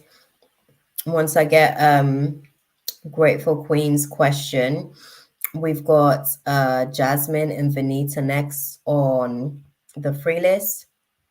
And then we're going to wrap it up for the night, y'all. Okay, we are done for the night. We have done a full shift by then. Hopefully I can get out by like 3 a.m. because I've got Bible studies in the morning. And then once I get through the Bible studies, actually, I'm gonna actually what's it called? Once I get through the Bible studies, I'm gonna get back into Quran studies as well. So why does he entertain her? When he drinks, I feel like he flirts back and gets me thinking. I think he has low self-esteem himself as well. And sometimes when he's kind of like in a situation and you're right there, what you just said there, they do have something going on. Or am I overthinking? I'll tell you what you're feeling is both of their disrespect towards you. There isn't necessarily anything going on as far as that situation, because I think he's on a very fine line, a very, very fine line. So I don't think he's actually doing anything, but I think that there's a disrespect value with the situation. I think that she doesn't respect you, and I think that he, unfortunately, when he gets a little bit intoxicated, he's not as disciplined as he is when he's sober, unfortunately. So those are his weak points, unfortunately. It might be worth having a conversation with him to let it be known, when he drinks, he needs to get a better management of his tendency to be open to that space when it comes to her, because it makes you feel uncomfortable. So I can understand why you have conversations with him at the minute as well, but he's actually not really interested in her. Yeah, he's actually not really interested in her. He's actually very guarded for the most part. It's not really a situation that he's kind of like, yeah, he's very hesitant when it comes to that situation for the most part. The flirting situation that happens when he's not in his best self, clearly. But I think he likes the attention because he's also a little bit insecure as well, especially where he's at right now in terms of his circumstances. I bet she loves when he drinks because then she can feed that demon. Shit. She's like, yeah, drink more. Drink up, drink up, hon. Because she wants to be able to kind of like get him inebriated so that he's paying her the attention. These are two demons feeding off each other, basically. He pays her the attention that she's seeking when he's in that state. And then she's also, I work 3 p.m. to 11 p.m. And when they're home alone, I get anxiety when I'm at work. Yeah, I can imagine.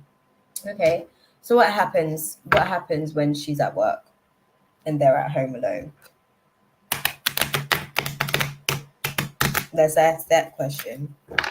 I'm sure she does offer him drinks because she wants to activate his, like, she wants to basically bring his guards down. And usually she can tell clearly that when he's inebriated, then his guards are down. So she's trying to use that to her advantage. But what does happen between Jason and Evelyn when our girl's at work? Put that into context for us, guys. Okay, thank you. Okay.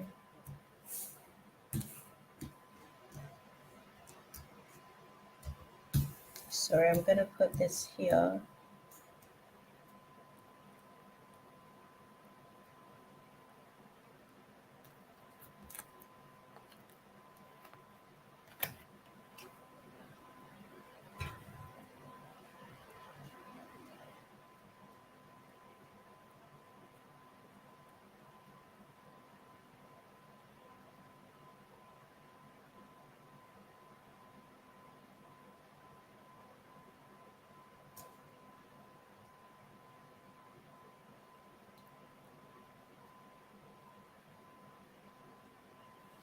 Sorry. Spirit was just telling me something about soul ties and how that's glamorized here, and how that's why a lot of us is basically riddled with certain demons and stuff like that. Sorry, my bad, girl.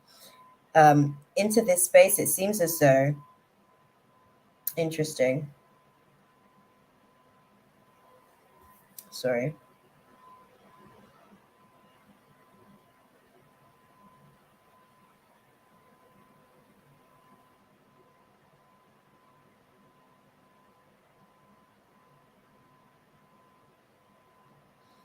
Okay, what does this mean then? Put it into context. Sorry, girl. I'm like really trying to get like as much clarity as I can for you with the situation. So put this into context then. What does that mean? In her absence, we got some major arcana here. That's why I'm asking as well. We've got the Temperance and the Emperor. What does this mean?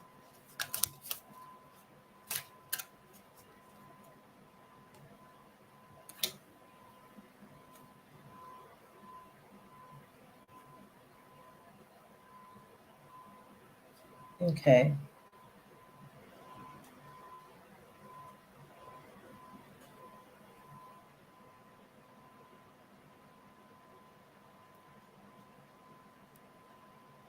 Interesting. Okay. Take your time. I need to know the truth because I leave quick if they have something going on. Well, this is why I'm trying to like get the clarity on the situation, because they were saying to me like, obviously if I don't deliver this information to like inappropriate measure, then there is likely to be a separation. So girl, okay, so looking at the cards, we do have the Emperor, the Temperance. We do have, this is usually an indication of third party situations, but we already know that she's a third party situation in the dynamic with you guys, right? The Three of Cups in reverse is usually referencing third party situations, but we know that she already has, her eyes basically on the situation sort of coming in.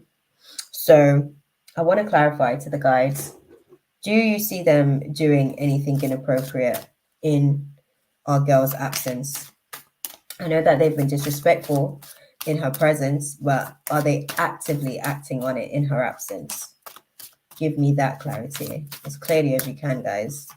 We don't want no riddles with it. We want just very direct, clarifying what the situation is. Okay, thank you.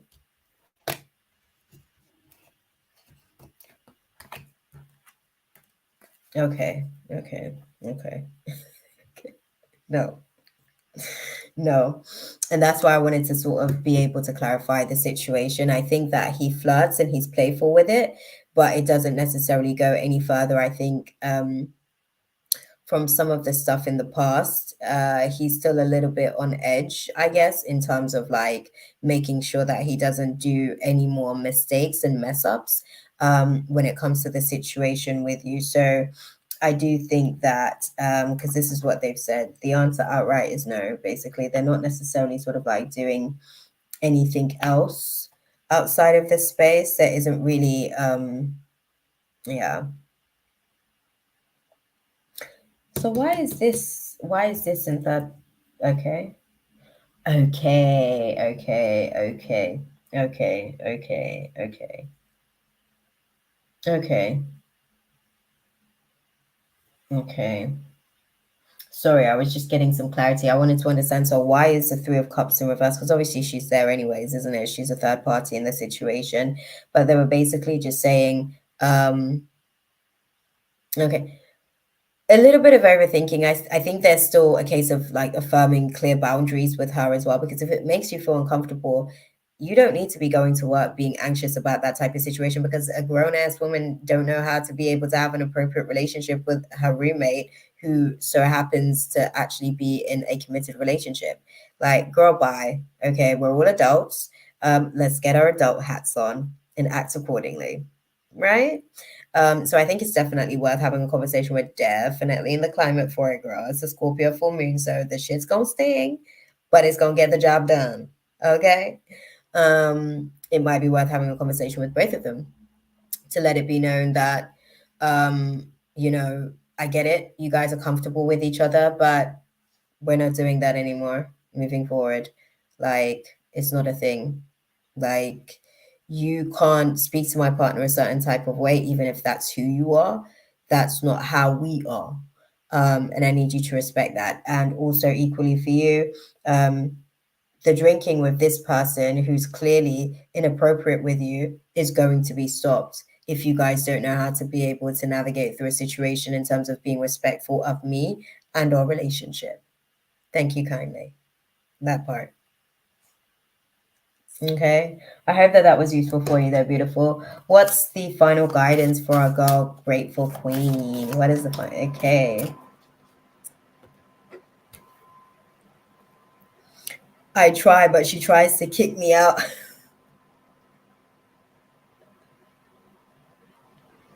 She's a kid. I tell you what, do yourself a solid and maybe see if you can find somewhere else. This might be a great season, actually. We've got the Taurus new moon coming as well, which will be a great season to plant some seeds to get you out of that space within the next 6 months. Okay? Plant your seeds, girl, because I'm telling you, like this person, yeah, like self-centered, selfish, all about the self. Any self you can think of, she's got one. Okay, the guidance for you is to choose a new direction. Choose a new direction in terms of what, guys? Oh, okay. In terms of the partnership and the attraction. Um, okay. What does that mean?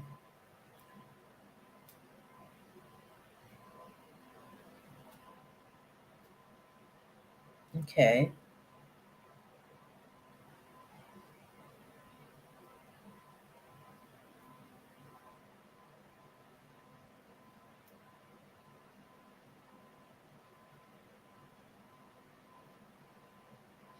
Yeah.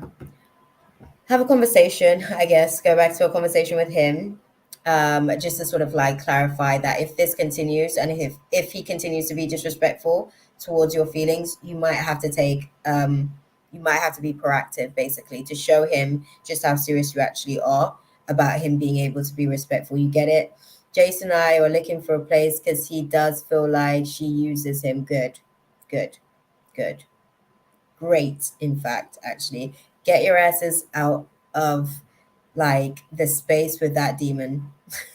Respectfully. I mean, we all have demons, don't get me wrong, but like for her to just be out here like blatantly like projecting her demons and then trying to silence you whenever you try to speak up about it to her, girl, you don't even want to be around them demons because they're letting you know that they ain't even open to change. There's no room for them to grow, and they are not willing to do anything about it. But yeah. Hey Ali, the list is closed, I'm afraid. We're actually finishing up for the night. I've been in here for like 4.5 hours. So I'm gonna finish up for the night. But tune in next week. If you hit the notification bar, I'm hoping that YouTube will actually notify you when I go live. But usually the list is even full before I go live because I put out the streaming premiere a day or two beforehand, and everybody usually comes in and gets their name on the list. So I would definitely say get into the space nice and early. Okay. No, that's okay. That's okay. Next week, divine timing. God's always making sure that, perfect timing's in place. So perfect timing. We're good. I feel better. And yes, she does. OMG. I love you, girl. I love you too. Listen, all of this stuff right here, yeah. Okay, yeah.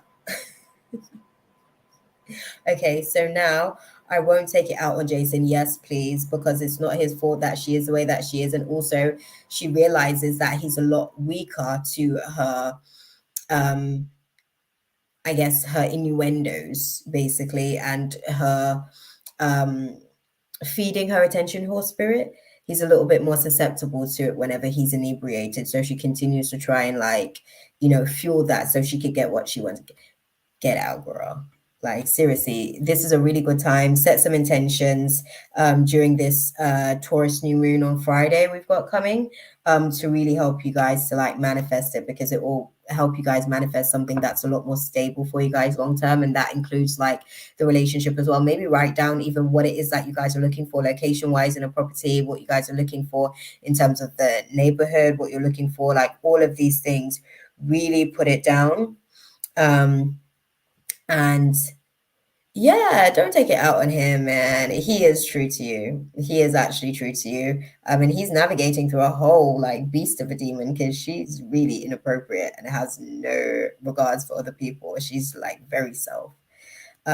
So yeah, I'd say navigating through the process with her, just protect your peace, protect your relationship, and get out. She's not the place where you guys want to be, because she's lonely and misery loves company, like I said. Oh, that's okay, beautiful. I'm sorry that you're feeling lost, my love. Tune in to us next week, because I need to have like an open channel. Gold, hey, nice to sort of like have you in the room. We're actually sort of wrapping up shop, because it's kind of we've been in here for a minute. But Ali, join us next week, okay? And we'll kind of like see what can be done, that part. All right, my love. I'm still going to try and get into the process of like doing these readings twice a week, because Spirit has spoken to me about that recently again, about trying to get into a rhythm of doing that. It's just so much of a challenge. Sorry, Gold. I know that you want to know, but if you come next week, okay, try and get in on the list early, because I'm having to close out the list now because I'm exhausted, unfortunately. I've got my last two on the list, and I'm going to give them their time because they've been so good and patiently waiting. But yeah, you'll have to tune in next week, my love, and I'll be able to give you, maybe by now and then, you know, the guides might be able to give you guys some clarity on your own for whatever it is you're asking for. Okay, that's good, Ali. I look forward to actually sort of like I guess tuning in with you next week. Okay, seeing what your guides have to say about what your questions are. Thank you, Gold. Thank you for understanding. Okay, tune in next week though. We might be able to have some room for you, and I'm gonna go back and revisit my schedule and see what I can do about like getting these 2 lives out a week when it comes to these readings. Oh, I appreciate you, girl, because literally they were telling me about coming into this space and making sure that I know that, you know, another thing, just to sort of like finish up on what we were speaking about last time with Jason, because they did say this to me about like his root chakra situation. He really needs to like let go at the root, right? He really needs to let go at the root of some of the stuff that he's kind of like navigating through at the minute. Guilt is really, really something that he's holding on to really strongly. And it's kind of causing him, it's kind of like a wall enclosing on him. The more he continues to like guilt trip himself, the more this wall closes in on him. So I don't know if you guys have had the conversation to help assist him in releasing some of that guilt. But yeah, the guides kind of like checked in with me recently, and they were like, yep, the guilt that was in here is moved down to his root chakra, and it's just kind of like distorting a lot of the imagery. And he's actually showing up with a lot of low self-esteem with this dynamic as well. So yeah, just got to put it out there for you, just so that you know. So if you guys haven't had the conversation, it's definitely worth having, so that he can start to maybe just relieve himself and let himself be, you know. But yeah, Jasmine, I don't know if you're still in the room, but you're next on the list. Vanita's probably getting her question ready just in case. So if you are here, Jasmine, I don't know, you want to start. Firstly, let me know that you're here, just so that we know to sort of like expect your question, because Vanita's getting her question ready. So yeah, that part. If you are here, give me a little hands up, and then I'll wait for your question. And Vanita is also the last question on the list.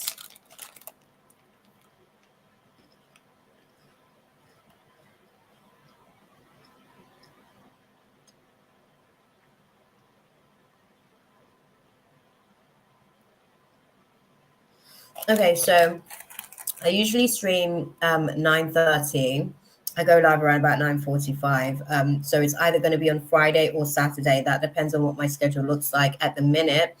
I think it's more than likely going to be Saturday again next week in terms of the rhythm that I'm on.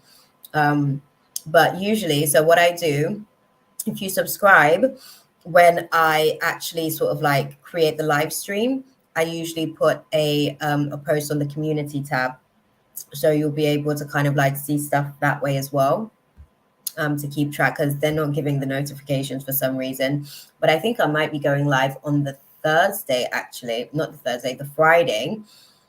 And then on the Saturday, I think I might be doing some readings for you guys as well in preparation for Gemini season, actually, for all of the zodiacs. Yeah, the guide said I needed to do that because Gemini is a great teacher, and we're going to be going through a lot of the shadows to get out on the other side, I guess, ready for Cancer season to go into the emotional aspect of everything. So they've asked me to do a reading. So I'll probably be live next Friday, 9:30.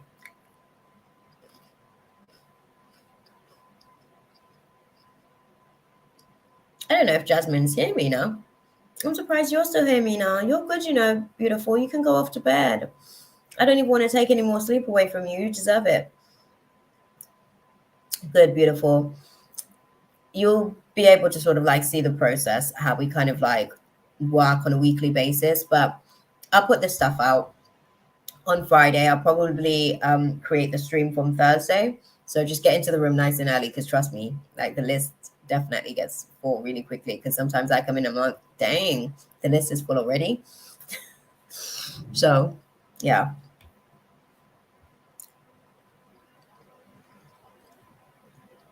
Oh, thank you, beautiful. But I don't, honestly, you're good. We've got like one person left. I think Vanita, you said posted as well. So I'm going to get on with her question. And then we're going to see if Jasmine's coming back into the space. Oh, that's so cool, beautiful. That's so cool. Trust me, this week has been like, whoa. I'm like, oh my God. I've had so much optimizing, like to the point that I'm like, oh snap, I got to slow my roll on the optimizing, because I forgot that that's a part of the process. Like when you optimize, the Fed starts to come after you. What a world we living, eh? But no, seriously. Once I realized that, don't get me wrong, for me, for the most part, at this point, I realized that some real good stuff's about to happen to me. So I'm like, okay, but this week has been really, really like a lot of energy, a lot of manifesting, a lot of blessings were coming through this week. And I was like, oh my God, that's been a thing for a minute. I didn't even know. So God has been good, beautiful. So Vanita wants to know, questioning a situationship with Carter, a Christian leader. Should I leave or stay? Interesting. Carter. Sorry, I know you have a direct sort of like question as far as that situation, but if I know the guys, they love to give riddles. So I'm going to reword the question because we're just not going to get any clarity with that type of question. Like whenever you ask them a direct question, they'll hit you back with a riddle, basically. So I'm going to find a roundabout way to say what you just said. Beautiful. Okay. Oh, that's okay, beautiful. Divine timing. That's all. Divine timing.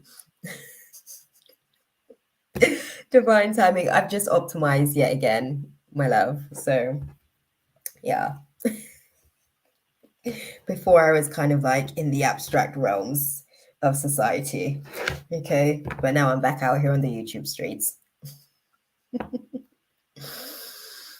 Not personal. Oh, no, not at all. Not at all. I think, okay, firstly, let's put it into context. What path are Carter and Vanita crossing in terms of their situationship at the minute? What path are they crossing? Let's get the context of that firstly. Okay.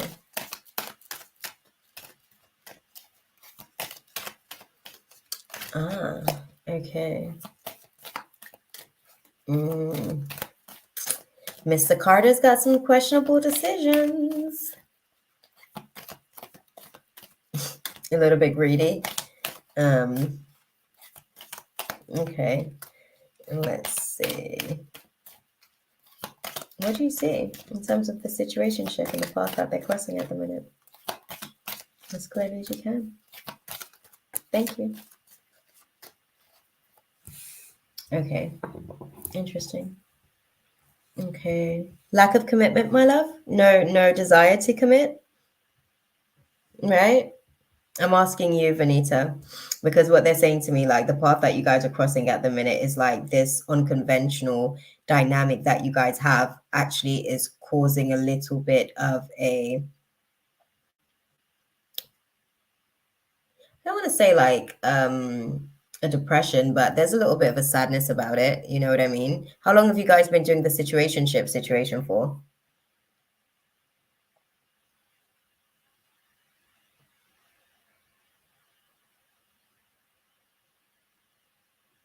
Let me know. Because I think one of the things that they're putting across to me is that you guys are kind of like navigating through this path where this unconventional dynamic. A month. Okay. And it's not working for you already? You've already kind of like decided within the last 28 days that this ain't it for you. Yeah? Okay. What do you guys kind of like advise that she does with this situation with Carter?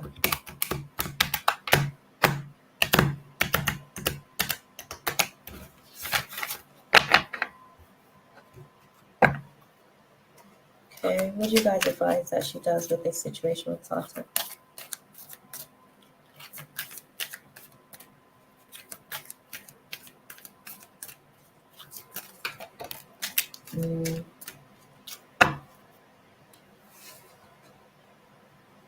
Well, to be honest, beautiful, I have to be mindful of my wording because I have to be very particular in terms of what I'm communicating.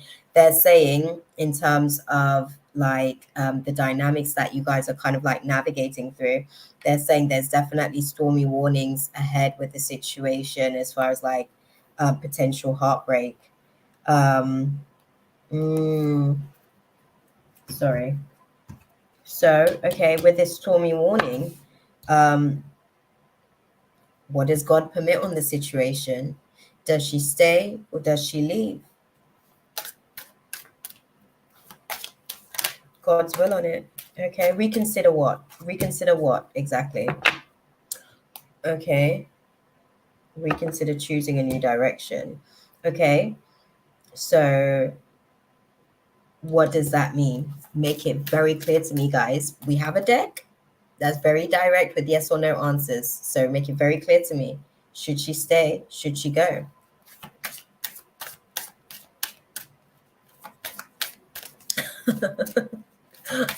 You don't want him on a personal level. No, and I get you. I get you on that, beautiful. Yeah. Yeah. So what they're saying on the situation is this isn't necessarily like something you need to ask for help from others. You don't necessarily need, I'm not going to say anybody else's permission to basically sort of like leave. Like, I get it. With the dynamics with someone like that, you're kind of like wanting to make sure that you're making the right decision, but they're saying that there's actually something better for you with the situation. This dynamic with this particular person, it seems like it comes with some stormy warnings anyways, and there's some turbulence further ahead on this journey. There's some turbulence ahead on this journey, beautiful. Where you don't even need to get more information on the situation. You're well within your rights to kind of like make this decision straight out the gate at this point. And this isn't the right opportunity for you. Like, yeah, yeah, yeah. And I think that God understands you wanting to leave because I think further down the line, this person They have certain qualities where you'll learn very nicely. I mean this respectfully because we all have demons, but they're a little bit of a backstabber. Sorry, how do you just kind of like come out and be like, oh, they're a lovely person, they just have some backstabbing qualities? But no, working on themselves, but they will literally like take a person out to be able, like, if they want it bad enough. I said something but could not get a hold on it. They're a backstabber. They're a backstabber. They will literally, like, they have contracts with the spirit of greed. And unfortunately, if it comes down to a situation between them and somebody else, they'll always choose themselves. Always. And they will be quick to throw the other person under the bus, like nothing. This is a very underdeveloped spirit within themselves that they haven't taken the time to basically develop it just yet. So it's still a very premature spirit, which is why it's manifesting as a demon instead. But yeah. They do manipulate as well.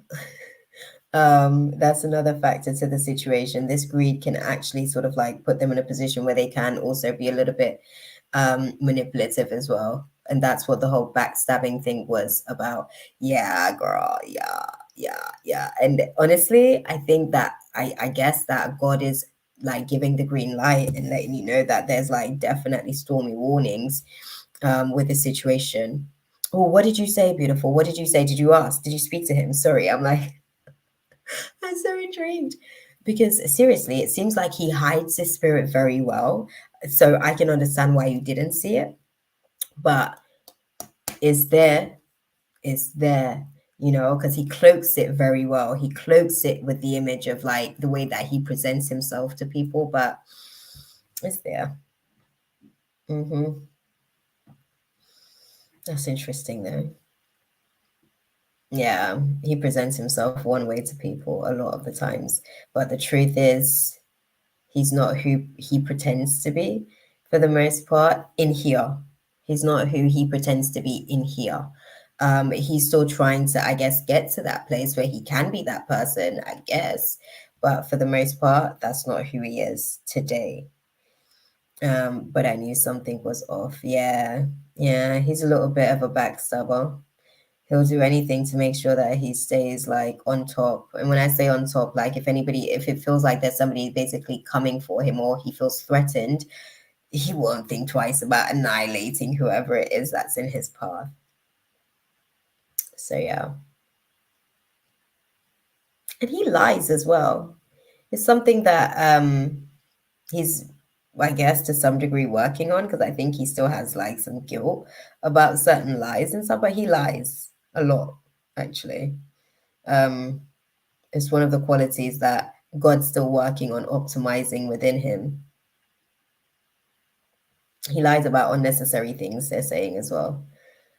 That's interesting. That's interesting. Okay, so how do you advise our girl Vanita to just like move forward in terms of this dynamic with Mr. Carter? How do you advise her to just, yeah, thank you guys. Quick and fast, you know.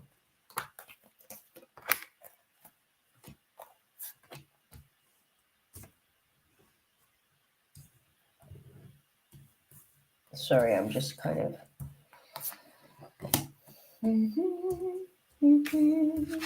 Yeah, they're saying that, like, with this situation, you literally. Oh, Ali, do you know what? I think what's her name, Jasmine, is actually not in the room, so I don't know. You might be able to get Jasmine's slot actually.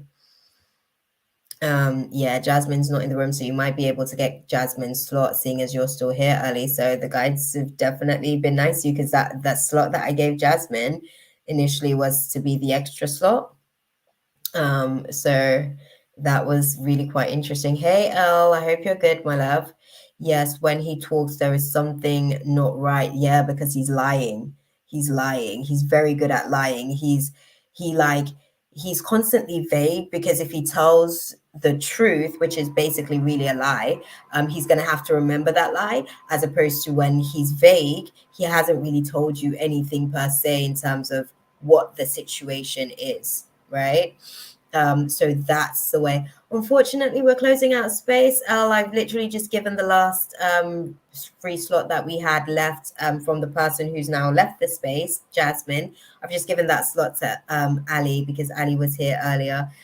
So you did miss a slot, unfortunately. I've been on for quite some time, so I'm going to get off to bed. But join us next week, okay? We're usually live around about 9:30, either on Friday or Saturday. If you're subscribed, you'll get updates on the community tab. But yes, my love, lots of manipulations, lots of manipulations. He's very crafty, this one. He's a very crafty little spirit. And he uses his power to be able to kind of like blind people, unfortunately. Oh, thank you, Al. No worries. Thank you. We'll see you next week, my love. But yeah, he uses his power to basically like blind people. It's like, oh, but I would never do anything like that. Like, you know me, you can see me, you see my heart. No, I don't see your heart. I see your representative, okay? But I don't know if that's really your heart or that's really where you are in terms of your growing process. But don't get me wrong, God's still working on him.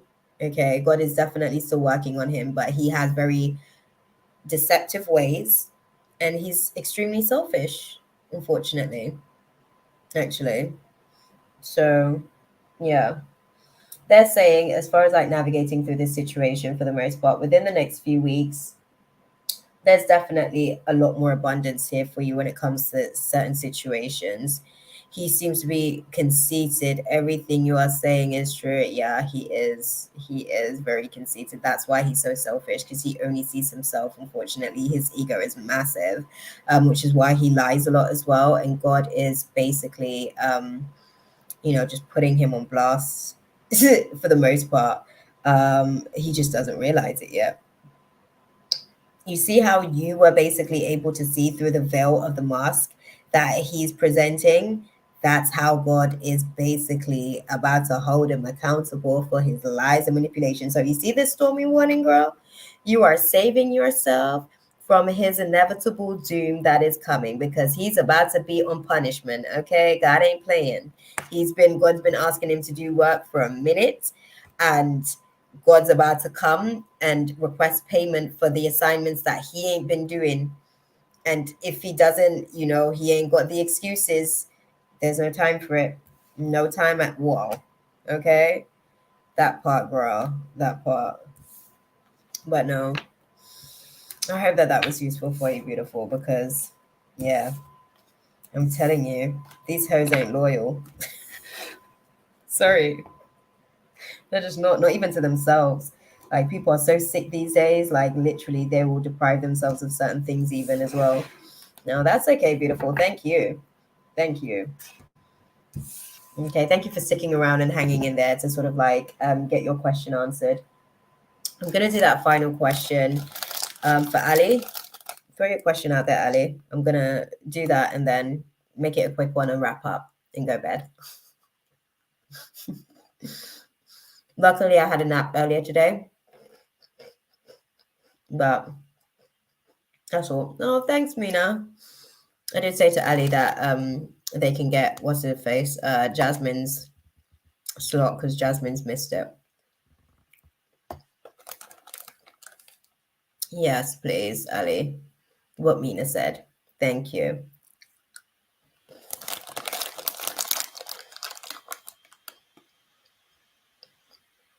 Hey.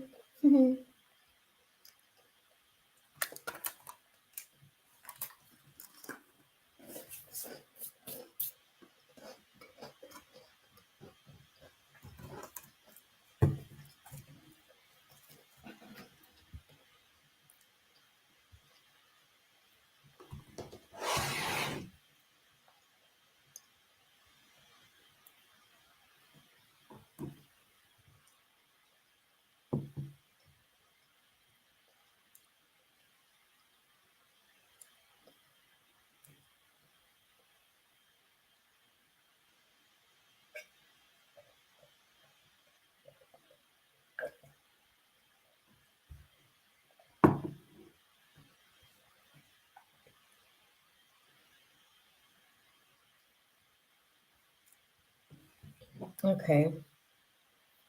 So after this,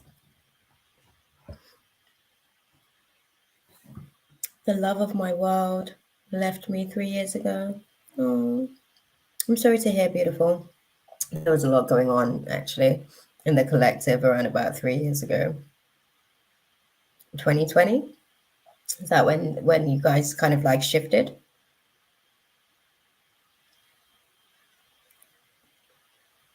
without any warning? Yeah. I'm sorry to hear, my love. There was a lot of distorted visions that were being clarified during the 2020 sort of transitions. And then there were a lot of clarity that was also being distorted from other people. Okay. Okay. I get that, my love. What do you want to know about the situation then? What's on your heart about it? Yeah, 2020 was quite the time. We had a lot of people coming into their new identity right about that timeline.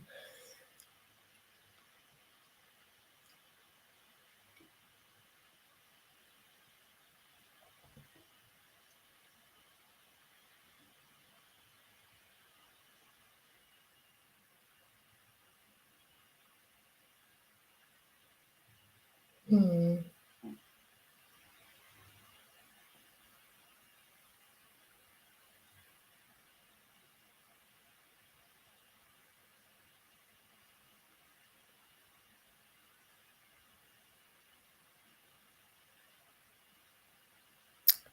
Oh, why I'm so lost still. Okay. How long were you guys together for? Let me ask you that question firstly.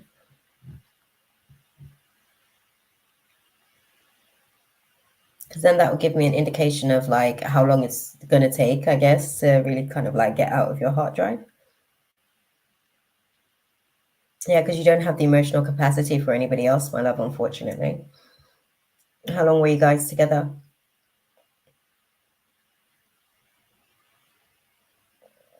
3 years. Okay. Okay, you're coming to a bit of an end and come down from that space and cycle. 3 years together, 3 years basically just kind of like single. Okay. Um, let's read on the energy signature. Okay, so Ali wants to know.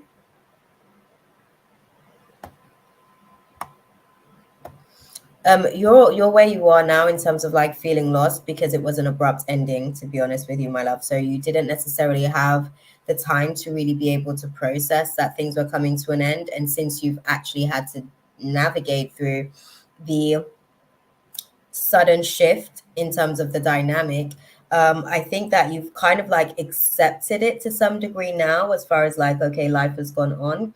But I think that there's still a bit of from what I can sense, there's still also a little bit of resistance to like the how it happened, right? And I think that that's potentially an area that is causing a little bit of unrest in the heart space about the where you guys are now with the situation. But let's get some dynamics put into perspective. So why is Ali still so lost basically from that experience? Like, why does it still feel so fresh even?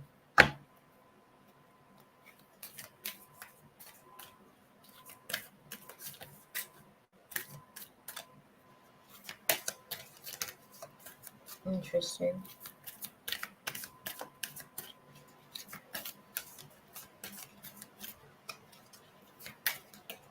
Okay, thank you.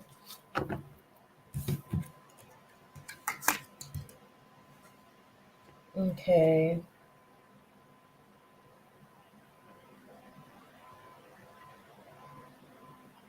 Okay. Okay.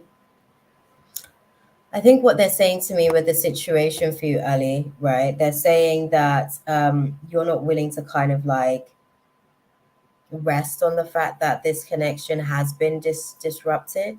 Basically, it's like you've had to accept, like I said, because life has gone on, you've had to accept that they're no longer a part of your everyday constant, and there's not really that connection that you guys are really sort of I moved my life to be with him. He wanted me to move in. I gave up my job and sold up. Okay. Why did he do what he did to Ali? Let me start there. I'm sorry, girl, because I need to get like the context of the whole situation. Why did he do what he did to Ali 3 years ago when the 2020 visions were being sort of clarified?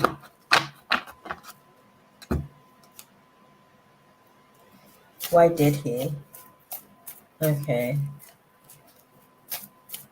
Okay.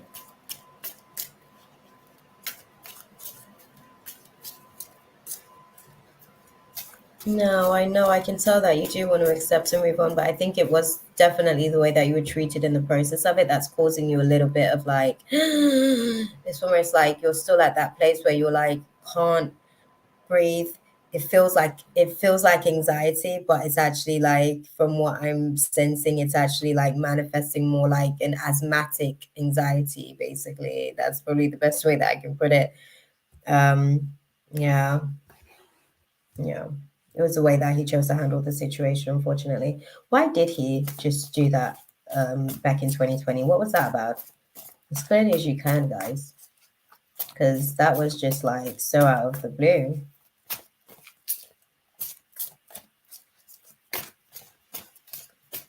Okay.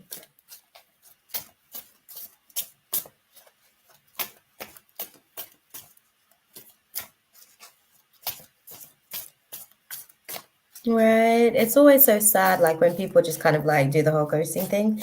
I know that they think like, okay, I'm not man or woman enough to be able to have that conversation or whatever, but it's like, okay, well, fine. It actually causes a lot more harm in the end. Okay, okay. He was avoiding taking on the responsibility. Okay. Okay.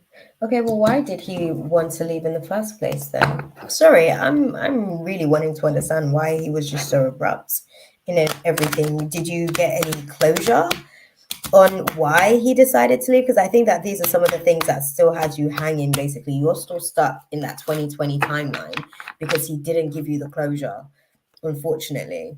So I'm trying to understand, why did he not want to take on any responsibility for the situation? Why? He was responsible. He was in a whole relationship with Ali. Why? As clearly as you can. Put it into context for me, guys.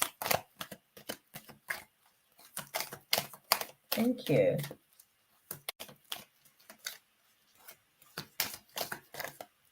Okay. Thank you.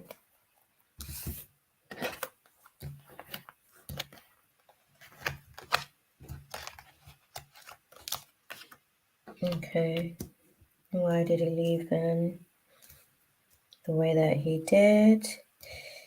Because, interesting.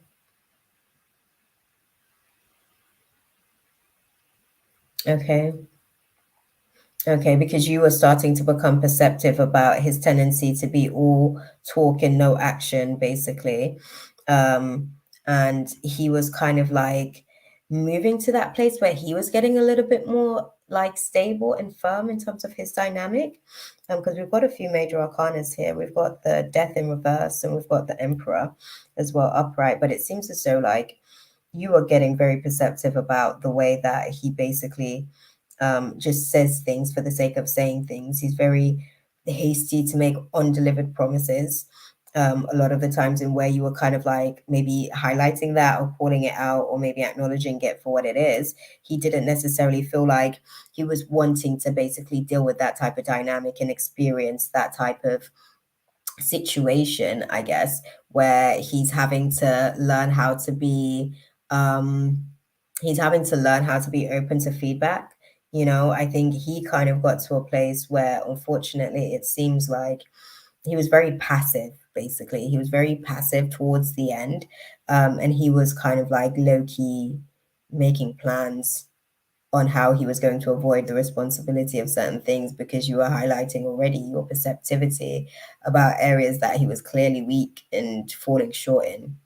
Um, and he didn't appreciate that at all because he wasn't really looking to work on those things respectfully.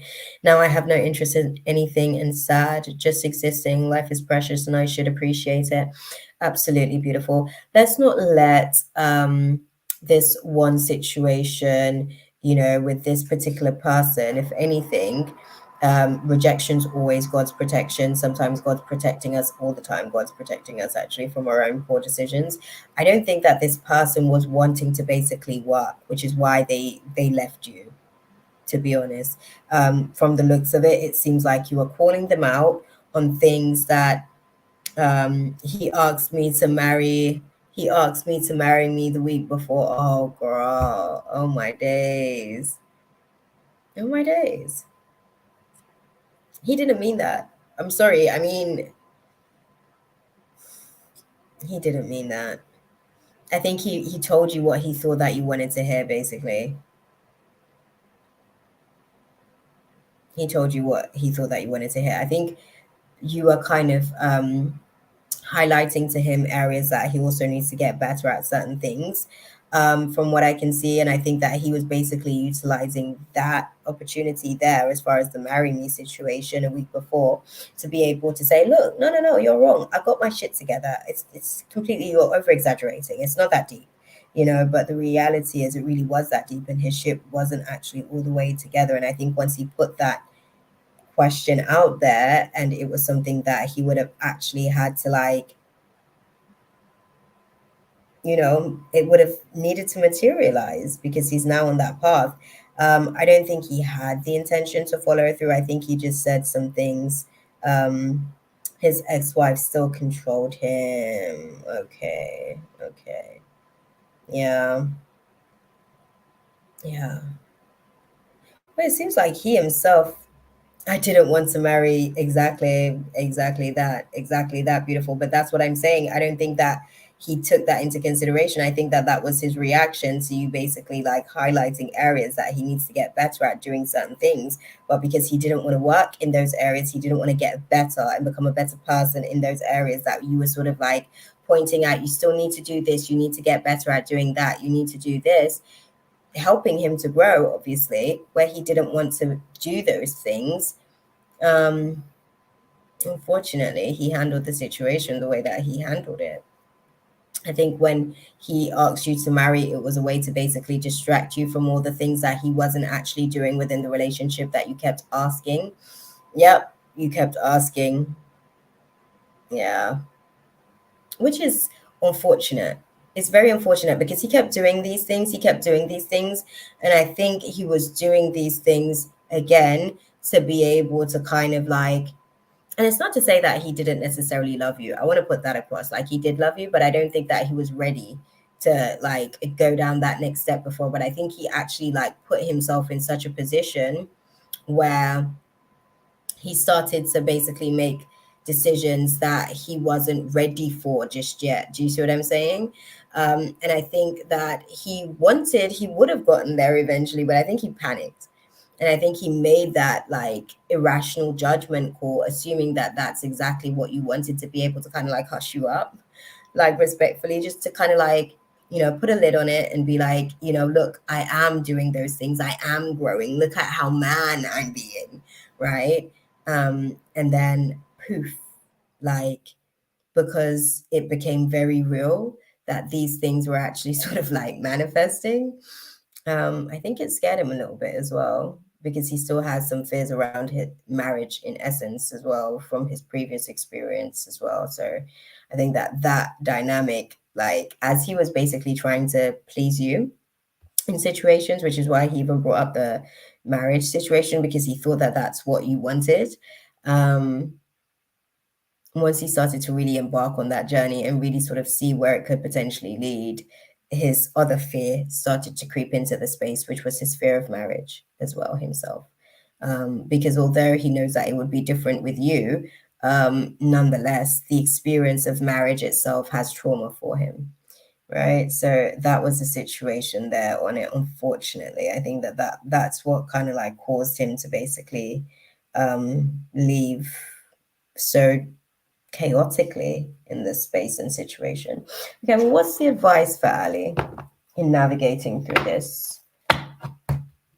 What do you guys advise? Because obviously it's been 3 years. Life is still lifing, you know. What do you guys advise for Ali in navigating through this space? Okay. Yeah. They're saying within a few months, there's definitely a peaceful resolution to the situation. This not yes that you guys have kind of like navigated through wasn't necessarily the abundance that you're looking for as well. There isn't necessarily anything better right now because you're still in a place where you're kind of like healing from the situation. So this isn't necessarily even the best time for them to kind of like present something else into the space, because they'll just be collateral to your healing process, unfortunately, my love. But they are saying that as you kind of move forward, you can ask for help in the right places as you kind of navigate through this, because I think as much as you want to be free of the pain as well, a part of you is also not necessarily willing to let him go. You're not ready per se to kind of like let him go in here. Yeah, I think it is because of the way that he did the whole thing. I think that this is why you're still so heavily scarred by the situation, my love. He should have given me an apology, but he obviously didn't care when he left. I think he left in a state of panic. I don't think it was for not caring. I think he left in a state of panic because he created such a situation that he just was not ready for, because he was doing things for the wrong reasons, unfortunately. You know, which is very unfortunate. But you will be able to come to a peaceful resolution with the situation. It's not going to be anytime soon in the next few weeks or anything like that. It is going to take months for you to kind of like get to a place where you feel like, you know what, I'm doing better, I'm getting better, and I'm actually healing from the situation. And I understand that I can look forward with, you know, stars in my eyes, you know, towards the road ahead. Because as much as I lost that relationship, I found myself moving forward, you know, in terms of like what it is that I'm looking for. And that relationship taught you some stuff. It taught you some stuff. It taught you about when you're in relationship dynamics, in navigating through stuff with people, where in his case he had some personality flaws that you were kind of like assisting him in getting better with, right? But he wasn't necessarily willing to work at those things. Not to say that he wasn't willing to work at those things. I think he didn't know how to work at those things. Let me use that word instead. He didn't know how to work at those things. And I think what he did was what he thought he needed to do, but that just created more problems for him internally, because he was then faced with a trauma that he hadn't even addressed, which was his trauma around marriage. Like, which is very unfortunate. I think that that was the big catalyst that kind of like caused that realization that he wasn't actually ready for marriage, 2020 vision, right? That was the thing that really allowed for him to withdraw. Really allowed, because it's almost like he felt like that's what, I lost my parents before, and I think I pinned my attention on him, so I didn't grieve. Okay. That's probably because whilst I'm having the conversation with you, like I'm very good at being like in two places at once, because I was having a conversation with the guys as well. Even though you see me here talking, in my mind I was saying to them, but why can't she have like a rebound or a little situation to basically distract herself? They did say to me he was her distraction to begin with, so she's all out of distractions basically. So that makes sense. So now, you get the opportunity, because that's what it is. It depends on how you want to look at the situation. You can feel like, the universe is doing something to you, but the universe is doing this for you, where you get the opportunity to now go through the grieving process, to grieve your parents, and also to let go.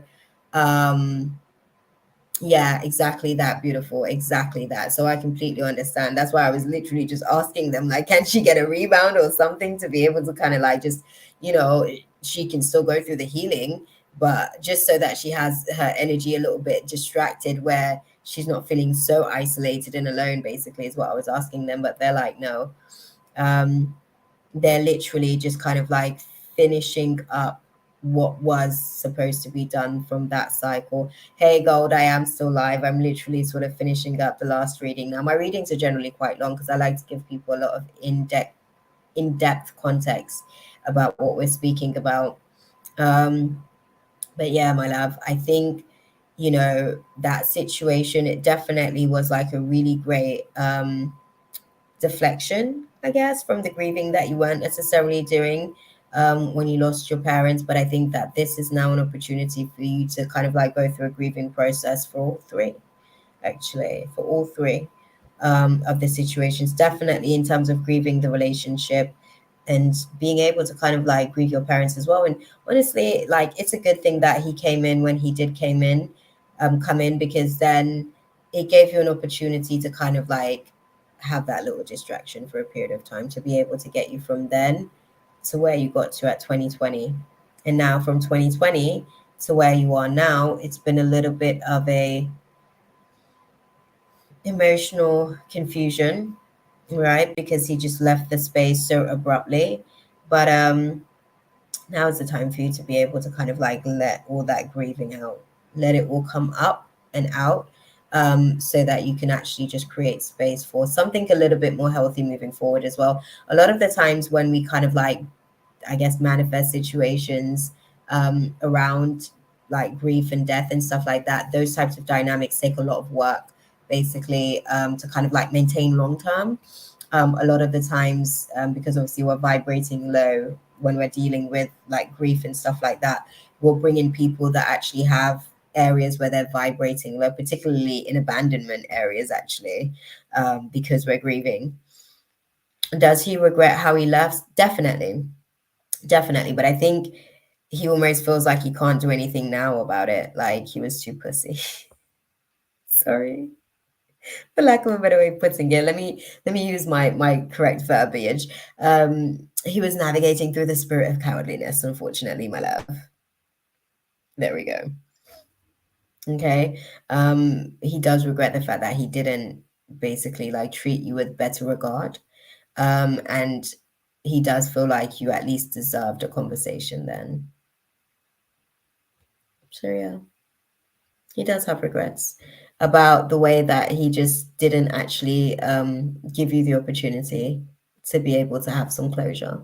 And he wonders actually if you hate him because of the way that he's treated you. So yeah, I hope that that was useful for you. They're beautiful.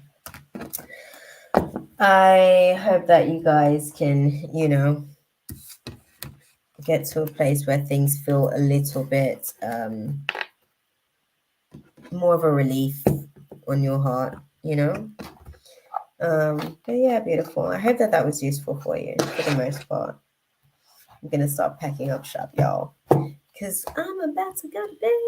It's like 3 a.m. Another thing, guys, I've been meaning to speak to Martin, my next door neighbor. Um, Thank you so much, love, for your presence. You make life beautiful. Oh, thank you, girl. May Allah bless you with health, happiness, and prosperity. Amen. I receive it, beautiful, with so much gratitude. Can't wait to catch your beautiful energy all over again next week. Right? Right, girl? That part. I'm looking forward to it next week as well, because I think on Friday we're actually having the Taurus new moon. So that's going to be interesting. Thank you, Ali, so, so much. I appreciate you sort of stopping in and hanging out with us tonight, beautiful. I do. I'm going to put you on my prayer list as well to pray for you, beautiful, because I can tell that this has definitely kind of caused your spirit a little bit of unrest. We always want to just put a prayer out there for a brother or sister, you know? So I'm definitely going to put a prayer out there for you tomorrow. But yes, guys, thank you guys for an amazing night, I guess. I mean, it's morning now, but we started off with an amazing night. So thank you guys for an amazing night.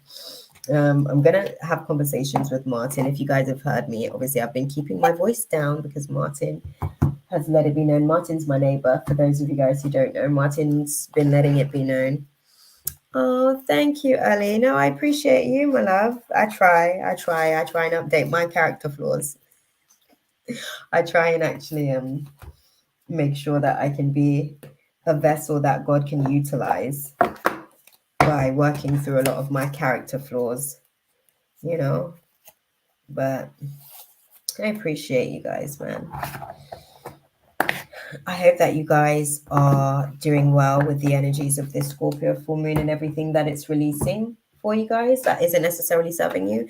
Ali, this relationship, I know it's been plaguing you for the last 3 years because you didn't get the closure, but this is a really great time with the Scorpio full moon to like set your intentions to actually like shed the layer of the hurt from that relationship dynamic, because the Scorpio full moon is really, really instigating a lot of boundaries, not just boundaries with other people, but boundaries with ourselves.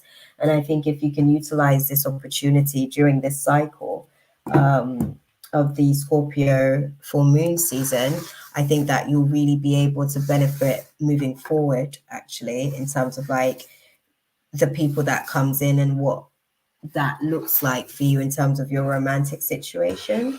You know, people that aren't necessarily coming in with abandonment wounds, basically to trigger your stuff. Definitely process what you're navigating through as well. The grief is going to be an interesting part of the process for you because you it's like I want to say like a 6 year long wound basically that's kind of just been preserved and not necessarily like opened and, you know, like really diving into it. But I think if you can take the opportunity now to really dive into it,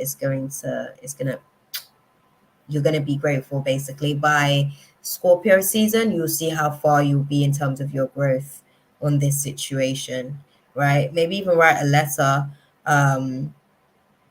Yeah, I mean, it might be even worth writing a letter. Not anything that you send, I guess, but it's a letter, I guess, to the universe. The universe will send the downloads eventually. So just your parents, as well as like, you know, the person as well that we sort of like spoke about today. Just so you can get it out of your system, because in here, beautiful, that's what's causing you to feel lost, because there's connections that you've had that aren't physically present. So you will feel lost because you're still carrying those emotional connections in here, but there's not a physical representation on where to basically express that. Do you see what I'm saying? Hey Suman, I hope you're good, beautiful. We're actually wrapping up shop for the night. But thank you so much for stopping into the space. Tune in next week, Friday, I want to say, from my schedule. I think I put it on Friday because I've got some stuff on Saturday that I want to do for you guys and do some zodiac readings for the Gemini full moon. So tune in next week, my love. Okay. On that note, y'all, I'm gonna love you guys and leave it there for you guys. I will catch you guys next week. And I'm going to take us out with our little theme tune, that part. All the things they said to hold her back, they never seem to leave her head and tend to keep her mind at war. All the things they said to hold her back, they keep her locked inside of all the times when she's been hurt before. Right, guys, I will catch you guys next Friday for all of the festivities all over again in these YouTube streets. Okay? Maybe it's time to cry. I haven't yet. Girl, it is definitely time to cry. You want to release it. This Scorpio full moon is going to make way for something a lot more stable for you moving forward. Okay? Release it. Maybe even write the letters and then release it, because obviously as you write, it's going to help you to be able to kind of like let it out. And you need to let it out of here because this is what's causing the distortion here. Okay? That's why you're struggling with a sense of direction here, because here is still struggling at where to express all of this love that you have for these people that are no longer physically present in your life. Okay, I'm going to pray for you, like genuinely, I'm going to put a prayer out there for you because I know what that can be like sometimes. Okay. I love you guys. Mwah, mwah, mwah. I'll see you guys next week. Bye.